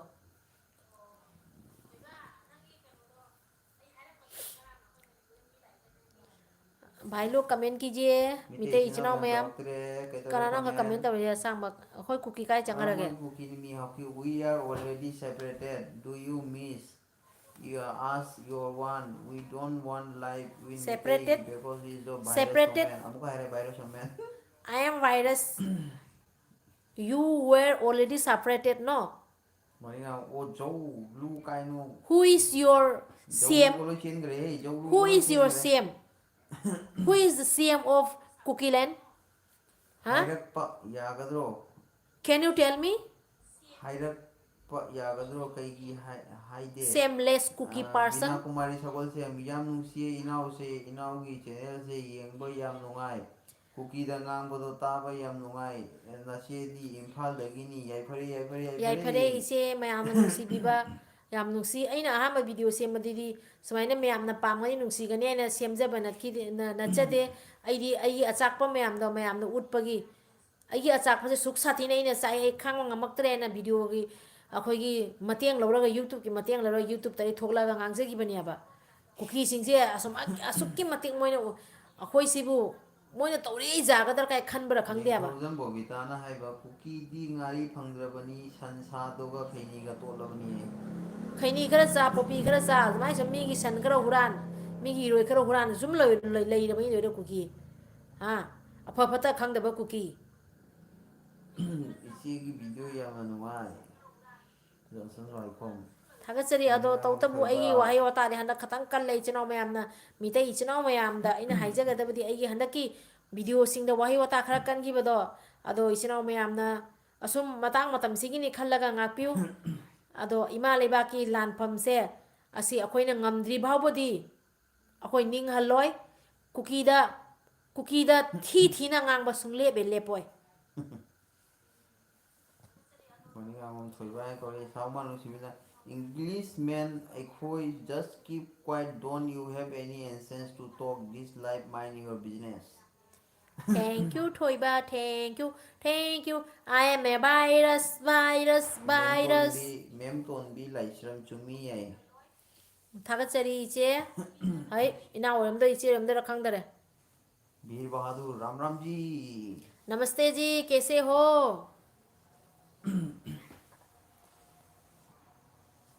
कैसनबा अरे लबर मैं कुकी की नी हाइबदा कईम लेते only for Manipur MLA तरादगी हेनबा Meitei गीदी यामना लई मणिपुर दसु लई लई बराभली दसु सपोर्ट तो उसु लई लई पॉजिटिव मिtai गिदी पई गई लई कुकी गिदी कई ले मोय ऑलरेडी सेपरेट ओइ रे ददी मोय से कई लमदा लई नो सेपरेट ओइ रे मोय कई लमदा नो मोय की सीएम कनानो मोय की सीएम गाय दो लई बराबा ꯃꯣꯏꯅ ꯁꯦꯄꯔꯦꯠ ꯑꯣꯏꯔꯦꯅ ꯍꯥꯏꯔꯤꯁꯦ ꯌꯥꯝ ꯅꯥꯏꯕ ꯏꯆꯦꯅ ꯀꯨꯀꯤꯕꯨ ꯃꯌꯦꯛ ꯁꯦꯡꯅ ꯉꯥꯡꯕꯁꯦ ꯇꯥꯕ ꯌꯥꯝꯅ ꯅꯨꯡꯉꯥꯏ ꯃꯣꯏꯗꯤ ꯏꯀꯥꯏꯕꯁꯨ ꯈꯪꯗꯦ ꯃꯊꯣꯡ ꯃꯔꯝ ꯆꯥꯗꯕ ꯑꯃꯥꯡ ꯈꯥꯏꯗꯦ ꯑꯁꯦꯡ ꯑꯃꯥꯟ ꯈꯥꯏꯗꯦ ꯆꯥꯛ ꯊꯣꯡꯂꯁꯨ ꯀ꯭ꯋꯥ ꯈꯩꯅꯤ ꯆꯥꯔꯒ ꯊꯣꯡꯉꯤ ꯌꯥꯝ ꯃꯣꯠꯂꯤꯗ ꯃꯣꯠꯈ꯭ꯔ ꯄꯣꯠꯅꯤ ꯃꯣꯠꯈ꯭ꯔꯕ ꯎꯗ꯭ꯔꯣ ꯎꯗ꯭ꯔꯣ ꯑꯩꯈꯣꯏ ꯃꯤꯇꯩꯗ ꯃꯣꯏ ꯀꯔꯤꯅꯣ ꯃꯣꯏ ꯇꯧꯗꯣꯏꯁꯦ ꯂꯨꯍꯣꯡꯕꯒꯤ ꯃꯇꯧ ꯃꯑꯣꯡ ꯌꯦꯡꯒꯦꯔꯥ ꯑꯗꯨ ꯅꯠꯇ꯭ꯔꯒ ꯑꯩꯈꯣꯏꯒꯤ ꯀꯔꯃꯒꯤ ꯑꯩꯈꯣꯏꯒꯤ ꯑꯊꯧꯕ ꯃꯌꯥꯝꯒꯤ ꯇꯧꯔꯤꯕ ꯂꯩꯍꯨꯠ ꯑꯩꯈꯣꯏ ꯑꯗꯨꯒ ꯂꯩ ꯀꯠꯄ ꯂꯥꯛꯏꯕ ꯍꯩꯀꯠ ꯂꯥꯀꯠ ꯇꯧꯕ ꯂꯥꯛꯏꯁꯤꯡꯒꯤ ꯃꯇꯧ ꯃꯑꯣꯡ ꯌꯦꯡꯒꯦꯔꯥ ꯑꯗꯣ ꯃꯣꯏꯒꯤ ꯃꯇꯧ ꯃꯑꯣꯡꯒ ꯑꯩꯈꯣꯏ ꯃꯇꯧ ꯃꯑꯣꯡꯒꯗꯤ ꯑꯦꯀꯦ ꯑꯌꯨꯛ ꯁꯦꯡꯅ ꯅꯨꯡꯊꯤꯟꯅꯤ ꯍꯥꯏꯕ ꯑꯌꯨꯛ ꯅꯨꯡꯊꯤꯟ ꯏꯆꯦ ꯅꯠꯇꯦ ꯑꯌꯨꯛꯀ ꯅꯨꯡꯗꯥꯡꯒ ꯏꯆꯦ ꯅꯨꯡꯇꯤꯒꯤ ꯁꯥꯎꯔꯤꯁꯦ ꯀꯔꯤꯒꯤꯅꯣ ꯑꯦꯀꯦ ꯁꯦꯡꯅ ꯍꯪꯉꯤꯕ ꯅꯨꯡꯇꯤꯒꯤ ꯁꯥꯎꯔꯤꯁꯦ ꯏꯅꯥꯎ ꯇꯧꯔꯤ ꯃꯑꯣꯡ ꯃꯇꯧ ꯃꯌꯥꯝꯁꯤꯅ ꯇꯧꯔꯤꯕ ꯃꯌꯥꯝꯁꯦ ꯎꯔ ꯊꯃꯣꯏꯁꯤꯗꯤ ꯏꯪꯕ ꯉꯝꯗꯦꯕ ꯉꯥꯏꯍꯥꯛ ꯀꯣꯛꯁꯦ ꯉꯥꯛꯇꯪ ꯏꯪꯊꯔꯒꯁꯨ ꯉꯥꯏꯍꯥꯛ ꯂꯩꯔ ꯑꯁꯨꯝ ꯁꯥꯎꯅꯤꯡꯕ ꯅꯨꯡꯉꯥꯏꯇꯕ ꯃꯌꯥꯝꯁꯦ ꯂꯩꯌꯦꯕ ꯐꯣꯟꯁꯦ ꯋꯥꯔꯤ ꯁꯥꯟꯅꯔꯨꯕꯗ ꯅꯨꯡꯉꯥꯏꯕ ꯄꯥꯎꯁꯦ ꯑꯃꯠꯇ ꯇꯥꯗꯦꯕ ꯉꯁꯤ ꯈꯨꯟ ꯉꯥꯛꯄ ꯆꯠꯈꯤꯕꯗ ꯑꯗꯨ ꯇꯧꯔꯝꯃꯦ ꯑꯁꯣꯟ ꯈꯨꯟꯗ ꯑꯗꯨ ꯇꯧꯔꯝꯃꯦ ꯑꯁꯣꯟꯗ ꯑꯗꯨ ꯇꯧꯔꯝꯃꯦ ꯃꯌꯥꯝꯅ ꯇꯥꯕꯗ ꯀꯣꯛꯁꯦ ꯁꯨꯝ ꯁꯥꯒꯠꯅ ꯂꯩꯅ ꯂꯩꯌꯦꯕ ꯑꯗꯨꯒ ꯑꯗꯨ ꯋꯥꯠꯍꯧꯔꯦ ꯑꯗꯨꯒ ꯑꯗꯨ ꯋꯥꯠꯂꯤ ꯑꯁꯨꯃꯥꯏꯅ ꯄꯥꯎ ꯃꯌꯥꯝꯁꯦ ꯂꯧꯊꯣꯛ ꯂꯧꯁꯤꯟ ꯇꯧꯕꯗ ꯏꯃꯥ ꯃꯌꯥꯝꯅ ꯌꯨꯝ ꯃꯩ ꯆꯥꯛꯈꯤꯕꯗꯒꯤ ꯏꯃꯥꯅ ꯏꯁꯇꯣꯛ ꯑꯣꯏꯅ ꯂꯩꯕ ꯏꯃꯥ ꯆꯠꯄ ꯉꯝꯗ꯭ꯔꯤꯕ ꯖꯤꯠ ꯁꯔꯥꯝꯊꯦꯡꯅ ꯑꯁꯨꯝꯕ ꯍꯥꯏꯕ ꯃꯌꯥꯝꯁꯦ ꯎꯕꯗ ꯀꯣꯛꯁꯦ ꯁꯨꯝ ꯁꯥꯒꯠꯅ ꯖꯤꯠ ꯂꯩꯔꯦ ꯁꯔꯥꯝꯊꯦꯡꯅ ꯍꯥꯏꯕꯅꯦ ꯁꯤꯁꯇꯔ ꯑꯩꯗꯤ ꯀꯨꯀꯤ ꯁꯤꯔꯒ ꯆꯥꯛ ꯌꯥꯝꯅ ꯆꯥꯅꯤꯡꯉꯦ ꯁꯤꯗꯗꯤ ꯆꯥꯛ ꯆꯥꯅꯤꯡꯗꯦ ꯁꯤꯁꯇꯔ ꯆꯨꯝꯃꯤ ꯆꯨꯝꯃꯤ ꯆꯨꯝꯃꯤ ꯃꯣꯏ ꯕꯤꯀꯦ ꯂꯣꯏꯗꯤ ꯕꯤꯀꯦꯅ ꯂꯣꯏꯗꯣꯔꯤꯃꯤ ꯍꯥꯏꯕ ꯃꯣꯏ ꯃꯩꯇꯩ ꯅꯨꯄꯤꯃꯨꯛ ꯁꯦꯡꯕ ꯂꯩꯇꯦ ꯑꯩꯈꯣꯏ ꯃꯤꯇꯩ ꯊꯣꯏꯕ ꯅꯨꯄꯤꯗꯤ ꯖꯧꯂꯨꯗꯣ ꯑꯩꯉꯣꯟꯗ ꯀꯁꯨ ꯍꯥꯏꯔꯝꯂꯒ ꯑꯩꯉꯣꯟꯗ ꯆꯤꯟꯊꯤꯔꯝꯂꯒ ꯍꯥꯏꯔꯝꯂꯒ ꯀꯤꯔ ꯃꯥꯜꯂꯦ ꯃꯋꯥ ꯂꯧꯔꯨꯅꯨꯍꯦ ꯃꯣꯏꯗꯤ ꯑꯗꯨꯃꯥꯏꯅ ꯃꯤꯉꯣꯟꯗ ꯈꯠꯅ ꯍꯧꯔꯝꯃ ꯆꯦꯟꯈꯤꯗꯣꯏꯅꯤ ꯅꯣꯡꯃ ꯑꯗꯨꯃꯥꯏꯅ ꯁꯨꯝ ꯃꯅꯤꯄꯨꯔ ꯊꯥꯗꯣꯛꯑꯒꯁꯨ ꯃꯣꯏ ꯆꯦꯟꯈꯤꯗꯣꯏꯅꯤ B2C back ꯀꯃꯦꯟ ꯇꯧꯕꯤꯌꯨ ꯏꯆꯤꯟ ꯏꯅꯥꯎ ꯃꯌꯥꯝ ꯖꯣꯟꯁꯟ ꯋꯥꯏꯈꯣꯝ ꯏꯆꯦꯗ ꯁꯥꯍꯨꯜꯂꯤꯁꯦ ꯀꯨꯀꯤꯅꯅꯦ ꯃꯥꯅꯤ ꯖꯣꯟꯁꯟ ꯊꯃꯣꯏ ꯋꯥꯏꯈꯣꯝ ꯅꯨꯡꯉꯥꯏꯇꯦꯕ ꯌꯦꯡꯉꯨꯅꯦ ꯃꯌꯥꯝ ꯀꯣ ꯌꯦꯡꯕꯤꯌꯣꯕ ꯁꯨꯝ ꯈꯟꯕꯤꯌꯣꯕ ꯊꯣꯏꯕꯅ ꯑꯩꯒꯤ ꯏꯃꯨꯡꯗ ꯁꯜꯃꯥꯟ ꯏꯆꯤꯜ ꯏꯅꯥꯎ ꯃꯔꯤ ꯅꯨꯡꯁꯤꯕꯅ ꯃꯉꯥ ꯂꯩꯔꯝꯃꯤ ꯏꯆꯤꯜ ꯏꯅꯥꯎ ꯑꯃꯅꯤ ꯑꯩꯈꯣꯏ ꯃꯌꯥꯝꯒꯤꯅꯦꯅ ꯊꯋꯥꯏꯅ ꯄꯣꯟꯊꯥ ꯑꯣꯏꯈ꯭ꯔꯒꯗꯤ ꯑꯗꯣ ꯊꯃꯣꯏꯗꯣ ꯀꯔꯤ ꯑꯣꯏꯒꯅꯤ ꯁꯜꯃꯥꯟ ꯅꯨꯡꯁꯤꯕꯤꯅ ꯑꯩ ꯖꯧꯂꯨꯗꯣ ꯉꯥꯏꯔꯤꯕꯅꯤ ꯊꯣꯛꯂꯛꯄ ꯍꯥꯏ ꯕꯕꯤꯇꯥ ꯃꯩꯁꯅꯥꯝꯅ ꯌꯥꯏꯐꯔꯦ ꯌꯥꯏꯐꯔꯦ ꯏꯃꯥ ꯂꯩꯕꯥꯛ ꯐ꯭ꯔꯣꯝ ꯖꯤꯔꯤꯕꯥꯝ ꯌꯥꯏꯐꯔꯦ ꯕꯔꯥꯕꯂꯤ ꯖꯤꯔꯤꯕꯥꯝꯗꯒꯤ ꯌꯥꯏꯐꯔꯦ ꯖꯤꯔꯤꯕꯥꯝꯗꯒꯤ ꯄ꯭ꯔꯦꯃꯤꯂꯥ ꯂꯥꯏꯐ ꯕ꯭ꯂꯣꯛ ꯆꯪꯕꯤꯔꯛꯄ ꯌꯥꯝ ꯖꯧꯂꯨꯗꯣ ꯅꯨꯡꯁꯤ ꯃꯩꯇꯩ ꯉꯥꯔꯤꯅ ꯊꯣꯝꯂꯒ ꯍꯥꯠꯇꯣꯏꯅꯤ ꯏꯆꯦ ꯑꯗꯨꯅꯦꯕꯀꯣ ꯅꯨꯡꯉꯥꯏꯇꯦꯕ ꯌꯥꯝꯅ ꯅꯨꯡꯉꯥꯏꯇꯦ ꯌꯥꯝ ꯄ꯭ꯔꯦꯃꯤꯂꯥ ꯅꯨꯡꯉꯥꯏꯇꯦ ꯕ꯭ꯂꯣꯛ ꯍꯥꯏꯅꯤꯡꯉꯥꯏ ꯂꯥꯛꯑꯦ ꯂꯩꯇꯅ ꯅꯨꯡꯉꯥꯏꯇꯦ ꯏꯆꯦ ꯑꯩ ꯂꯩꯌꯦ ꯀꯁꯥꯔ ꯀꯣꯄꯜꯅ ꯇꯥꯔꯤꯅꯦ ꯍꯣꯏ ꯍꯣꯏ ꯏꯅꯥꯎ ꯖꯧꯂꯨ ꯃꯩꯇꯩ ꯑꯗꯣ ꯎꯕꯗ ꯆꯦꯟꯈꯔꯦ ꯑꯗꯣ ꯑꯩꯗꯤ ꯑꯗꯨꯁꯨ ꯑꯔꯥꯝꯕꯥꯏ ꯄꯤꯛꯏꯕ ꯇꯦꯡꯒꯣꯜ ꯑꯉꯥꯡꯗꯨꯅ ꯃꯃꯤꯠꯄꯁꯨ ꯄꯥꯡꯉꯛꯇ꯭ꯔꯤ ꯃꯐꯝ ꯃꯔꯥꯡ ꯈꯪꯗ꯭ꯔꯤꯉꯩ ꯃꯇꯝꯗ ꯃꯄꯥ ꯃꯁꯛ ꯈꯪꯍꯟꯗꯔꯦ ꯑꯗꯣ ꯑꯉꯥꯡꯗꯨꯒꯤ ꯑꯆꯥꯛꯄꯗꯣ ꯃꯃꯥꯗꯨꯒ ꯍꯌꯦꯡ ꯃꯤ ꯃꯆꯥ ꯃꯌꯥꯝꯗꯨꯅ ꯃꯄꯥ ꯀꯧꯔꯛꯀꯅꯤꯀꯣ ꯃꯥꯒꯤꯗꯤ ꯀꯅꯥꯗ ꯃꯄꯥ ꯀꯧꯔꯨꯗꯣꯏꯅꯣ ꯑꯗꯨ ꯑꯆꯥꯛꯄꯗꯣ ꯄꯨꯟꯁꯤ ꯆꯨꯞꯄꯁꯤꯃ ꯑꯉꯥꯡꯁꯤꯅ ꯍꯌꯦꯡ ꯑꯍꯟ ꯑꯣꯏꯅ ꯑꯁ ꯑꯊꯣꯏꯕ ꯆꯍꯤ ꯂꯥꯛꯑꯦ ꯀꯌꯥꯅꯣ ꯃꯥꯅ ꯑꯗꯨꯒꯤ ꯆꯩꯅꯥꯁꯦ ꯄꯨꯗꯣꯔꯤꯕꯁꯦ ꯑꯗꯨꯗꯤ ꯀꯔꯝꯕ ꯍꯥꯏꯁꯦ ꯊꯃꯣꯏꯅ ꯏꯪꯒꯅꯤ ꯑꯊꯣꯏꯕ ꯂꯥꯛꯑꯦ ꯍꯥꯏꯁꯦ ꯍꯦꯔꯣ ꯑꯊꯣꯏꯕ ꯑꯊꯣꯏꯕ ꯍꯥꯏꯁꯦ ꯍꯦꯔꯣ ꯑꯊꯣꯏꯕ ꯏꯅꯥꯎ ꯅꯨꯡꯉꯥꯏꯔꯤꯕꯣ ꯔꯃꯦꯁ ꯄꯣꯛꯈ꯭ꯔꯝꯕꯝ ꯑꯅꯧꯕ ꯑꯃꯁꯨ ꯂꯥꯛꯑꯦ ꯊꯥꯒꯠꯆꯔꯤ ꯃꯌꯥꯝꯅ ꯑꯩꯒꯤ ꯂꯥꯏꯐꯁꯦ ꯆꯦꯅꯦꯜꯁꯦ ꯌꯥꯎꯕꯤꯕ ꯌꯦꯡꯕ ꯈꯨꯗꯤꯡꯃꯛ ꯂꯣꯏꯅ ꯄꯦꯟꯕ ꯅꯨꯡꯉꯥꯏꯕ ꯉꯥꯛꯇ ꯑꯣꯏꯖꯩ ꯄꯨꯝꯅꯃꯛꯀꯤ ꯃꯍꯨꯠ ꯁꯤꯜꯂꯒ ꯉꯥꯡꯕ ꯆꯩꯕ ꯑꯁꯤꯃꯨꯛ ꯄꯦꯟꯕ ꯂꯩꯇꯦ ꯚꯤꯗꯤꯑꯣ ꯈꯨꯗꯤꯡꯃꯛ ꯑꯗꯨꯝ ꯁꯞꯄꯣꯔꯠ ꯇꯧꯖꯩ ꯑꯗꯨꯝ ꯇꯧꯖꯈꯤꯅꯤ ꯊꯥꯒꯠꯆꯔꯤ ꯏꯅꯥꯎ ꯃꯌꯥꯝ ꯏꯅꯥꯎ ꯏꯆꯤꯟꯅꯥꯎ ꯔꯣꯃꯦꯁ ꯃꯌꯥꯝ ꯄꯨꯈ꯭ꯔꯝ ꯔꯃꯦꯁ ꯏꯅꯥꯎ ꯌꯥꯝ ꯅꯨꯡꯁꯤ ꯏꯅꯥꯎꯅ ꯑꯁꯨꯃꯥꯏꯅ ꯀꯃꯦꯟ ꯇꯧꯕꯤꯔꯛꯄ ꯑꯗꯣ ꯏꯅꯥꯎ ꯍꯣꯏ ꯃꯌꯥꯝꯁꯨ ꯃꯤꯇꯩ ꯏꯅꯥꯎ ꯑꯩꯈꯣꯏ ꯔꯥꯡꯉꯗꯤ ꯑꯩꯈꯣꯏ ꯈꯪꯗ꯭ꯔꯦꯀꯣ ꯆꯍꯤ ꯃꯇꯥꯡꯗꯤ ꯈꯪꯗ꯭ꯔꯦ ꯑꯩꯅ ꯁꯨꯝ ꯏꯅꯥꯎ ꯍꯥꯏꯅ ꯍꯥꯏꯖꯔꯒꯦ ꯑꯗꯣ ꯑꯩꯈꯣꯏ ꯃꯌꯥꯝꯅ ꯉꯁꯤ ꯑꯩꯅ ꯚꯤꯗꯤꯑꯣ ꯁꯦꯝꯃꯛꯑꯒ ꯃꯌꯥꯝꯅ ꯄꯦꯜꯂꯤꯕꯁꯦ ꯄꯦꯜꯂꯤ ꯍꯥꯏꯕꯤꯔꯛꯏꯕꯁꯦ ꯊꯃꯣꯏꯗ ꯅꯨꯡꯉꯥꯏꯕ ꯐꯥꯎꯔꯤꯕꯁꯦ ꯏꯅꯥꯎ ꯍꯣꯏꯒꯤ ꯑꯆꯥꯛꯄꯗꯣ ꯀꯌꯥꯃꯨꯛ ꯌꯥꯝꯅ ꯆꯥꯛꯏ ꯍꯥꯏꯕꯗꯣꯀꯣ ꯑꯗꯨꯒ ꯑꯩꯅ ꯁꯨꯝ ꯈꯪꯕ ꯉꯝꯖꯩꯑꯕ ꯑꯩꯉꯣꯟꯗ ꯀꯃꯦꯟ ꯇꯧꯔꯛꯏꯕ ꯃꯌꯥꯝꯗꯨꯅ ꯑꯩꯉꯣꯟꯗ ꯁꯞꯄꯣꯔꯠ ꯇꯧꯔꯛꯏꯅꯦ ꯀꯃꯦꯟ ꯄꯤꯔꯛꯏꯕ ꯃꯌꯥꯝꯗꯣ ꯃꯣꯏꯒꯤ ꯊꯋꯥꯏꯗꯗꯤ ꯑꯩꯅ ꯆꯛꯏꯕꯁꯤꯒꯤ ꯍꯦꯟꯅ ꯃꯣꯏꯅ ꯆꯛꯏꯕꯅꯦꯕ ꯃꯈꯌꯥ ꯆꯤꯛꯑ ꯈꯥꯡꯉꯤꯅꯦꯕ ꯊꯃꯣꯏ ꯈꯨꯗꯨꯝ ꯁꯨꯔ ꯈꯥꯡꯉꯤꯅꯦꯕ ꯆꯛꯏꯕ ꯃꯌꯥꯝꯗꯣ ꯐꯣꯡꯗꯣꯛꯄ ꯑꯣꯏꯅ ꯀꯃꯦꯟꯗ ꯄꯤꯔꯛꯄꯅꯦꯕ ꯊꯣꯏꯀꯤꯌꯥꯝꯅ ꯍꯥꯏꯕ ꯍꯟꯗꯛꯀꯤ ꯕꯥꯏ ꯕꯥꯏꯗ ꯂꯣꯏꯅ ꯌꯧꯈ꯭ꯔꯗꯣꯏꯅꯤ ꯀꯨꯀꯤꯁꯤꯡꯁꯦ ꯑꯅꯧꯕ ꯌꯧꯈ꯭ꯔꯁꯅꯨ ꯆꯍꯤ ꯂꯣꯏ ꯌꯧꯈ꯭ꯔꯁꯅꯨ ꯂꯥꯛꯄꯁꯤꯗꯗꯤ ꯑꯅꯧꯕ ꯅꯨꯡꯁꯤꯕ ꯏꯪ ꯇꯞꯅ ꯏꯃꯥ ꯂꯩꯕꯥꯛ ꯑꯃ ꯑꯣꯏꯔꯁꯅꯨ ꯌꯥꯏꯐꯔꯦ ꯌꯥꯏꯐꯔꯦ ꯑꯣꯏꯔꯁꯅꯨ ꯏꯃꯥ ꯂꯩꯕꯥꯛ ꯑꯃ ꯑꯣꯏꯔꯁꯅꯨ ꯑꯩꯈꯣꯏꯒꯤ ꯅꯤꯉꯣꯜ ꯆꯥꯛꯀꯧꯕ ꯑꯩꯈꯣꯏꯅ ꯍꯥꯏꯗꯣꯛꯈꯤꯕꯗꯣ ꯅꯤꯉꯣꯜ ꯆꯥꯛꯀꯧꯕ ꯃꯌꯥꯝ ꯅꯨꯃꯤꯠꯇ ꯑꯊꯧꯕ ꯃꯌꯥꯝꯒꯤꯅ ꯐꯤ ꯑꯃꯨꯕ ꯑꯃꯈꯛ ꯁꯦꯠꯂꯒ ꯂꯥꯛꯑꯦ ꯂꯦꯞꯈꯤꯕꯗꯣ ꯈꯥꯁ ꯖꯣꯃꯤ ꯍꯥꯏꯅ ꯈꯛ ꯂꯥꯛꯑꯦ ꯃꯆꯤꯟ ꯊꯤꯔꯦ ꯆꯪꯉꯛꯄꯒ ꯀꯨꯀꯤ ꯅꯣꯏꯒꯤ ꯅꯣꯏꯒꯤ ꯑꯍꯥꯝꯕ ꯅꯣꯏꯒꯤ ꯏꯟꯇ꯭ꯔꯗ꯭ꯌꯨꯁꯁꯦ ꯀꯃꯥꯏꯅ ꯇꯧꯔꯛꯀꯅꯦꯕꯀꯣ ꯃꯆꯤꯟ ꯊꯤꯕ ꯅꯥꯅ ꯇꯧꯔꯛꯀꯅꯦꯕ ꯅꯣꯏꯒꯤ ꯁꯛꯇꯝ ꯑꯍꯥꯟꯕ ꯇꯥꯛꯄꯁꯦ ꯃꯆꯤꯟ ꯊꯤꯕ ꯅꯥꯅ ꯇꯧꯔꯛꯀꯅꯦꯕ ꯃꯆꯤꯟ ꯌꯥꯝ ꯀꯩꯒꯤꯅꯣ ꯊꯤꯕꯅꯦ ꯍꯥꯏꯕꯗꯀꯣ ꯅꯣꯏ ꯅꯃꯥꯗꯨꯅ ꯅꯪꯁꯦ ꯄꯨꯛꯅꯨꯡ ꯗ ꯂꯩꯔꯤꯉꯩꯗꯒꯤ ꯅꯃꯥꯒꯤ ꯁꯥꯖꯠ ꯂꯨꯗꯕꯁꯦ ꯄꯨꯛꯅꯤꯡꯗꯩ ꯇꯝꯃꯛꯑꯕ ꯑꯗꯒꯤꯗꯤ ꯃꯥꯂꯦꯝꯗ ꯇꯥꯔꯛꯄꯒ ꯅꯣꯏ ꯅꯃꯥꯅ ꯍꯥꯟꯅ ꯆꯤꯟ ꯊꯤꯕ ꯉꯥꯡꯕꯗꯣ ꯑꯗꯨ ꯍꯩꯔꯛꯄꯅꯤꯅ ꯑꯍꯥꯟꯕ ꯅꯣꯏꯒꯤ ꯃꯌꯥꯝꯒ ꯁꯛꯈꯪ ꯃꯥꯈꯪꯅꯕꯁꯦ ꯆꯤꯟ ꯊꯤꯕ ꯑꯣꯏꯅ ꯍꯥꯟꯅ ꯊꯣꯛꯏꯕ ꯑꯩꯈꯣꯏꯗꯤ ꯀꯪꯂꯩꯄꯥꯛꯅ ꯌꯥꯏꯐꯔꯦ ꯍꯥꯏꯅ ꯊꯣꯛꯏꯕ ꯅꯣꯏꯗꯤ ꯍꯦꯛ ꯊꯣꯛꯂꯛꯄꯒ ꯆꯤꯟ ꯊꯤꯕ ꯑꯀꯥꯝꯄꯦꯠ ꯉꯥꯡꯕꯁꯦ ꯍꯥꯟꯅ ꯊꯣꯛꯂꯛꯑꯦꯕ ꯀꯨꯀꯤ ꯅꯣꯏꯒꯤ ꯍꯧꯅꯕꯤ ꯅꯣꯏꯒꯤ ꯏꯗ ꯆꯦꯜꯂꯕ ꯅꯣꯏꯒꯤ ꯏꯗ ꯑꯁꯤ ꯑꯀꯥꯝꯄꯦꯠꯁꯦ ꯌꯥꯎꯔꯕꯅꯦꯕ ꯑꯊꯣꯏꯕꯅ ꯅꯨꯡꯉꯥꯏꯔꯤꯕꯣ ꯃꯣꯅꯤꯅ ꯑꯊꯣꯏꯕ ꯅꯨꯡꯉꯥꯏꯔꯤꯕꯣ ꯑꯗꯨꯒꯩꯗꯤ ꯀꯃꯦꯟ ꯇꯧꯕꯤꯔꯣ ꯏꯆꯤꯟ ꯏꯅꯥꯎ ꯃꯌꯥꯝ ꯐꯖ ꯏꯆꯤꯟ ꯏꯅꯥꯎ ꯐꯖꯕ ꯃꯌꯥꯝ ꯀꯃꯦꯟ ꯇꯧꯕꯤꯔꯣ ꯑꯗꯣ ꯀꯃꯦꯟ ꯀꯃꯦꯟ ꯇꯧ ꯑꯅꯧꯕ ꯏꯆꯤꯟ ꯏꯅꯥꯎ ꯃꯌꯥꯝ ꯑꯩꯅ ꯉꯁꯤ ꯑꯩꯒꯤ ꯚꯤꯗꯤꯑꯣꯁꯤꯒ ꯑꯍꯥꯟꯕ ꯎꯅꯕ ꯇꯥꯔꯒꯁꯨ ꯑꯩꯒꯤ ꯋꯥꯍꯩ ꯋꯥꯇꯥ ꯈꯔ ꯀꯜꯂꯒꯁꯨꯀꯣ ꯏꯆꯤꯟ ꯏꯅꯥꯎ ꯃꯌꯥꯝꯅ ꯃꯇꯥꯡ ꯃꯇꯝꯗꯅꯤ ꯎꯄꯥꯏ ꯂꯩꯇꯕ ꯏꯆꯤꯟ ꯏꯅꯥꯎ ꯃꯌꯥꯝꯅ ꯃꯇꯥꯡꯁꯤꯅ ꯈꯇꯪ ꯆꯥꯛꯄꯗꯣ ꯃꯇꯥꯡꯁꯤꯒꯤꯅꯤ ꯍꯥꯏꯅ ꯈꯜꯂꯒ ꯋꯥꯍꯩꯁꯦ ꯀꯜꯂꯒꯁꯨ ꯏꯆꯤꯟ ꯏꯅꯥꯎꯁꯤꯡꯅ ꯉꯥꯛꯄꯤꯌꯨ ꯑꯁꯤ ꯋꯥꯐꯝꯁꯦ ꯑꯩ ꯊꯝꯖꯒꯦ ꯕꯕꯜꯁ ꯏꯅꯥꯎ ꯑꯅꯧꯕ ꯂꯥꯛꯑꯦ ꯑꯃꯨꯛꯀꯀꯣ ꯕꯕ꯭ꯂꯤ ꯕꯕꯜꯁ ꯏꯅꯥꯎ ꯃꯣꯏꯁꯦ ꯐꯠꯇꯦ ꯂꯧꯁꯤꯡꯗꯤ ꯌꯥꯝꯅ ꯍꯩ ꯀꯨꯀꯤ ꯃꯣꯏꯅꯗꯤ ꯂꯥꯟꯁꯦ ꯉꯝꯃꯔꯣꯏꯀꯣ ꯃꯩꯇꯩ ꯑꯩꯈꯣꯏꯅ ꯂꯣꯏꯁꯤꯟꯕ ꯇꯥꯕꯅꯤ ꯅꯠꯇ꯭ꯔꯣ ꯏꯅꯥꯎ ꯉꯝꯃꯣꯏ ꯉꯝꯃꯣꯏ ꯃꯣꯏꯅ ꯀꯗꯥꯏ ꯃꯤꯇꯩ ꯑꯩꯈꯣꯏꯗ ꯃꯨꯛꯅꯅꯕ ꯀꯅꯥ ꯂꯩꯔꯤꯒꯦꯅꯦ ꯃꯤꯇꯩ ꯑꯩꯈꯣꯏ ꯃꯉꯥ ꯃꯤꯇꯩ ꯑꯩꯈꯣꯏ ꯇꯔꯥ ꯃꯤꯇꯩ ꯑꯩꯈꯣꯏ ꯆꯥꯝ ꯂꯣꯏꯈ꯭ꯔꯒꯁꯨ ꯃꯣꯏꯗꯤ ꯄꯨꯡꯂꯣꯏ ꯂꯣꯏꯁꯤꯟꯒꯅꯤ ꯍꯥꯏꯕꯁꯦ ꯑꯩꯈꯣꯏ ꯃꯤꯇꯩꯒꯤꯅꯦ ꯑꯩꯈꯣꯏ ꯃꯤꯇꯩꯒꯤ ꯑꯁꯤꯁꯦ ꯂꯦꯡꯗ꯭ꯔꯕ ꯑꯩꯈꯣꯏꯒꯤ ꯋꯥꯔꯦꯞꯅꯤ ꯑꯩꯈꯣꯏꯒꯤ ꯋꯥꯁꯛꯅꯦꯕ ꯑꯩꯈꯣꯏꯒꯤ ꯊꯋꯥꯏꯅ ꯄꯣꯟꯊꯥ ꯑꯣꯏꯈꯤꯕ ꯃꯌꯥꯝꯗꯣ ꯑꯗꯨ ꯏꯒꯤ ꯂꯃꯟ ꯑꯩꯈꯣꯏ ꯏꯅ ꯁꯣꯏꯗꯅ ꯁꯤꯡꯒꯅꯦꯕ ꯑꯩꯈꯣꯏ ꯏꯕꯨꯡ ꯏꯄ꯭ꯋꯥ ꯃꯌꯥꯝꯅ ꯆꯥꯃꯔꯛ ꯁꯤꯒꯦ ꯍꯥꯏ ꯆꯣꯡꯊꯣꯛꯏꯕꯁꯦ ꯆꯥꯃꯔꯛ ꯁꯤꯒꯦ ꯍꯥꯏ ꯆꯣꯡꯊꯣꯛꯏꯕꯁꯦ ꯀꯗꯥꯏꯗ ꯂꯦꯝꯅ ꯃꯥꯡꯗꯣꯔꯤꯕꯅꯣ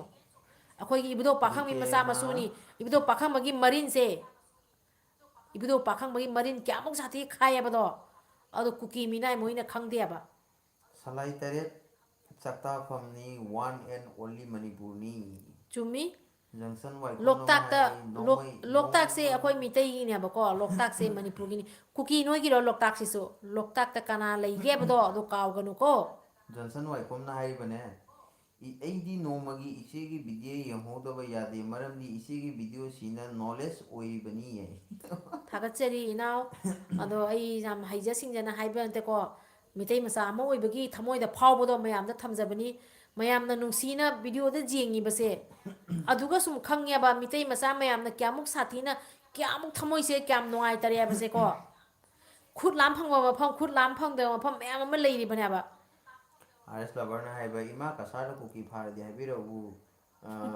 ꯂꯧꯕ ꯂꯥꯛꯆꯒꯦ ꯑꯇꯩꯒꯤ ꯅꯠꯇꯦꯗ ꯂꯣꯡꯅ ꯅꯠꯇ꯭ꯔꯒ ꯂꯧꯔꯒ ꯆꯥꯔꯒꯦ ꯇꯧꯔꯤꯅꯤ ꯊꯤꯕꯣꯡ ꯂꯥꯎꯕꯤꯗꯤ ꯀꯁꯥꯔꯗꯒ ꯁꯣꯏꯅꯒ ꯅꯠꯆꯗꯦꯀꯣ ꯀꯨꯀꯤ ꯆꯪꯉꯛꯑꯕ ꯑꯩꯈꯣꯏꯁꯨ ꯉꯝꯃꯣꯏ ꯀꯁꯥꯔꯗꯒ ꯁꯣꯏꯅꯒ ꯀꯨꯀꯤ ꯆꯪꯉꯛꯑꯕ ꯈꯨꯔꯥꯏꯔꯣꯝꯗꯅꯤ ꯂꯣꯏꯔꯦ ꯍꯥꯏꯅ ꯈꯜꯂꯣ ꯈꯨꯔꯥꯏꯔꯣꯝꯗ ꯍꯗꯩ ꯑꯁꯥꯝ ꯀꯁꯥꯔ ꯍꯣꯖꯥꯏ ꯆꯪꯉꯛꯑꯗꯤ ꯂꯣꯏꯔꯦ ꯑꯁꯥꯝ ꯀꯁꯥꯔ ꯃꯥꯏꯀꯩꯗ ꯀꯨꯀꯤ ꯆꯪꯉꯛꯑꯁꯨ ꯃꯥꯒꯤ ꯑꯥꯏꯗꯦꯟꯇꯤꯇꯤ ꯂꯣꯠꯂꯒ ꯆꯪꯉꯛ ꯇꯥꯕ ꯑꯩꯁꯤꯗꯁꯨ ꯃꯤꯇꯩ ꯑꯩꯈꯣꯏꯒꯤ ꯊꯃꯣꯏꯗ ꯆꯥꯛꯂꯤꯕꯁꯦ ꯀꯨꯀꯤꯅ ꯉꯝꯕꯁꯦ ꯃꯩꯇꯩ ꯅꯨꯄꯤꯁꯦ ꯍꯤꯟꯗꯤ ꯏꯪꯂꯤꯁ ꯉꯥꯡꯕ ꯍꯩꯇꯦ ꯍꯥꯏꯕ ꯈꯜꯂꯨꯕꯒꯤ ꯉꯝꯂꯨꯕꯕꯂꯤ ꯑꯩꯈꯣꯏꯅ ꯈꯜꯂꯨꯕꯒꯤꯅꯤ ꯉꯥꯡꯕ ꯍꯩꯇ ꯃꯥꯜꯂꯦ ꯃꯣꯏꯅ ꯍꯤꯟꯗꯤ ꯉꯥꯡꯕꯁꯦ ꯌꯥꯝ ꯍꯩ ꯈꯜꯂꯒ ꯃꯣꯏ ꯃꯉꯥꯏꯔꯦ ꯍꯤꯟꯗꯤ ꯉꯥꯡꯕ ꯍꯩꯕꯁꯦ ꯈꯜꯂꯦꯕ ꯃꯣꯏꯗꯤ ꯃꯄꯥ ꯃꯄꯨ ꯍꯥꯛꯇꯛꯇꯒꯤꯀꯣ ꯃꯣꯏꯗꯤ ꯃꯄꯥ ꯃꯄꯨ ꯍꯥꯛꯇꯛꯇꯒꯤ ꯑꯁꯥꯝ ꯔꯥꯏꯐꯜꯗ ꯁꯨꯝ ꯇꯣꯟꯅꯅ ꯂꯩꯕ ꯑꯣꯏꯔꯝꯕ ꯖꯥꯠꯅꯤ ꯑꯗꯨꯅꯕꯨ ꯑꯁꯥꯝ ꯔꯥꯏꯐꯜꯒꯤ ꯃꯈꯣꯡ ꯄꯥꯏꯔ ꯈꯨꯔꯝꯃꯤꯗꯨꯅꯤ ꯂꯥꯏ ꯈꯨꯔꯝꯒꯤꯗꯤꯅꯤꯅ ꯑꯁꯥꯝ ꯔꯥꯏꯐꯜꯒꯤ ꯃꯈꯣꯡ ꯄꯥꯏ ꯈꯨꯔꯝꯃꯤ ꯖꯣꯟꯁꯟ ꯋꯥꯏꯈꯣꯝꯅ ꯊꯦꯡꯀ꯭ꯌꯨ ꯏꯆꯦ ꯑꯩ ꯅꯉꯣꯟꯗ ꯊꯥꯒꯠꯆꯔꯤ ꯏꯅꯥꯎ ꯑꯥꯔ ꯑꯦꯁ ꯂꯕꯔꯅ ꯀꯨꯀꯤ ꯆꯥꯅꯤꯡꯉꯤ ꯏꯃꯥꯏ ꯀꯨꯀꯤ ꯍꯥꯎꯔꯣꯏꯌꯦ ꯀꯨꯀꯤꯗꯣ ꯍꯥꯎꯔꯣꯏ ꯀꯨꯀꯤ ꯊꯣꯡꯉꯁꯨ ꯍꯨꯏꯗ ꯄꯤꯖ ꯇꯥꯕ ꯍꯨꯏꯗꯨꯁꯨ ꯋꯥꯟꯊꯒꯤꯅꯤꯅꯦ ꯍꯥꯎꯔꯣꯏ ꯀꯨꯀꯤꯕꯨ ꯀꯅꯥꯅ ꯆꯥꯗꯣꯔꯤꯒꯦ ꯏꯔꯨꯖꯩꯔ ꯏꯔꯨꯖꯗ꯭ꯔꯤꯔꯥ ꯈꯪꯗꯕ ꯑꯃꯥꯡ ꯑꯁꯦꯡ ꯃꯁꯛ ꯈꯪꯗ꯭ꯔꯕ ꯃꯤꯅꯥꯏ ꯀꯨꯀꯤꯁꯤꯡꯗꯣ ꯃꯣꯏꯁꯤꯗꯤꯅꯦ ꯃꯣꯏꯁꯤꯗꯤ ꯇꯤꯟ ꯁꯤꯠꯆꯟꯒꯗꯕ hello friend how are you number one ꯇꯧꯁꯟ ꯇꯥꯕ ꯃꯣꯏꯁꯤꯗꯤ ꯇꯤꯟ ꯁꯤꯠꯆꯟ ꯇꯥꯕ ꯙꯤꯔꯞ ꯁꯤꯡ ꯏꯟꯗꯤꯌꯥ ꯑꯩꯈꯣꯏ ꯃꯩꯇꯩ ꯏꯆꯤꯟ ꯏꯅꯥꯎꯁꯦ ꯏꯟꯗꯤꯌꯥꯅꯤ ꯍꯥꯏꯔꯦ ꯑꯩꯈꯣꯏ ꯃꯃꯤꯡ ꯏꯟꯗꯤꯌꯥ ꯏꯔꯝꯗꯦ ꯃꯅꯨꯡꯗ ꯂꯩꯔꯦ ꯍꯥꯏꯔꯦ ꯏꯟꯗꯤꯌꯥꯅꯤ ꯍꯥꯏꯔꯦꯕ ꯑꯩꯈꯣꯏ ꯏꯟꯗꯤꯌꯥ ꯃꯅꯨꯡꯗ ꯂꯩꯔꯦꯕ ꯃꯅꯤꯄꯨꯔꯗ ꯊꯣꯛꯂꯛꯏꯕ ꯁꯥꯟꯅꯔꯣꯏ ꯃꯌꯥꯝꯁꯤꯅ ꯏꯟꯗꯤꯌꯥꯒꯤ ꯃꯦꯗꯦꯜ ꯄꯨꯔꯛꯄꯗꯗꯤ ꯏꯟꯗꯤꯌꯥꯒꯤꯅꯤ ꯍꯥꯏꯅ ꯆꯣꯡꯊꯣꯛꯏꯑꯕ ꯏꯟꯗꯤꯌꯥꯒꯤꯅꯤ ꯍꯥꯏꯅ ꯆꯣꯡꯊꯣꯛꯑꯦꯕ ꯃꯦꯗꯦꯜ ꯄꯨꯔꯛꯄꯗꯗꯤ ꯑꯥꯔ ꯑꯦꯁ ꯂꯚꯔꯅꯦ ꯍꯥꯎꯅꯕꯩ ꯅꯠꯇꯦꯗ ꯄꯦꯟꯗꯕꯩꯅꯤ ꯍꯣꯏ ꯏꯅꯥꯎ ꯑꯗꯨꯕ ꯀꯨꯀꯤꯁꯤꯗꯤ ꯊꯣꯡꯉꯒ ꯍꯨꯏ ꯄꯤꯖꯕ ꯍꯨꯏꯗ ꯊꯥꯏꯕꯦꯝ ꯃꯌꯨꯝꯅ ꯑꯃꯨꯛ ꯂꯥꯛꯑꯦ ꯁꯂꯥꯏ ꯇꯔꯦꯠꯅ ꯌꯥꯏꯐꯔꯦ ꯄꯥꯔꯤ ꯏꯃꯣꯝ ꯏꯅꯥꯎꯅ ꯌꯥꯏꯐꯔꯦ ꯌꯥꯏꯐꯔꯦ ꯑꯩꯈꯣꯏ ꯃꯌꯥꯝ ꯄꯨꯝꯅꯃꯛꯅ ꯌꯥꯏꯐꯃꯤꯟꯅꯔꯁꯤ ꯅꯤꯡꯊꯧꯖꯝ ꯕꯦꯕꯤꯇꯥ ꯗꯦꯕꯤ ꯀꯨꯗ ꯂꯣꯏꯅ ꯆꯪꯂꯒ ꯁꯕꯔꯦꯠ ꯐꯪꯂꯁꯅꯨ ꯀꯨꯀꯤ ꯀꯣꯛꯆꯥꯛ ꯄꯁꯥ ꯏꯅꯥꯎꯒꯤ ꯍꯥꯏꯔꯤꯕ ꯋꯥꯍꯩꯁꯦ ꯑꯆꯨꯝꯕ ꯑꯣꯏꯔꯁꯅꯨ ꯀꯨ ꯃꯅꯨꯡꯗ ꯂꯣꯏ ꯆꯪꯕ ꯑꯣꯏꯒ꯭ꯔꯁꯅꯨ ꯀꯨꯀꯤ ꯄꯨꯝꯅꯃꯛ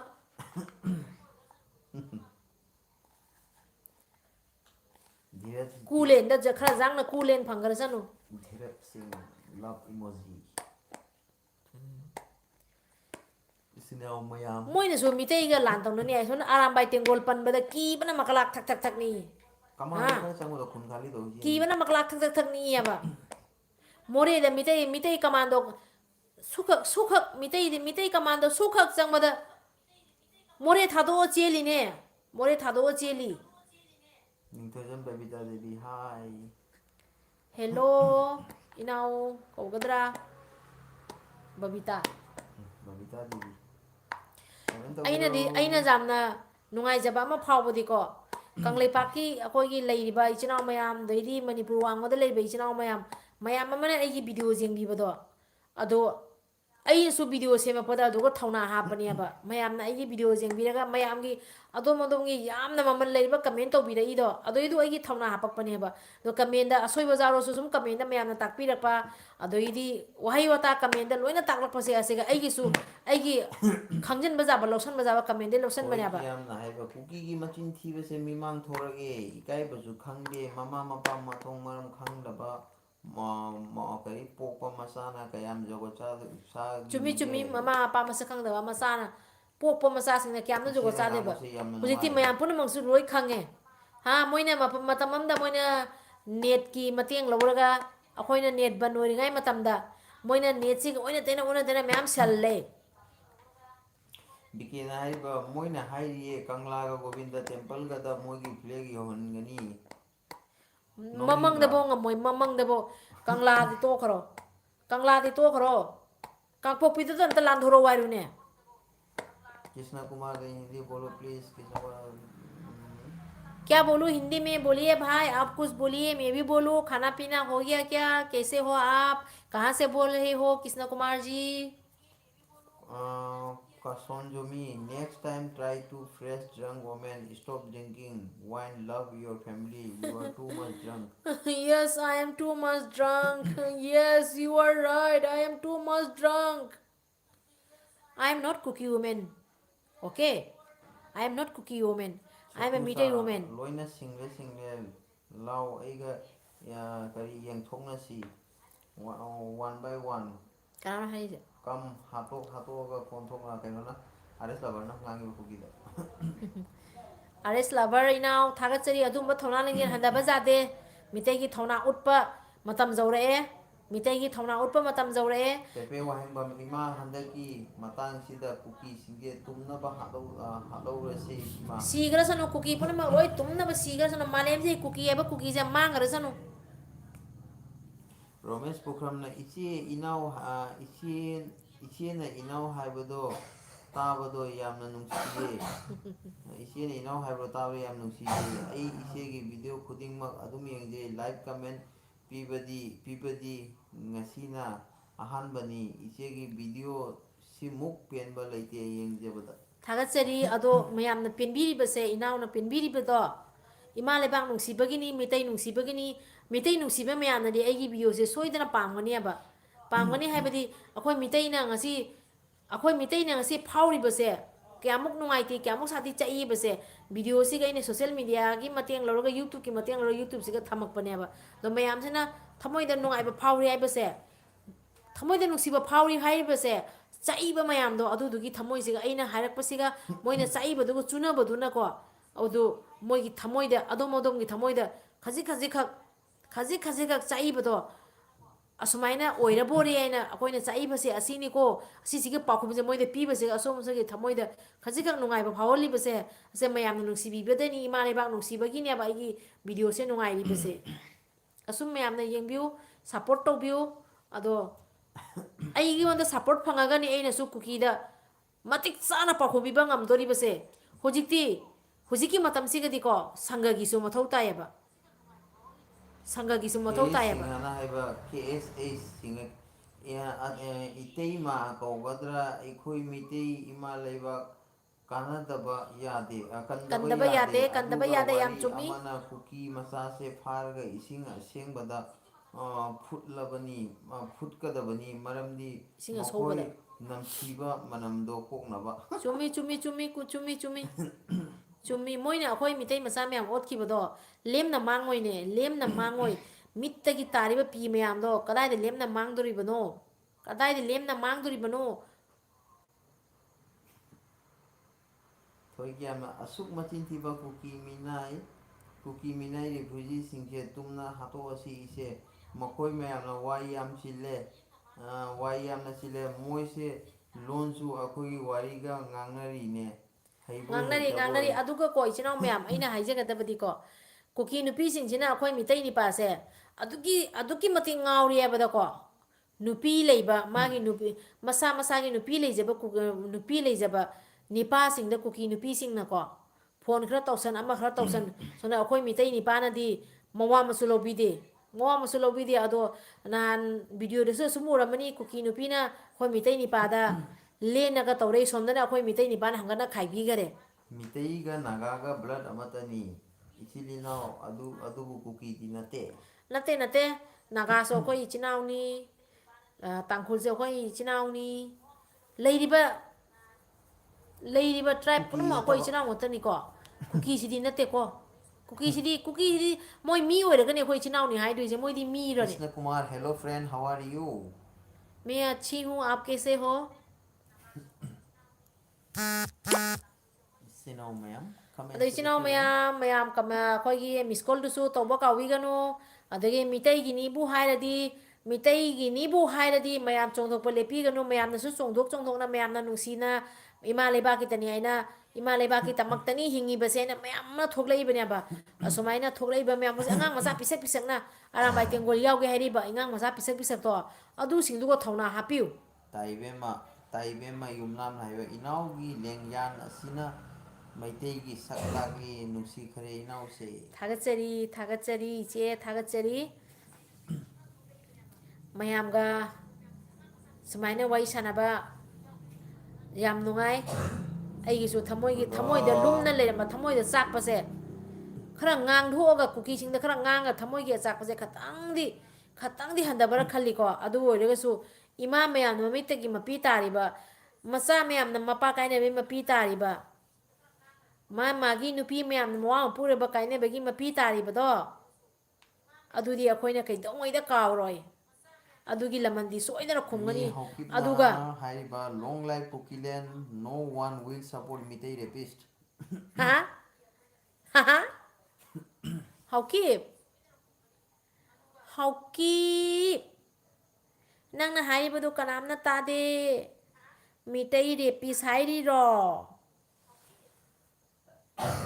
ꯕꯣꯗꯣ ꯀꯅꯥꯅ ꯀꯅꯥꯗ ꯔꯦꯞ ꯁꯤꯡꯉꯃꯣ ꯇꯧꯈ꯭ꯔꯤꯅꯣ ꯈꯪꯍꯧꯗꯔꯦꯅꯦ ꯅꯪ ꯎꯍꯧꯕ꯭ꯔꯣ ꯍꯥꯎꯀꯤꯞ ꯕꯣꯗꯣ ꯅꯪ ꯁꯤꯡꯉꯃꯣ ꯎꯍꯧꯕ꯭ꯔꯣ ꯍꯥꯎꯀꯤꯞꯇꯣ ꯎꯍꯧ ꯃꯥꯜꯂꯦꯅꯦ ꯃꯤꯅꯥꯏ ꯅꯔꯩꯗꯣ ꯊꯠꯀꯗꯕꯅꯤ ꯅꯇꯤꯛ ꯂꯩꯔꯤ ꯃꯤꯇꯩ ꯑꯃꯈꯛꯇꯒꯤ ꯃꯃꯥꯡꯗ ꯊꯣꯛꯂꯒ ꯍꯥꯏꯔꯨꯅꯦ ꯅꯪ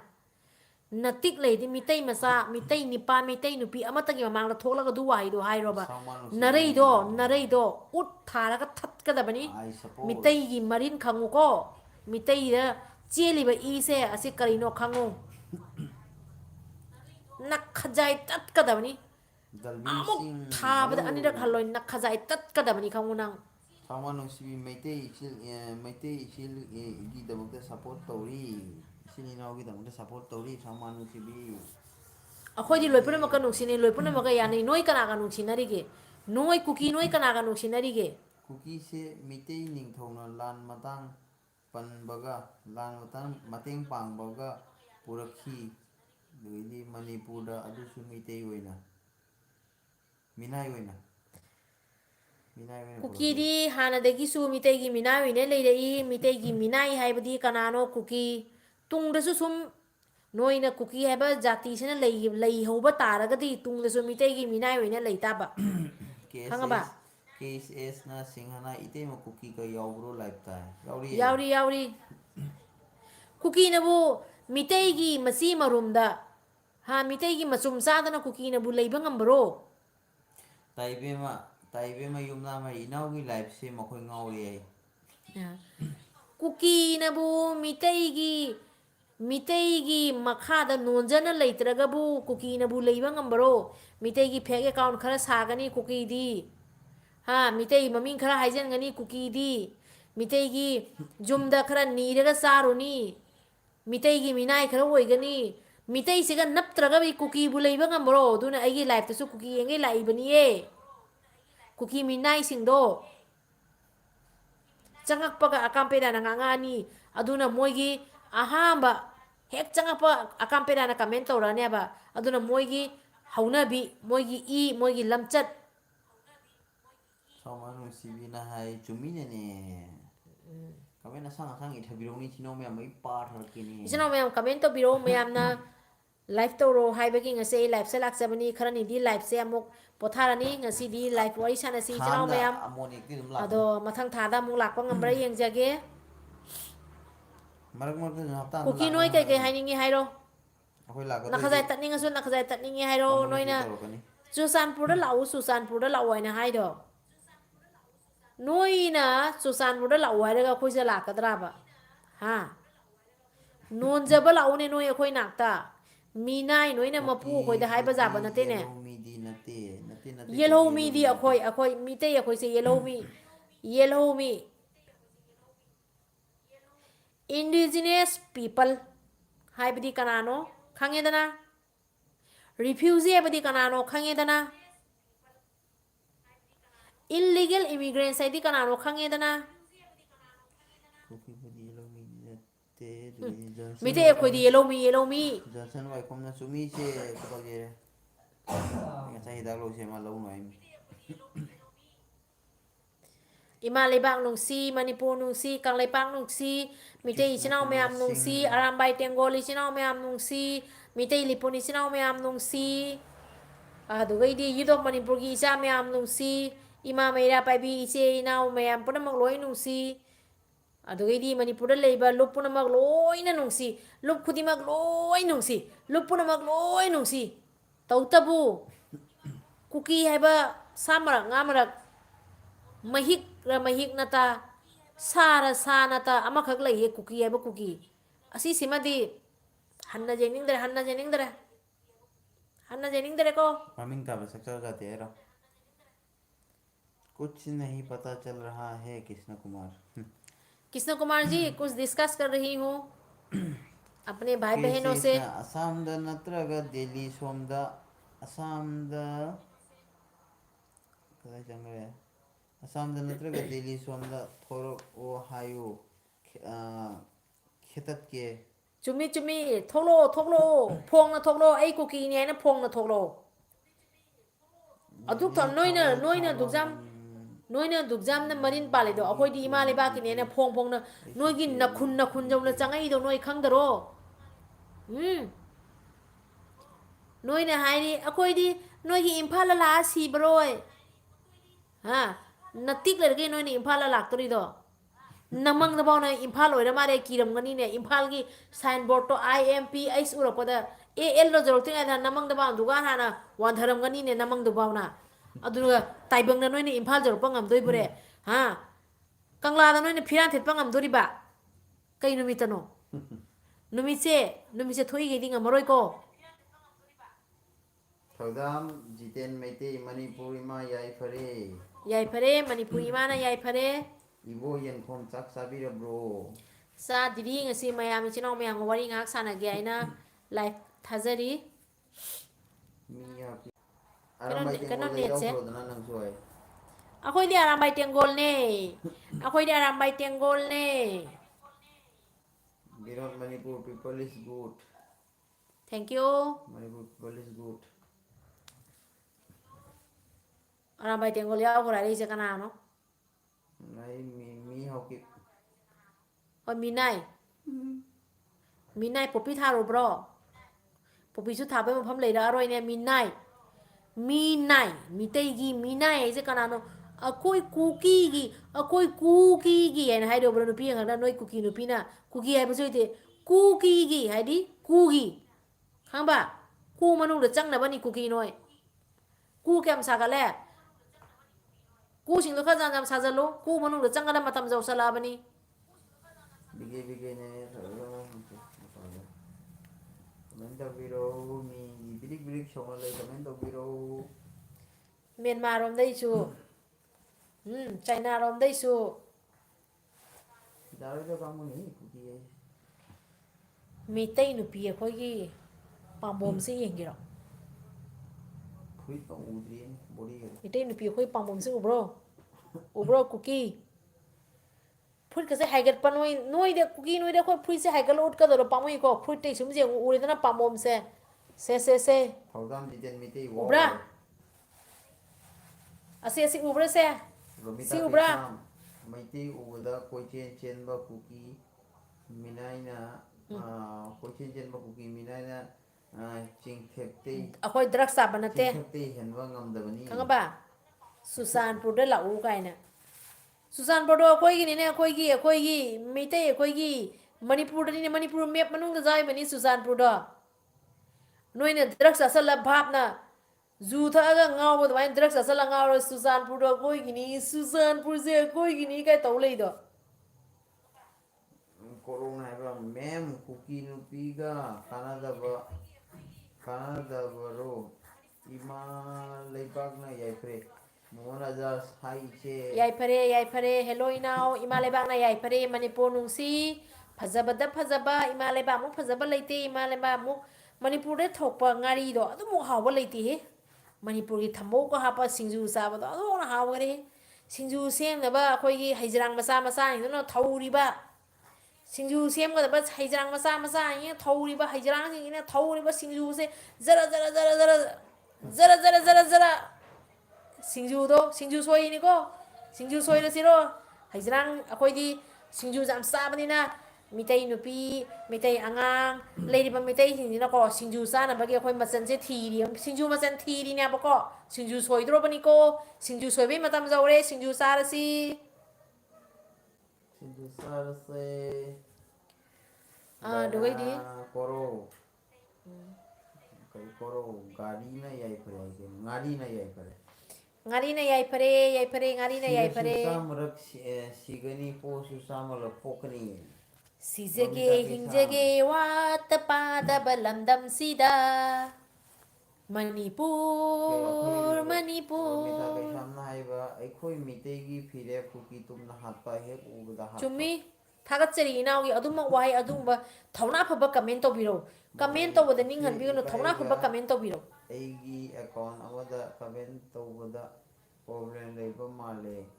खंगदेने इनाव कमाई तौबिरो इचे इबाइदा ꯑꯩꯒꯤ ꯑꯦꯀꯥꯎꯟ ꯑꯃꯗ ꯀꯃꯦꯟ ꯇꯧꯕꯗ ꯄ꯭ꯔꯣꯕ꯭ꯂꯦꯝ ꯂꯩꯕ ꯃꯥꯜꯂꯦ ꯌꯥꯏ खंगदेने वीडियो असा एंगोना मेसेज अमसु तौरमनी कनानो कमेंट दा वीडियो संगदे आइना अदु हुजिक लाइव ता लादे अमता हाइबिरो असा एंगोना कमेंट तौरकोदो तोसी तोसी होय इनाव mayam nusi wari sanasi mukbang oina horse mukbang di khani tawkhiroi da inaw kaigina bada ko kuki di ngari chaba mukbang sidi nungai jade tawba kaigina bada ada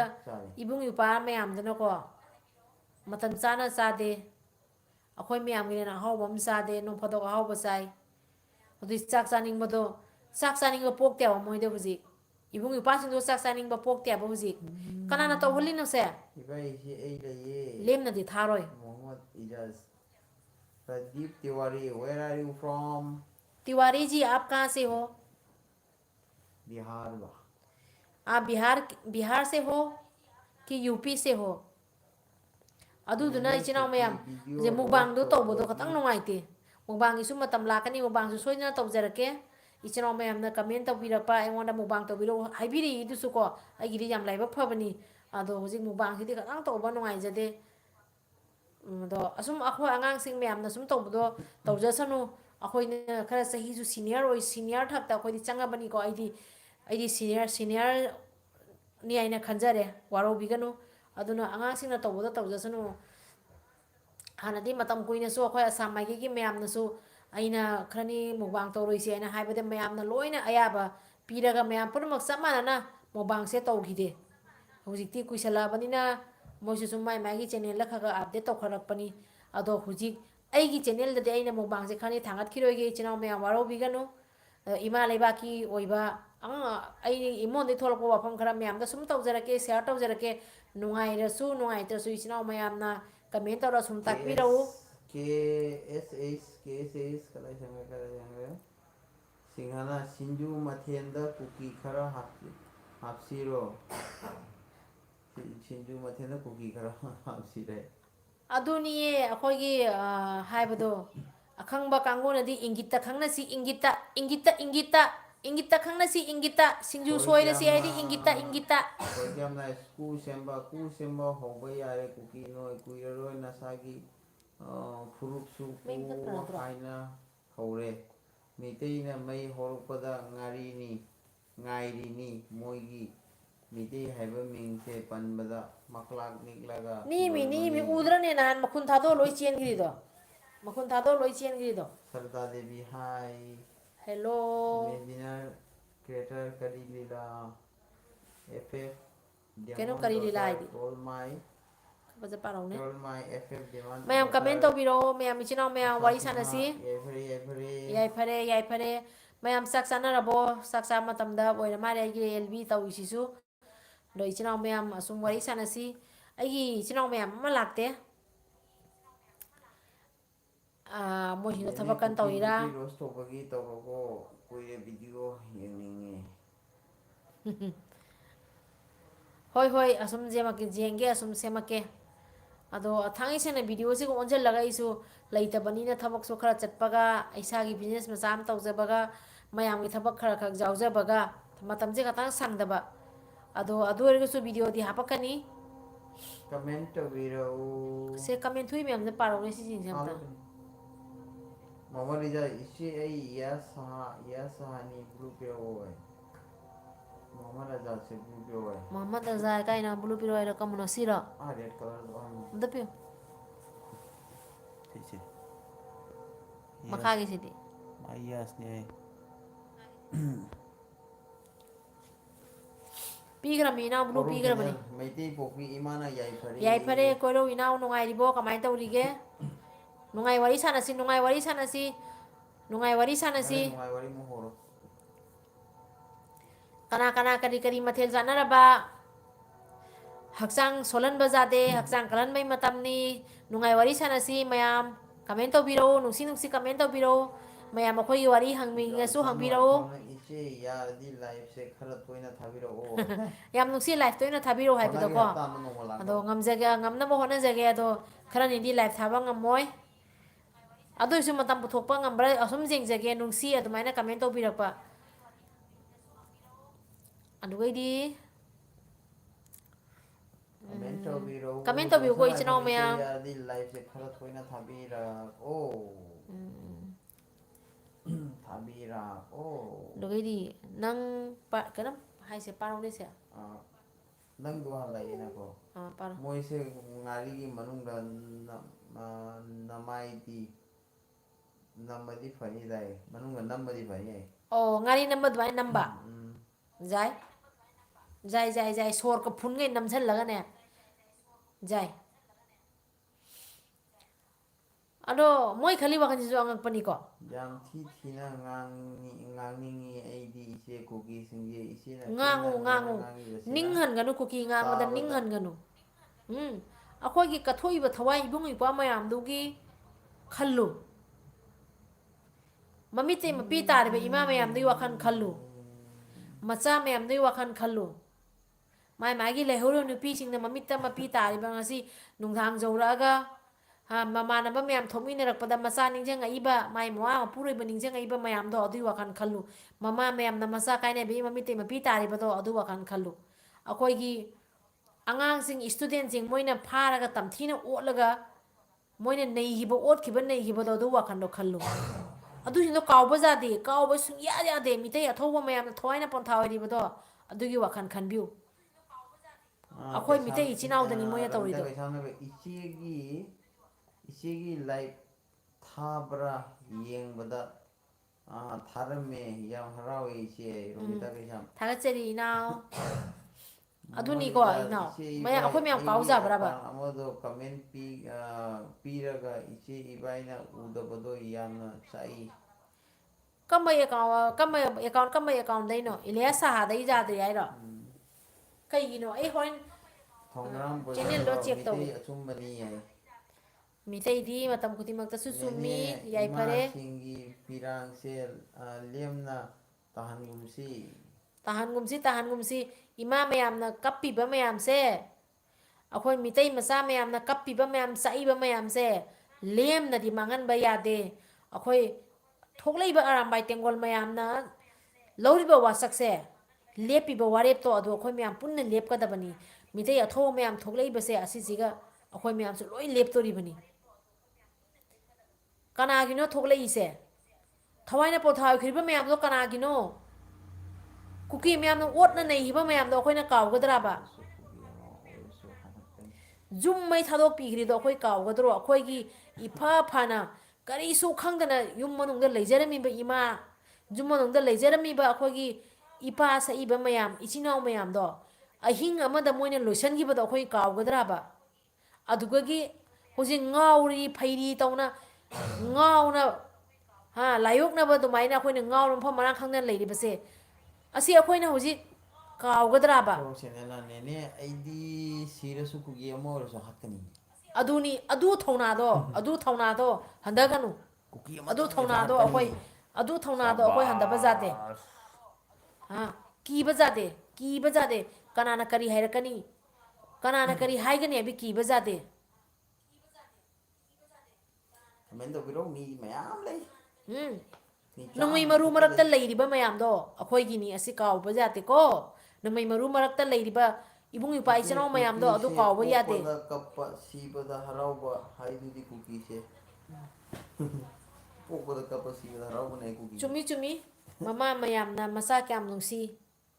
अइना अइगी इबुंग क्याम नुंसी अइना अइगी इचन क्याम नुंसी अइना अइगी युवा इपुरुबा क्याम नुंसी को अदुमाइना मयाम दो थादोखिबा मयाम दो मोगी मथवाई दो करियाम चामगनी याम दो कावबा जातेबा कावबा ngamroidaba thawdongni puchi कावबा ngamoi अखोइना लेरी मखै अखोइ कावबा ngamoi लेबाकी दबो इमा मयामगी मित की बिकी पीदी कैदोंग नुंगदा लेमना मांगोय लेमना मांगोय कमाई लेमना मांगन दोइनो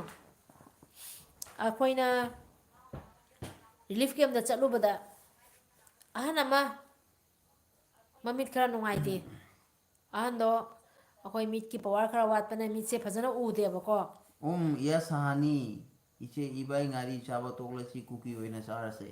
अदु फारे होय ले साइ जेंगे अदो रिलीफ कैम्प दुगा अहन दुगा वाइ सानाबदा अहन नु लिरै वाइ द ताबदको नो द सिंग मसे दong मोला थमोय से पुबा ngamdeko अहन नु लिरै वारि द ताबदा हगोलम तैबिरम कमाय तरो फनी नन खतंग सिजन नो मसा फैस पिरा सुतिरा हंग सुतो बन मैम ले पई अदो रिलीफ कैम्प दुगा चपदने खंगबा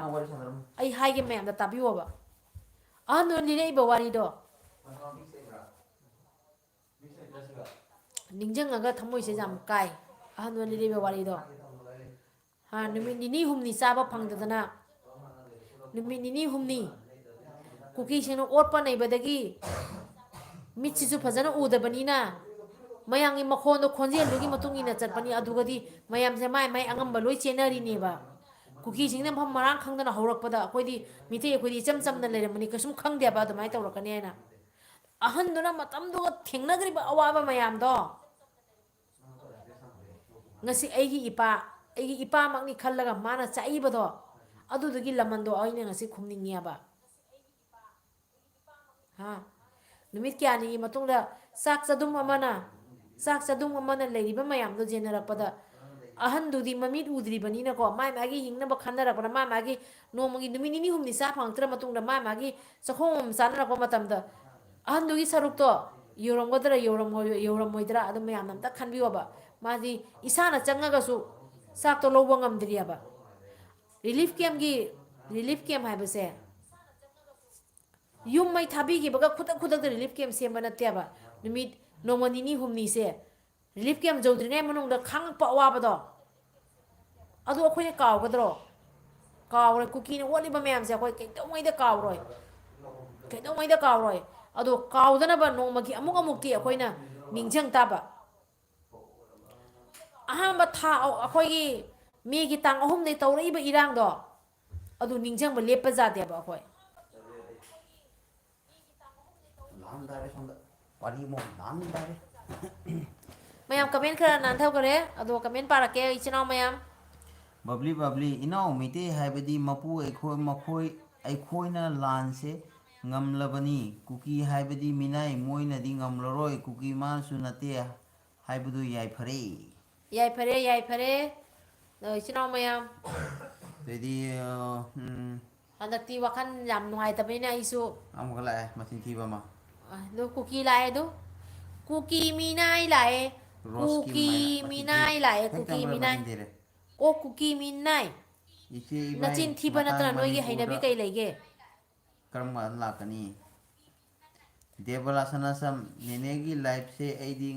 ꯉꯁꯥꯏꯉꯩ ꯉꯥꯏꯅ ꯃꯇꯦꯛ ꯑꯃ ꯇꯨꯝꯃꯨꯔꯦ ꯑꯣ ꯑꯣ ꯍꯣꯏ ꯑꯗꯨꯗꯒꯤ ꯍꯣꯏ ꯂꯥꯏꯚ ꯏꯅꯥꯎ ꯊꯥꯕ ꯍꯧꯔꯝꯃꯦ ꯑꯗꯨ ꯀꯨꯀꯤ ꯃꯤꯅꯥꯏ ꯑꯃ ꯆꯪꯉꯦ ꯍꯨꯔꯥꯟꯕ ꯀꯨꯀꯤ ꯑꯃ ꯆꯪꯉꯦ ꯑꯗꯨ ꯑꯗꯩꯗꯤ ꯑꯃꯅꯤ ꯆꯪꯉꯝꯃꯗꯤ ꯀꯗꯣꯟ ꯆꯪꯈ꯭ꯔꯕ ꯈꯪꯗꯦ ꯀꯨꯀꯤ ꯍꯨꯔꯥꯟꯕ ꯅꯦꯅꯦ ꯇꯨꯝꯃꯨꯔꯒꯦ ꯚꯥꯏ ꯇꯨꯝꯃꯨꯔꯣ ꯕꯤꯀꯦꯅ ꯇꯨꯝꯃꯨꯔꯣ ꯍꯧꯔ ꯇꯨꯝꯃꯨꯔꯣ ꯄꯣꯊꯥꯎꯔꯣ ꯇꯨꯝꯃꯨꯔꯣ ꯊꯧꯗꯥꯝ ꯖꯤꯇꯦꯟ ꯃꯩꯇꯩꯅ ꯍꯥꯏ ꯅꯣꯠ ꯏꯠ ꯑꯗꯩꯗꯤ ꯅꯣꯠ ꯃꯣꯍꯣꯟ ꯏꯠ ꯏꯖꯥꯖꯅ ꯍꯥꯏꯕ ꯏꯆꯦ ꯀꯪꯂꯩꯄꯥꯛ ꯏꯃꯥ ꯂꯩꯕꯥꯛꯅ ꯌꯥꯏꯐꯔꯦ ꯒꯨꯗ ꯅꯥꯏꯠ ꯌꯥꯏꯐꯔꯦ ꯑꯩꯈꯣꯏ ꯍꯣꯏ ꯍꯣꯏ ꯕꯨꯗꯧ ꯍꯣꯏ ꯄꯥꯈꯪꯕꯅ ꯑꯉꯥꯡ ꯉꯥꯛꯇꯅꯤ ꯌꯥꯏꯐꯔꯦ ꯄꯔꯤꯈꯥ ꯃꯇꯝ ꯑꯣꯏꯔꯝꯒꯅꯤ ꯑꯩꯈꯣꯏ ꯕꯨꯗꯧ ꯄꯥꯈꯪꯕꯅ ꯌꯥꯏꯐꯔꯦ ꯀꯨꯀꯤ ꯅꯣꯏ ꯚꯥꯞ ꯇꯥꯎ ꯅꯣꯏ ꯇꯧꯔꯤꯕꯗ ꯀꯩꯅꯣ ꯅꯣꯏ ꯈꯟꯗꯧ ꯍꯣꯏ ꯀꯌꯥꯝꯅ ꯆꯨꯝꯃꯤ ꯏꯆꯦ ꯅꯣꯏ ꯆꯥꯔꯤꯕꯗꯣ ꯔꯤꯂꯤꯐ ꯆꯥꯛꯔꯣ ꯀꯦꯝꯇ ꯀꯔꯤꯅꯣ ꯂꯩꯔꯤꯕ ꯊꯤꯔꯣ ꯏꯃꯥ ꯃꯌꯥꯝꯒꯤ ꯊꯃꯣꯏ ꯁꯣꯛꯄ ꯊꯦꯡꯅꯔꯛꯄꯗꯣ ꯁꯤꯡꯗꯣ ꯇꯥꯕꯗ ꯎꯕꯗ ꯉꯝꯗ꯭ꯔꯦ ꯌꯥꯝ ꯅꯨꯡꯉꯥꯏꯇꯕꯒꯤ ꯋꯥꯔꯤꯅꯤ ꯉꯝꯗ꯭ꯔꯦ ꯔꯤꯂꯤꯐ ꯉꯝꯗ꯭ꯔꯦ ꯀꯦꯝꯒꯤ ꯑꯗꯨꯒꯤ ꯑꯩꯈꯣꯏꯅ ꯐꯌꯦꯡꯗ ꯆꯠꯄꯗꯅ ꯑꯃꯨꯛ ꯀꯩꯗꯧꯍꯧꯔꯤ ꯐꯌꯦꯡꯒꯤ ꯔꯤꯂꯤꯐ ꯀꯦꯝꯞꯇ ꯆꯠꯄꯗꯅ ꯅꯣꯡ ꯆꯨꯏ ꯅꯣꯡ ꯆꯨꯏ ꯐꯌꯦꯡꯒꯤ ꯔꯤꯂꯤꯐ ꯀꯦꯝꯞꯇꯣ ꯂꯩꯍꯧꯔꯤꯕꯗꯣ ꯁꯨꯃꯥꯏꯅ ꯋꯥꯜꯁꯨ ꯁꯦꯝꯍꯧꯗ꯭ꯔꯦꯕꯀꯣ ꯈꯨꯗꯛꯇ ꯁꯨꯃꯥꯏꯅ ꯔꯤꯂꯤꯐ ꯀꯦꯝꯞ ꯁꯦꯝꯃꯛꯅ ꯂꯩꯕꯅꯤꯅ ꯅꯣꯡ ꯆꯨꯕꯗꯨꯒ ꯐꯤꯔꯣꯜꯁꯨ ꯂꯣꯏꯅ ꯃꯩ ꯆꯥꯈꯔꯦ ꯐꯤ ꯑꯃꯃꯝꯈꯛ ꯃꯥꯏ ꯃꯥꯏ ꯁꯦꯠꯂꯤꯕꯗꯣ ꯁꯦꯠꯂ ꯆꯦꯟꯅꯔꯛꯄ ꯃꯌꯥꯝꯅꯦꯕꯀꯣ ꯑꯗꯣ ꯅꯣꯡ ꯆꯨꯕꯩ ꯃꯔꯛꯇꯨꯒ ꯏꯜꯂꯤꯕ ꯑꯩꯈꯣꯏꯒꯤ ꯏꯅꯐꯤꯗꯣ ꯑꯗꯨꯗꯨꯅ ꯇꯥꯁꯜꯂꯒ ꯆꯣꯠꯂꯒ ꯑꯍꯟꯁꯤꯡꯗꯨꯅ ꯌꯥꯝ ꯋꯥꯅ ꯈꯥꯡꯍꯧꯔꯤꯕꯗꯣ ꯃꯃꯤꯠꯇꯒꯤ ꯃꯄꯤ ꯇꯥꯔ ꯈꯥꯡꯍꯧꯔꯤꯕꯗꯣ ꯔꯣꯃꯤꯇꯥ ꯀꯩꯁꯥꯝ ꯀꯥꯎꯉꯝꯗꯦ ꯃꯃꯥ ꯃꯄꯥ ꯃꯁꯤꯡ ꯌꯥꯝꯕ ꯀꯨꯀꯤ ꯑꯃ ꯂꯥꯛꯑꯦ ꯀꯥꯎꯉꯝꯗꯦ ꯑꯗꯨ ꯋꯥꯏ ꯅꯤꯡꯁꯤꯡꯉꯗꯤ ꯀꯞꯇꯩ ꯇꯧꯔꯤ ꯅꯨꯡꯉꯥꯏꯇꯦ वंशिका द्विवेदी ने पागल हो आप है मैं पागल हूँ हिंदी में कहीं है दिनो मैं पागल हूँ अपने देश के लिए अपने मणिपुर के लिए मैं पागल हूँ मुतुम धोने सॉरी हमारे यामना मणिपुर पर कोई भी बुरे नज़र से देखेगा तो उनकी आंख फोड़ देगा यामना पागल ताबा हूँ नुंगाई अगर हमारे मणिपुर में कोई प्यार से आएगा तो उनके लिए हमेशा स्वागत करूंगी राजू यदुवंशी हेलो दीदी जी हेलो नमस्ते कैसे हो आप जो भी हो हमारे मातृभूमि में किसी का भी बुरी नज़र आएगा तो कोई भी पागल हो जाएगा है कि नहीं आप लोग भी बोलिए अभी अभी कुकी और मिते के बीच लड़ाई हो रहा है आप लोग को मालूम होगा मणिपुर में जो इशू हो रहा है मणिपुर जो वहाँ में हर तरह की कम्युनिटी के लोग रहते हैं मणिपुरी मीन्स मितई इधर लोग मितई गए भी नहीं था नागा और हर तरह के रहते हैं बिहारी मारवाड़ी हिंदू मुस्लिम क्रिश्चियन सभी कम्युनिटी के लोग रहते हैं लेकिन हम रोजेन सब उमन मिलजुल के रहते याम हैं और नुंगाई कुकी जो ये लोग हैं कुकी ताबदा रोजेन उन हेलो लोग बोलाई वेलकम इस प्रकार की जानवर है कि उन लोग को हमारे मणिपुर में उन लोग को हम लोग ने सहारा दिया हम लोग ने उन लोग को खाना दिया पीना दिया अभी वो लोग हमारे साथ गद्दार कर रहा है sino kaya si nagur sanglina hai se kaya mare mo ka si pare kuki ju su mite su athoba mayam lei ai su nungai te kanam tana chaina ba mahta for the peace and harmony leina haijasi nang yaning bra kay maming no si ngau sangling na mo how ko ꯍꯣꯏ piece and ꯍꯥꯔꯃꯣꯅꯤꯗꯤ ꯄꯨꯝꯅꯃꯛꯅ ꯄꯥꯝꯃꯤ ꯄꯨꯝꯅꯃꯛꯅ ꯌꯥꯅꯤꯡꯉꯤ ꯅꯨꯡꯁꯤꯅꯕ ꯍꯥꯏꯁꯦ ꯌꯥꯝ ꯐꯕ ꯄꯣꯠꯅꯤ ꯅꯨꯡꯁꯤꯅꯕꯒꯤ ꯃꯈꯥ ꯄꯣꯟꯕ ꯑꯇꯩ ꯀꯩꯁꯨꯝ ꯂꯩꯇꯦ Corona ꯅꯨꯡꯁꯤꯅꯕꯅ ꯑꯆꯧꯕꯅꯤ Manipur imana ꯅꯨꯡꯁꯤꯅꯕꯅ yai ꯈ꯭ꯋꯥꯏꯗꯒꯤ pare good ꯑꯍꯦꯟꯕꯅꯤ night ai good night ꯌꯥꯅꯤꯡꯉꯤ ꯄꯤꯁ ꯑꯦꯟ ꯍꯥꯔꯃꯣꯅꯤ ꯄꯥꯝꯗꯕ ꯃꯤ ꯂꯩꯇꯦ ꯑꯩꯈꯣꯏ ꯃꯤꯇꯩꯗꯤ ꯃꯇꯝ ꯄꯨꯝꯅꯃꯛꯇ ꯄꯤꯁ ꯑꯦꯟ ꯍꯥꯔꯃꯣꯅꯤ ꯁꯥꯟꯇꯤ ꯅꯨꯡꯁꯤ ꯆꯥꯟꯅꯅ ꯏꯪ ꯇꯞꯅ ꯂꯩꯕ ꯇꯪꯗꯨ ꯂꯩꯇꯥꯅ ꯂꯩꯕ ꯑꯩꯈꯣꯏ ꯄꯥꯝꯃꯤ ꯑꯩꯈꯣই ꯅꯨꯡꯁꯤ ꯑꯩꯈꯣই Shivam ꯌꯥꯅꯤꯡꯉꯤ Shukla Meitei are indigenous to Manipur. Yes you are right Mitai are indigenous people of Manipur. थोई किया कुकी मिनाई खरा इकाई खंगदबई मैते लाइफ लाकलम्बदो इकाई मांगखरे कदाई मांगखरे थोकलोगो अमु कुकी जो लोग हैं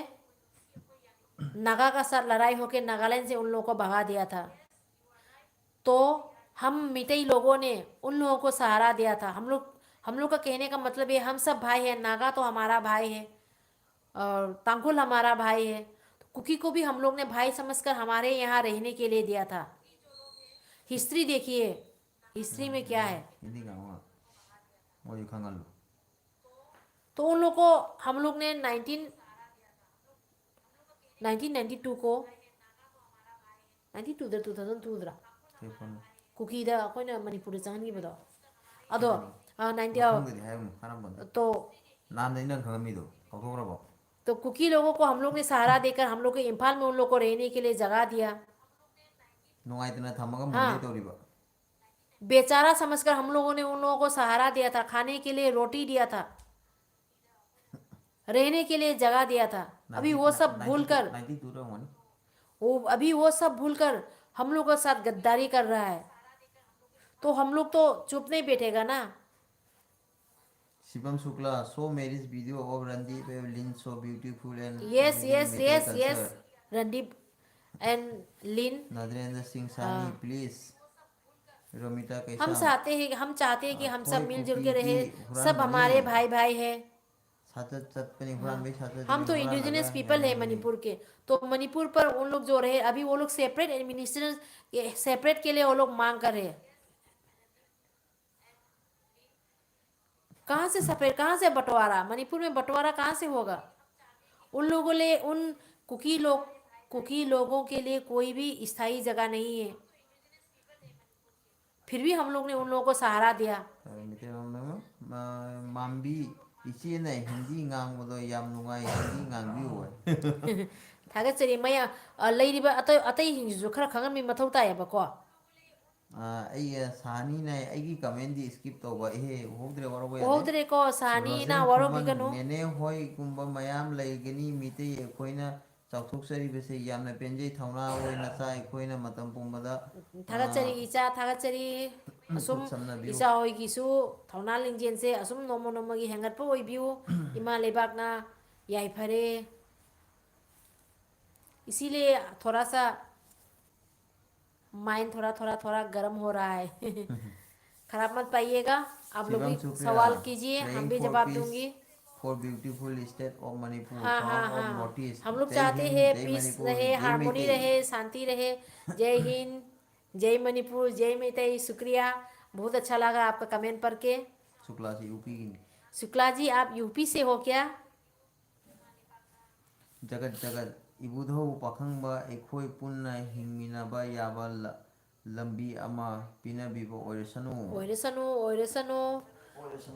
तौतबो अखोई मैम चाइबसिदी याम थीना चाइबनी। नारे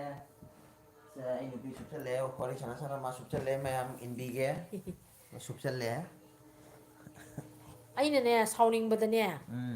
फियलुमबका लिलौदरे सहानी ना इदोम चा करी मथेल सादरी इचिनावसिंग वरी साना यंगा सिदी तौरगे आइना। Shivam Shukla correct guess Lucknow UP. Lucknow Shukla ji Lucknow से हो? बामोन ने शुक्ला। अच्छा शुक्ला जी। शिवम शुक्ला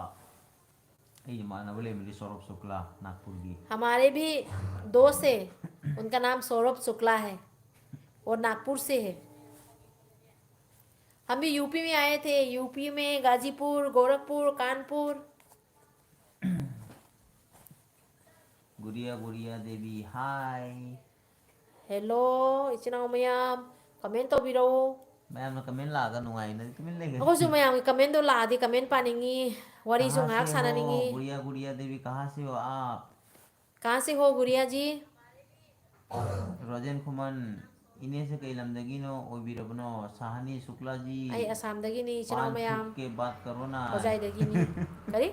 साहनी ना है शुक्ला जी पान थूक के बात करो ना। यूपी का बनारस के पान तो हर जगह फेमस थे। यही हम सब चाहते हैं, हम मितई चाहते हैं कि हम सब शांति से खुशी से चैन और अमन से रहे। लेकिन गुड़िया गुड़िया देवी कुछ तेलंगाना से हूँ। जो कुकी के जो लोग हैं, कुकी लोग समझते तेलंगाना, नहीं है। बाप रे बाप, तेलंगाना। तेलंगाना से नमस्ते, मेरी लाइफ में गुड़िया आने के गुड़िया लिए देवी, आप कहाँ से धन्यवाद। हो? हम तो असम से हूँ। मैं असम से हूँ। कभी आइए असम में घूमने के लिए। मैं असम में हूँ। मणिपुर में आइए घूमने के लिए, नॉर्थ ईस्ट में आइए।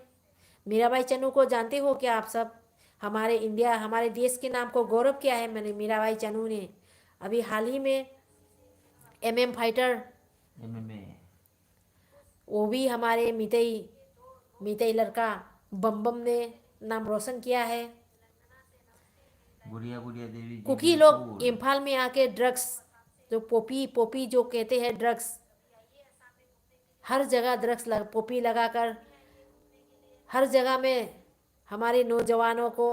जहर फैला रहा है। जहर फैला रहा है। जहर। ड्रग्स की निशा से सब लोगों को, बच्चे लोगों को जहर फैला रहा है।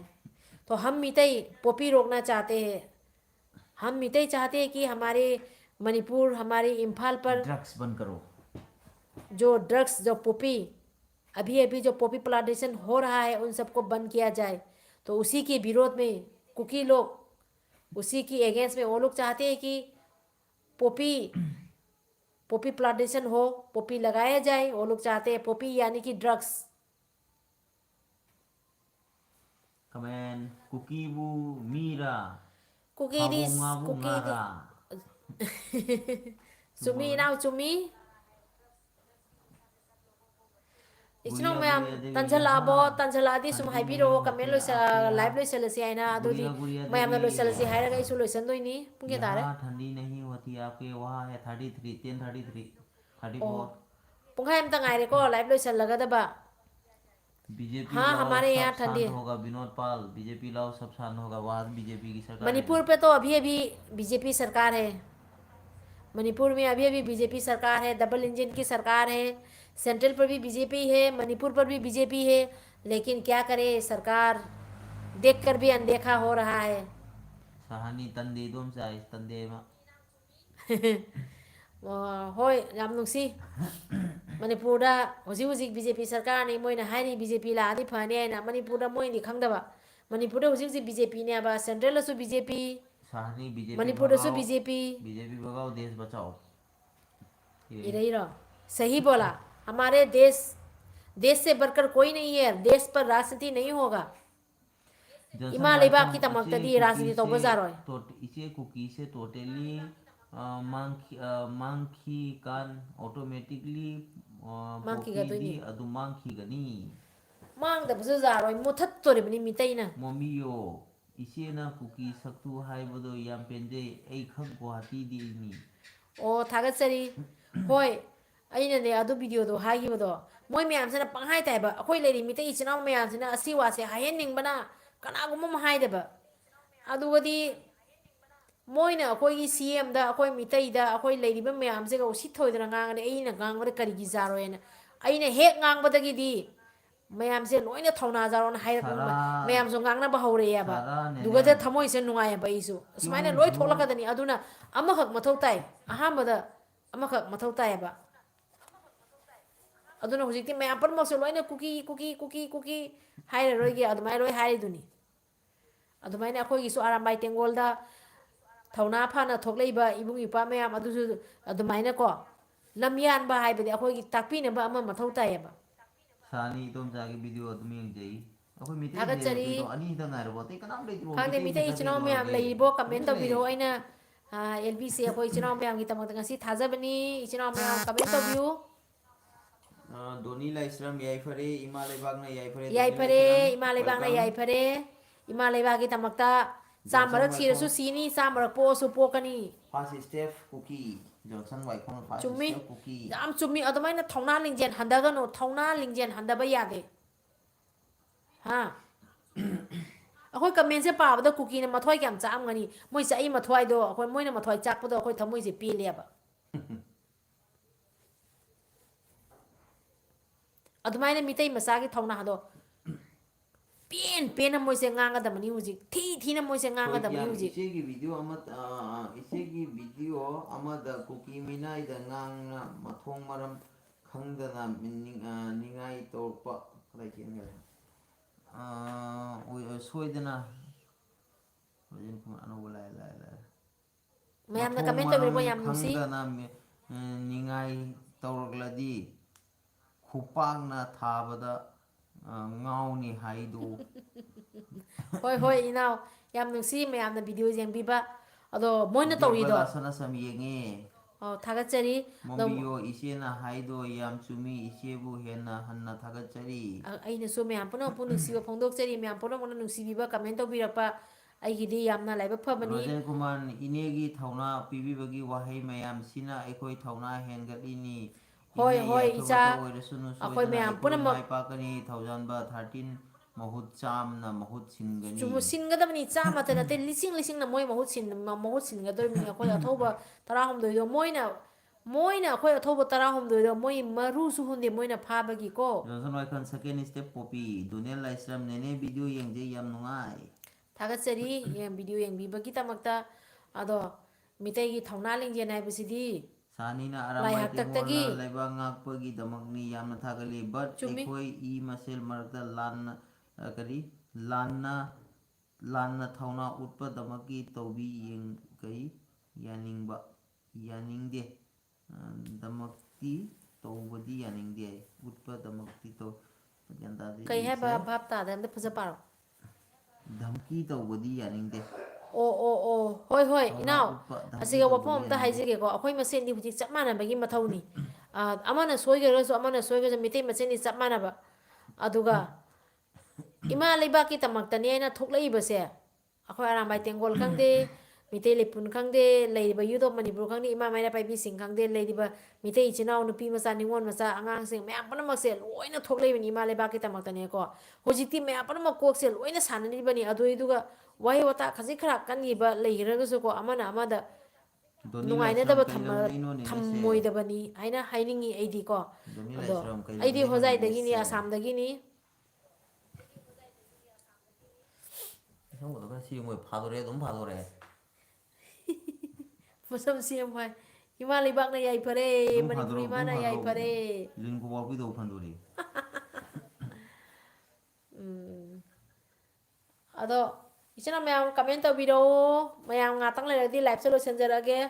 ꯃꯇꯝꯁꯨ ꯑꯥ ꯌꯧꯅ ꯍꯧꯈꯔꯦ ꯎꯝ ꯃꯌꯥꯝ ꯋꯥꯔꯤ ꯁꯥꯟꯅꯕꯗ ꯈꯪꯗꯦꯗ ꯏꯃꯥ ꯂꯩꯕꯥꯛꯀꯤ ꯋꯥꯔꯤ ꯁꯥꯟꯅꯕꯁꯦ ꯃꯇꯝ ꯆꯠꯈꯤꯕꯁꯨ ꯈꯪꯍꯧꯗꯦ ꯍꯧꯖꯤꯛ ꯑꯩꯈꯣꯏꯅ ꯍꯧꯖꯤꯛ ꯍꯤꯞꯄꯅꯦ ꯍꯤꯞꯇꯣꯏꯁꯦꯀꯣ ꯄꯥꯎꯁꯦ ꯀꯔꯤ ꯂꯥꯛꯏꯒꯦ ꯍꯥꯏꯅ ꯄꯥꯎꯁꯦ ꯑꯁꯨꯝ ꯌꯦꯡ ꯂꯩꯗꯣꯔꯕꯅꯦꯕ ꯅ꯭ꯌꯨꯁꯁꯦ ꯁꯨꯝ ꯍꯣꯠꯅ ꯂꯩꯗꯣꯏꯅꯤ ꯅ꯭ꯌꯨꯁꯁꯤꯒ ꯀꯔꯤꯅꯣ ꯀꯗꯣꯝꯗ ꯀꯔꯤ ꯇꯧꯔꯤ ꯀꯗꯣꯝꯗ ꯀꯔꯤ ꯇꯧꯔꯤ ꯑꯗꯩꯗꯤ ꯅ꯭ꯌꯨꯁꯁꯦ ꯊꯝꯈꯤꯕꯒ ꯑꯃꯨꯛ ꯐꯣꯟ ꯇꯧꯔꯅꯤ ꯁꯣꯝꯗ ꯀꯩ ꯇꯧꯔꯤꯕ ꯁꯣꯝꯗ ꯀꯩ ꯑꯣꯏꯔꯤꯕ ꯑꯗꯒꯤꯗꯤ ꯂꯥꯟꯐꯝꯗ ꯆꯤꯡꯐꯝꯗ ꯆꯤꯡꯈꯣꯡꯗ ꯂꯩꯔꯤꯕꯁꯤꯡꯗꯨꯒꯤ ꯋꯥꯔꯤ ꯋꯥꯇꯥ ꯇꯥꯕꯗ ꯊꯃꯣꯏꯁꯦ ꯑꯃꯨꯛꯀ ꯅꯨꯡꯉꯥꯏꯇꯕ ꯍꯧꯔꯛꯑꯅꯤ ꯇꯣꯝꯊꯤꯟ ꯒꯦꯃꯤꯡ ꯍꯥꯏ ꯍꯦꯜꯂꯣ ꯇꯣꯝꯊꯤꯟ ꯃꯤꯇꯩ ꯏꯆꯤꯟ ꯏꯅꯥꯎ ꯃꯤ ꯆꯥꯝꯃ ꯍꯦꯟꯅ ꯂꯩ ꯃꯩꯇꯩ ꯃꯆꯥ ꯀꯃꯦꯟ ꯇꯧꯔꯛꯑꯣ ꯃꯣꯏꯁꯨ ꯃꯌꯥꯡꯁꯤꯡꯅ ꯀꯃꯦꯟ ꯇꯧꯔꯛꯏ ꯀꯌꯥꯝꯅꯣ ꯏꯗꯣꯏꯕ ꯋꯥꯔꯤ ꯁꯥꯟꯅꯕ ꯇꯥꯕ ꯆꯪꯉꯛꯏꯅꯤ ꯀꯃꯦꯟ ꯀꯌꯥꯝꯅꯣ ꯈꯪꯗꯦ ꯇꯧꯗꯣꯏꯕ ꯃꯔꯤ ꯃꯉꯥ ꯅꯠꯇ꯭ꯔꯣ ꯈꯪꯗꯦ ꯏꯔꯦ ꯑꯇꯩꯁꯨ ꯁꯨꯝ ꯃꯔꯛ ꯀꯃꯦꯟ ꯁꯨꯝ ꯃꯔꯛꯇ ꯂꯥꯛꯑꯗꯤ ꯑꯩꯈꯣꯏ ꯃꯔꯛ ꯁꯨꯝ ꯃꯔꯛꯇ ꯅꯨꯡꯉꯥꯏꯑꯕꯀꯣ ꯃꯣꯏ ꯃꯔꯛ ꯃꯇꯦꯡ ꯃꯔꯛꯇ ꯁꯨꯝ ꯏꯆꯦ ꯄꯥꯡꯕꯤꯔꯛꯑꯣ ꯍꯥꯏꯕ ꯂꯩꯔꯤꯗꯁꯨ ꯍꯥꯏꯕꯤꯔꯛꯎ ꯑꯗꯨꯑꯣꯏꯗꯤ ꯑꯩꯅ ꯂꯥꯏꯐꯁꯦ ꯊꯥꯔꯤꯁꯦ ꯏꯆꯤꯟ ꯏꯅꯥꯎ ꯃꯌꯥꯝꯒ ꯋꯥꯔꯤ ꯁꯥꯟꯅꯅꯕ ꯊꯥꯕꯅꯤꯅ ꯏꯆꯦ ꯃꯌꯥꯝꯅ ꯃꯅꯦ ꯀꯃꯦꯟ ꯇꯧꯕꯤꯔꯗꯤ ꯅꯨꯡꯉꯥꯏꯑꯕ ꯅꯨꯡꯉꯥꯏꯕ ꯑꯗꯨꯅꯦꯕ ꯃꯣꯝꯕꯤꯌꯣ ꯏꯆꯦꯅ ꯊꯨꯝ ꯍꯥꯞꯄꯒ ꯀꯔꯤ ꯎ ꯃꯣꯔꯣꯛ ꯇꯛꯄꯗꯣ ꯑꯣꯔꯇꯣꯉꯥꯅ ꯅꯩꯒꯅꯤ ꯍꯥꯏꯗꯣ ꯀꯨꯀꯤꯗ ꯌꯥꯝ ꯄꯣꯁ ꯇꯥꯏ ꯊꯥꯒꯠꯆꯔꯤ ꯏꯗꯣꯝꯆꯥ ꯋꯥꯔꯤ ꯁꯥꯕ ꯅꯨꯡꯉꯥꯏ ꯁꯁꯤꯅ ꯑꯃꯨꯛ ꯁꯁꯤ ꯁꯍꯥꯅꯤꯅ ꯊꯥꯒꯠꯆꯔꯤ ꯑꯃꯨꯛ ꯁꯥꯍꯅꯤ ꯍꯥꯏꯔꯣ ꯁꯥꯎꯃꯥꯟꯅꯦꯅꯦ ꯊꯥꯒꯠꯆꯔꯤ ꯑꯩ ꯀꯞꯅꯤꯡꯉꯦ ꯇꯨꯃꯤꯟ ꯂꯩꯌꯦ ꯏꯔꯣꯅꯦ ꯀꯃꯦꯟꯗꯣ ꯃꯔꯛ ꯀꯞꯀꯅꯨ ꯃꯔꯛꯇ ꯀꯞꯀꯅꯨ ꯁꯥꯃꯨꯃ ꯀꯞꯀꯅꯨ ꯊꯣꯏꯕ ꯀꯛꯄ ꯄꯩꯁꯥ ꯇꯤꯡꯗꯕꯅꯤ ꯀꯞꯀꯅꯨ ꯊꯣꯏꯀꯤꯌꯥꯝ ꯀꯞꯄꯒꯤ ꯃꯇꯝ ꯑꯩꯈꯣꯏꯒꯤ ꯅꯠꯇꯦ ꯏꯆꯦ ꯂꯥꯏꯐꯁꯦ ꯑꯩꯈꯣꯏꯒꯤ ꯈꯔ ꯀꯞꯄꯒꯤ ꯈꯔ ꯃꯇꯝ ꯇꯣꯏꯅ ꯂꯣꯏꯈꯔꯦ ꯏꯆꯦ ꯂꯥꯏꯐꯁꯦ ꯈꯔ ꯈꯔ ꯇꯣꯏꯅ ꯏꯆꯦꯒ ꯋꯥꯔꯤ ꯇꯧꯅ ꯐꯪꯅ ꯊꯧꯅꯥ ꯍꯦꯟꯅ ꯍꯥꯞꯂꯤ ꯏꯃꯥ ꯊꯥꯒꯠꯆꯔꯤ ꯂꯩꯕꯥꯛꯀꯤ ꯊꯧꯅꯥ ꯎꯠꯁꯤ ꯀꯞꯄꯒꯤ ꯃꯇꯝ ꯏꯃꯥꯒꯤ ꯃꯇꯤꯛ ꯍꯧꯖꯤꯛ ꯄꯤꯕ ꯀꯨꯀꯤꯒꯤ ꯉꯝꯕꯁꯤꯡ ꯀꯞꯄꯒꯤ ꯁꯥꯎꯃꯥꯟ ꯃꯇꯝꯅꯤ ꯅꯨꯡꯁꯤꯕꯤ ꯑꯩꯈꯣꯏꯒꯤ ꯀꯞꯄꯒꯤ ꯃꯇꯝ ꯅꯠꯇꯦ ꯁꯥꯍꯅꯤ ꯃꯣꯏꯁꯨ ꯈꯪꯉꯕꯅꯤ ꯃꯣꯏꯁꯨ ꯀꯨꯀꯤ ꯀꯥꯡꯕꯨꯁꯨ ꯈꯪꯉꯕꯅꯦꯕ ꯑꯔꯦꯝ ꯀꯥꯟꯅ ꯃꯤꯇꯩꯗ ꯂꯥꯜꯂꯨꯔꯕꯅꯤꯀꯣ ꯚꯤꯗꯤꯑꯣ ꯂꯣꯏꯅ ꯑꯩꯈꯣꯏꯁꯦ ꯍꯥꯏꯅ ꯗꯤꯂꯤꯠ ꯇꯧꯔꯦ ꯑꯩꯒꯤ ꯍꯥ ꯁꯧꯃꯥ ꯊꯥꯒꯠꯆꯔꯤꯌꯦ ꯁꯍꯥꯅꯤꯅ ꯑꯗꯣ ꯃꯣꯏ ꯃꯁꯦꯟꯁꯨ ꯈꯪꯉꯕꯅꯤ ꯇꯧꯕꯇꯕꯨ ꯍꯥꯏꯕ ꯏꯀꯥꯏꯅ ꯂꯩꯔꯤꯕ ꯂꯥꯜꯂꯦꯅ ꯃꯣꯏ ꯍꯥꯏꯕꯗꯤ ꯍꯥꯏ ꯇꯥꯕꯅꯤ ꯃꯣꯏ kaya hani nu sara hela tum chelo tu ini kappa kappa สระเฮลดับบุลานตัวก็หายดีมาที่วงซ่านะบ่เลยสละรวยชน sahani เด้อ muslim lo ai sama mana สาวมาสถานีนวันสาวมานะแกน้ำหังงี้ ini saya antibiotik lo gitu ini mah lo kulisin lo udah mah nan nong ke sana udah duin masalah อีจินเอาเมียมสาวมาใครมาเทนใจ मेरे video सब delete आई थोड़ी ना กะดีกินเอาถอยบ่า ano ko siyem do mina กาน้ำมากันเป็นตัว samina samwa mani ai nur singlina sangku si ai thamoi nungai ta bada taubi isi ai thamoi nungai ta ba taubi ganu haksang sokani good night see you ตัวบีก็น้อยดีแค่หนู haksang sokani ta ba taubi ganu ai isi se thamoi nungai ta ba taubi ganu nungai ta ba taubi ganu ai โอ้โอ้ isi thamoi nungai ta ba taubi ganu เฮ้ยเฮ้ยเฮ้ย haksang sokani good ทัก night ใจ see you ทักใจดี oh saman Ahoy. si anirak คุมันปุนสิบาคุมันปุนสิบา kay namdayno sani saman si ano ba assembly ni video okay เฮ้ยเฮ้ยเซโมเซโมเดี๋ยวไป ni ดี traw nga mo sana kisi lady kaya ka pung trama thoy cha ta ba lo san na ปุ่งตรามาถอย11ดาลอยสละสิคุกี้มินายังไงลอยจักรามาเร่ siya nga tal เกียนตาดิพอวันนี้คุกี้จริงเสียก็อะค่อยดีคุกี้กี่คันมาได้ค่อยดีนุ่งไงบิดระบันอยู่สิก็ได้แต่น้องมวยเนี่ยยังก่อนสักครั้งก็ได้แต่น้องมวยเนี่ยเลยรู้ดูดิสิมาพ่อผมได้เป็นลอยตันทบปีเด็กก็ได้แต่น้องมวยเนี่ยสังกัดเลยดูสิมณีปูร์เนี่ยเลยมันมณีปูร์สิก็ดีมวยนะ mo kukilen da นุ่งไงเนี่ยเลยจะมีดอมาซานะมาซากีมาคงเด้อ singjang na สิงจังนั้นจานฉันไปดอคุกี้กังวลนะตัวรู้ไปสิเนี่ย inom sagi thona yam na thagili pen na pen na ngang thatlu kuki refugee israel singdo อันนี้มวยยี่สิบวันมันอิสราเอลได้หลายเนี่ยมวยกี่สตรีจัมต์มานาดับเนี่ยบ่ samu ma mantri pukhi dagi ni sama moina chatlaga lokha da leidoi ni ลูกค้าตอนนี้คุกกี้เลนด่ะมวยคุกกี้เลนใกล้เลยมาทักตะมวยมาป้ามาปูนะมาทักตะวันนะธนาเมมาทักตัวนะธนาเมคุกกี้เลนโดคุกกี้กินไงนะมวยมาป้าปูนะมาทักตัวนะธนาเมคุกกี้เลนโด kokilen hayo phaji กูกี้เลนกูกี้เลนข้างเงี้ยตนะคุกกี้น้อยตัวนี้นะง้างอีสิเอาคนมีแต่อีชนะมาโตเลยไม่นุ่งซีนะนกนะฮาราเอานะไว้ฉันนะก็ตัวโตคุกกี้แม่จังอักตันเนี่ยคุกกี้มวยสินะมันนี่พูดจังอักประเดี๋ยวกวกเสียจักกันแหละ Patabasani cookie and juice Hawaii Patabasani Kwai Patabasani cookie and Mani. juice kasi อะโดไอ้ดีมาฮิกโอยเดไวรัสโอยเดก็ไอ้ดีไวรัสนี่ไวรัส cookie len คุกกี้มายามกีไวรัสกันนะโนปารีมอมคุกกี้มาฮิกเนี่ยไปอีเซ Sila sira โคโรนาไวรัสตะกี้สุเห็นนะ Sila อา sira จักปะไวรัสเนี่ยไปอีเซ Sila sira 10:45 chale เอลิเมนต์เลยสันจะไม่ยามพุ่งตรามาถอยเลยสันจะมีจ้ามามีโอหุมเลยอีฉันเอาไม่ยามคอมเมนต์ตัวบิโร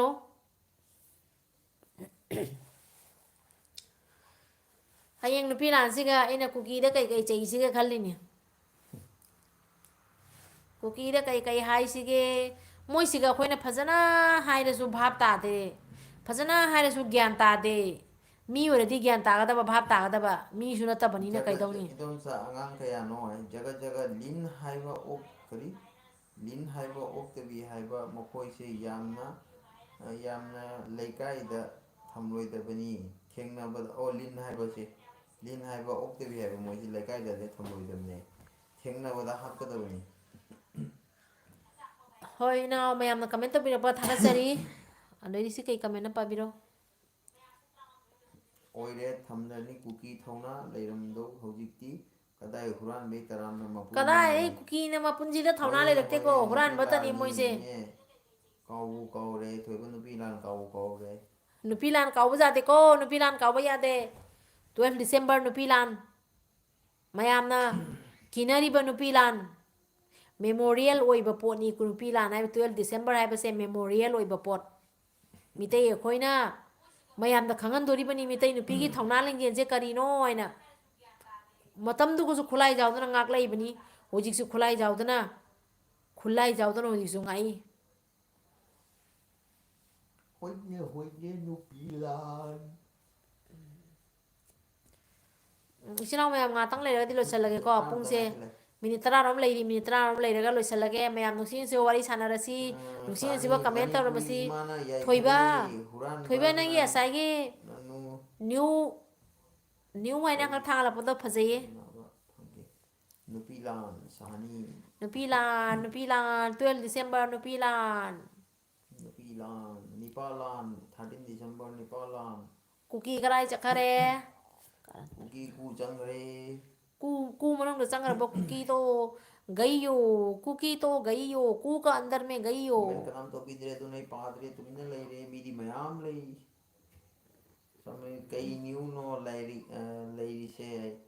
Johnson Y कौन इसी ए account नंग में asai तो status thangalakpado इदम सा मथंगी live कम कान तो दोइनो हता में मथंगी कम लाइफ तो से नो वांग कमेडी था तो कन खरनी लेरे तौरम सम ngamnaba hotnajarake tang 10 faudi ngamaroi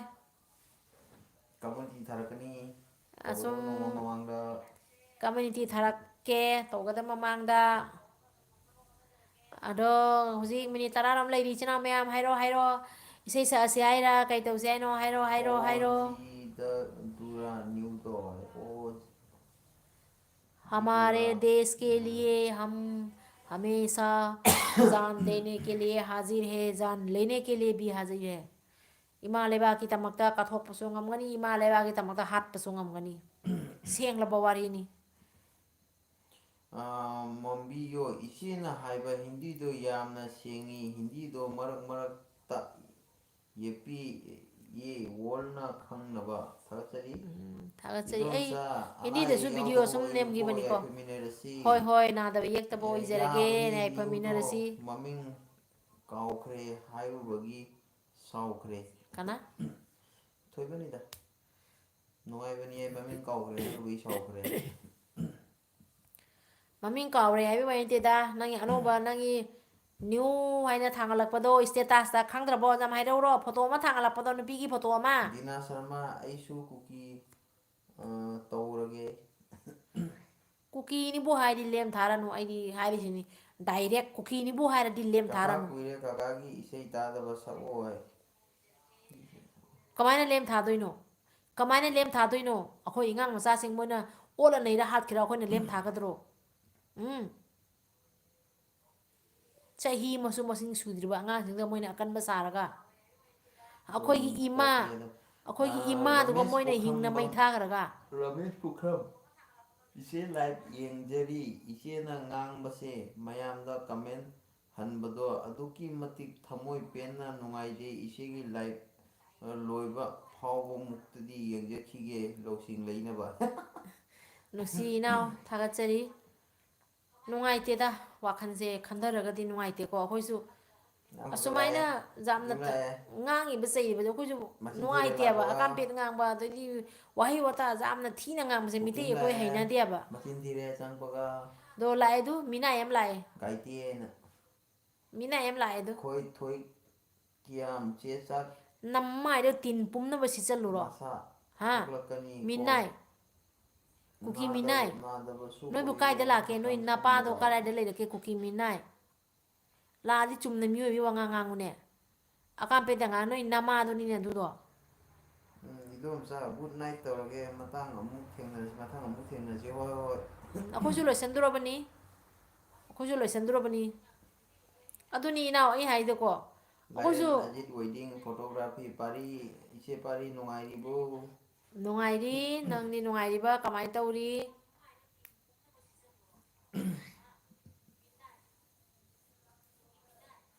akhoi ju nungai te wana tra ichinaw mayam ai hai bje akhoi mite ichinaw mayam da ne ba kaino उइए बेंगिदा मिदाइना मपु सारकनु मपु mite ichinaw mayam akhoi ju nungai te ba ko सैना तत nei minai na mapu sa ja bro akhoi ju samaina mite ise wahi wata thaksi ga si jam nai na jam na nusi jana leibam loop amane mite ya mite ise ado ngasi wahi wata akhoi na ꯃꯣꯏꯒꯤ ꯄꯥꯎꯈꯨꯝ ꯑꯣꯏꯅ ꯄꯤꯔꯒꯁꯨ ꯑꯩꯈꯣꯏꯅ ꯋꯥꯍꯩ ꯋꯥꯇꯥ ꯀꯜꯂꯤꯕꯁꯦ ꯑꯩꯈꯣꯏ ꯏꯁꯥꯃꯛꯅ ꯅꯨꯡꯉꯥꯏꯖꯗꯦꯕ ꯑꯩꯈꯣꯏ ꯏꯁꯥꯃꯛꯅ ꯅꯨꯡꯉꯥꯏꯖꯗꯦ ꯚꯤꯗꯤꯑꯣꯗ ꯑꯩꯅ ꯉꯥꯡꯉꯤꯕ ꯃꯌꯥꯝꯗꯣ ꯚꯤꯗꯤꯑꯣꯗ ꯌꯦꯡꯉ ꯂꯣꯏꯔ ꯑꯩ ꯏꯁꯥꯅ ꯈꯜꯂꯤꯅꯤ ꯀꯔꯤꯅꯣ ꯇꯧꯔꯤꯁꯦ ꯅꯅꯥꯎꯗꯤ ꯏꯆꯦꯒꯤ ꯂꯥꯏꯚ ꯂꯣꯏꯕ ꯐꯥꯎ ꯌꯦꯡꯖꯈꯤꯒꯦ ꯀꯩꯅꯣꯅ ꯊꯣꯏꯈꯤ ꯌꯥꯝꯅ ꯊꯥꯒꯠꯆꯔꯤ ꯊꯣꯏ ꯁꯥꯃꯨꯃꯥ ꯕꯥꯏ ꯁꯥꯍꯅꯤꯅ ꯁꯥꯃꯨꯃꯥꯗ ꯕꯥꯏ ꯁꯥꯅꯤ ꯏꯅꯥꯎ ꯀꯩ ꯃꯊꯦꯜ ꯆꯥꯔꯦ ꯁꯤ ꯍꯥꯏꯕꯤꯔꯝꯃꯣ ꯄ꯭ꯔꯖꯥꯄति ꯍꯦꯜꯂꯣ ꯁꯥꯃꯅꯨꯁꯨ ꯑꯣꯀꯦ ꯍꯦꯜꯂꯣ ꯁꯥꯅꯤ ꯅꯃꯁꯇꯦ ꯁꯤ प्रजापति हाय हेलो हेलो जी नमस्ते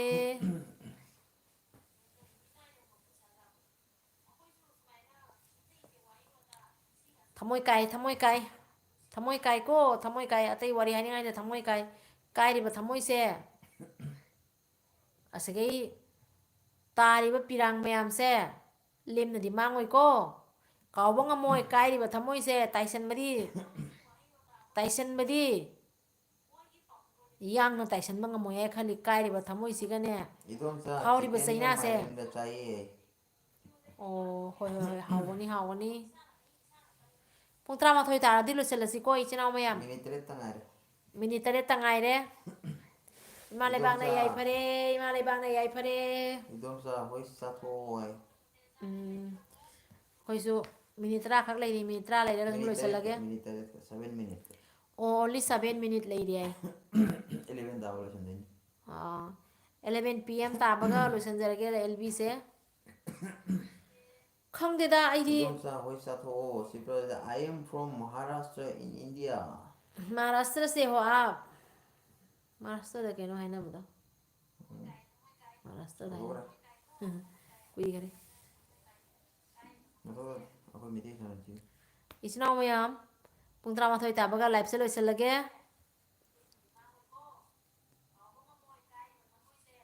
ngasdi roji laktin दांगेगा roji lambra थोइकियाम इमा इमा अमगी मित्तगी ताखिबा पिरांगदी मसा लिसिंग अनीना करी नोकना जगी yai phare जगी याई फरे लेबा मी रोमिता कैसाम एआर लेतबता कुकी लोरे कुकी निमिते हात मतिक नते matik nate maru hunde mamangda mite yubada moi khangna wandaramani mamangda mite yubada aduga arambai tengol ko uradi sum loire नो को kan nga moro paralyze oyodana We are from maron mari thoroi सी Prajapati we are you from Assam me asam se सी प्रजापति ते पुखरीदा जोपा मिते सा काय कोनी अंधो संगे कुकी मा pukri de jokpa noi napa gi pukri ro पुखरीदा जोपा मा हायरे ha noi gi bu nai masu le de mo na pukri ga leibro कायना बस को मखोई दो देमना थारोय na ko ne kuki ne hek tore pukri de leiba nga pukri de ngai leiba nga e noi bu nayum masu le de noi na pukri kara matam da tawru na pukri lei no pukri de leiba nga kai लम लेते बा मोन करी पुखरी नो tanin de ko live le dam dai siga ne लोन khara wakan handar pa siga ne लोन na khazai tat ka da wanga kanu Kuki सिंगे हुरान मनी अदुननी na khazai tat ka da wa da nga kanu khanga ba minai huran ba phong na suang lak pangam da ba hector susan pur de lao ching da kara o Lanka काय no हंदे Lanka सुननी चत का दबो ching da kara o noi napa do na ne akoi mitai da minai yo le rak pani ne noi lak toi ni mitai manak ta mitai khongbi mitai khongkha da khangba mitai gi khong pai ne khoram madui do noi ni akoi di jam phabani ko jam phabani akoi na pharadi haini ngai na phabani akoi cha da gi noi di pijaba mi ni mitai ya bese ko kamai to na noi na kari na kok tu karamba santhi haluri bana na kok to hui thi changi ra santhi changi ra kari changi ba noi na kok to kari wa kan khalu na mitai ga lam tom na ni na noi na khalu bu do noi gi aroi ba matam jawra bani ko मयाम नोक से cookie Minai से cookie सिंगे हुराला जेंगले में होई like kuki gi hauna bini huran ba je kuki gi lamchat ni ne kuki noi gi lamchat se kaino huran ba do thado o mitai gi fake account sa ba khara mitai gi maming lauraga comment khara to ba ha n billion gi me maming daga account ga sai ne hoi ma sonana mitai ro no ire padari loi soi re มีนายเฮารักผมขังแต่บันมีนายเราฉลามได้เสียกวกเสียนุ่งไงเห็นสิก็ tin mini rom lang account sil laga lagi duna kibro ai romita kai sam cookie minai noi di mitei na haning ba mafam da hat ba ngamgani nomai phet ka ba maga koi chen ba minai huran ba sa เอาตัวนี้คุกกี้ที่เกี่ยวกับลุมมันก็น้องไม่กับปั๊มมันนี่นะน้องอะไรก็ต้องผมได้เลยมอริเชียนกันนี่ kun da to sil ni na มาคุณได้เลยท่าตัวเชียนเลยตัวไม่ได้มันนี่บูท่าตัวเชียนมันตั้งโจรมันนี่หน่อยฮูรานนะน้อยเนี่ยค่อยมีที่มันสาหัสปังไม่นาติกเลยแต่ก็ฮูรานนะเนี่ยฮูรานนั้นลุมมาคนแล้วก็ตัวไม่ตัวเรากันนี่ก็พงนะดีน้อยเนี่ยค่อยมีที่มันสาหัสปังนาติกเลยแต่ก็นารู้คนเดีย saman sidi romita chumi dedi alaya najir waiting na photography ar gi potha pham di minai cookie nupi ni yes ซุมมีค่อยกี่ไม่ได้กี่ลิงจานเซ่พัซเจอร์กันนิ่งที่กันพัซเจอร์กันนิ่งที่กันคุกกี้กี่ดีกันโน่พี่มาเสียดมาเจ็ดหายเลยกัน asum คนมีใจเดียวทำไมต้องบาจาดีมีคนลงนะบาจาดีมีใจดีมีคนอารันผสมงานเจดีมีใจเดียซุ่มมาตั้งงานบ้ามีใจน่ะซุ่มมางานบ้าคุกกี้น่ะมาถอยจักป้าคุกกี้มีนายให้บ้าคุกกี้น่ะสาวบ้ามีนายให้บ้าแกอัฐดีมวยน่ะตัวบ้าทับกเสมีนายน่ะตัวก็จะบริษัทสัตว์โตคุกกี้น่ะตัวบ้าฮุรันบ้าเสคุกกี้น่ะคุกกี้ฮุรันบ้าให้ตาบ้าฮุรันบ้าให้บ้าแกอัฐดีมีใจกี่ account สาบ้ามีใจกี่ fake ID สาบ้ามีแต่กี่จุ่มตะกี้ฉันฮุรันบ้าอะดูหนูฮุรันบ้าให้บ้า ramesh pukram nai iche nungai ba wakhal khallaga mayam gi seva ngamba tobiro uko คอยนาวหนูซี่แมวมันทำไมให้บ้าแล้วคอยกี่โดนเลยสลักปะดาคอยกี่มีแต่ยาทุบแมวอันดูกี่ดีอุจิเท่านั้นเลยเงินพาร์บ้ามีแต่มาซาแมวมาอารามใบเตียงวนเลยดีบ้าดูกี่ดีเลยดีบ้ามีแต่มาซาคุณที่มากี่วันกี่เท่านั้นเลยเงินดูกี่ขันละก็ว่าขันจะสาวทั่วก็หาเราเลยก็กว่าคอยแมวเสคอยแมวกินยัยนะทุยบ้าอารามใบเตียงวนสิงห์เราดูกี่ดีเลยดีบ้ามีแต่มาซาแมวadu na pangan na to akhoi ki thona na pangan na thoga to bane ba adu na ta ba amukam matin titi na adu na ta ba amukam internet ta adu ga idi se sang ida lairi ki da mu to iba me ama world media council lairi adu ga idi lairi ba me am do ko cso me am do adu me am du su matam phodi makta akhoi ni kai khumnaraga moi me am du gi nungai ja ho pi ga nungai jai phawai na purga haradana minai nupi aikhoi ngari di moina yolaga mabuk thanna kuki di kai khang da ba o minai nupi cookie hujikti lana se tomra bani hiding hydro bani hiding hydro bani pura manipuri mana yai fare manipuri mana yai phare nupi da ar mamang da longkhak longbi do mado asumba makni maramdi ar satkhadi loire mogi khangrau khara singtha satkinune satkin wai na kapido dra makhong bai na ar gi makhong bai khromi do na ba phi amanba khom laga setpa bikhani bani chummi naw thagat ke chummi naw na haibada yam chummi mitei gi phi man ba khara khom ga moina pung tra ma thoi tare chinaw mayam hujik mayam hujik hayeng su program ri bani na ngasi gi matang he loisalage khani le ka mu una sia do hujik khani di live thaba ngam oroi haina khalli khani di ngam khiroi ba ko live thaba se khai le ra motor ke heng su program le bani na ngasi gi di loisala si chinaw mayam comment to biro bye bye hai biro comment punsi ba hai biro mang phara si hai biro hoi se good comment night punsi ba ki amna romesh ma good night dise comment punsi ba aroi loi ra pada nungsi ba nungai ba wakan khan si mite ichina athoi ba mayam gi wakan khan si hojik lei di ba mayam khun ngai ba ichina mayam gi wakan khan si ne bai mang phara si comment punsi ba mang phara si loisala si ko ichina mayam loisala si namita hobi minai saman si yai fare thoi ki am yai bai phare mang phara si tai bang yumna yai tibe yumna yai fare si mang pharo yai phara si mang phara si good night nene mayam puna ma good night comment punsi ba mayam puna mangna nungai yai phaminara si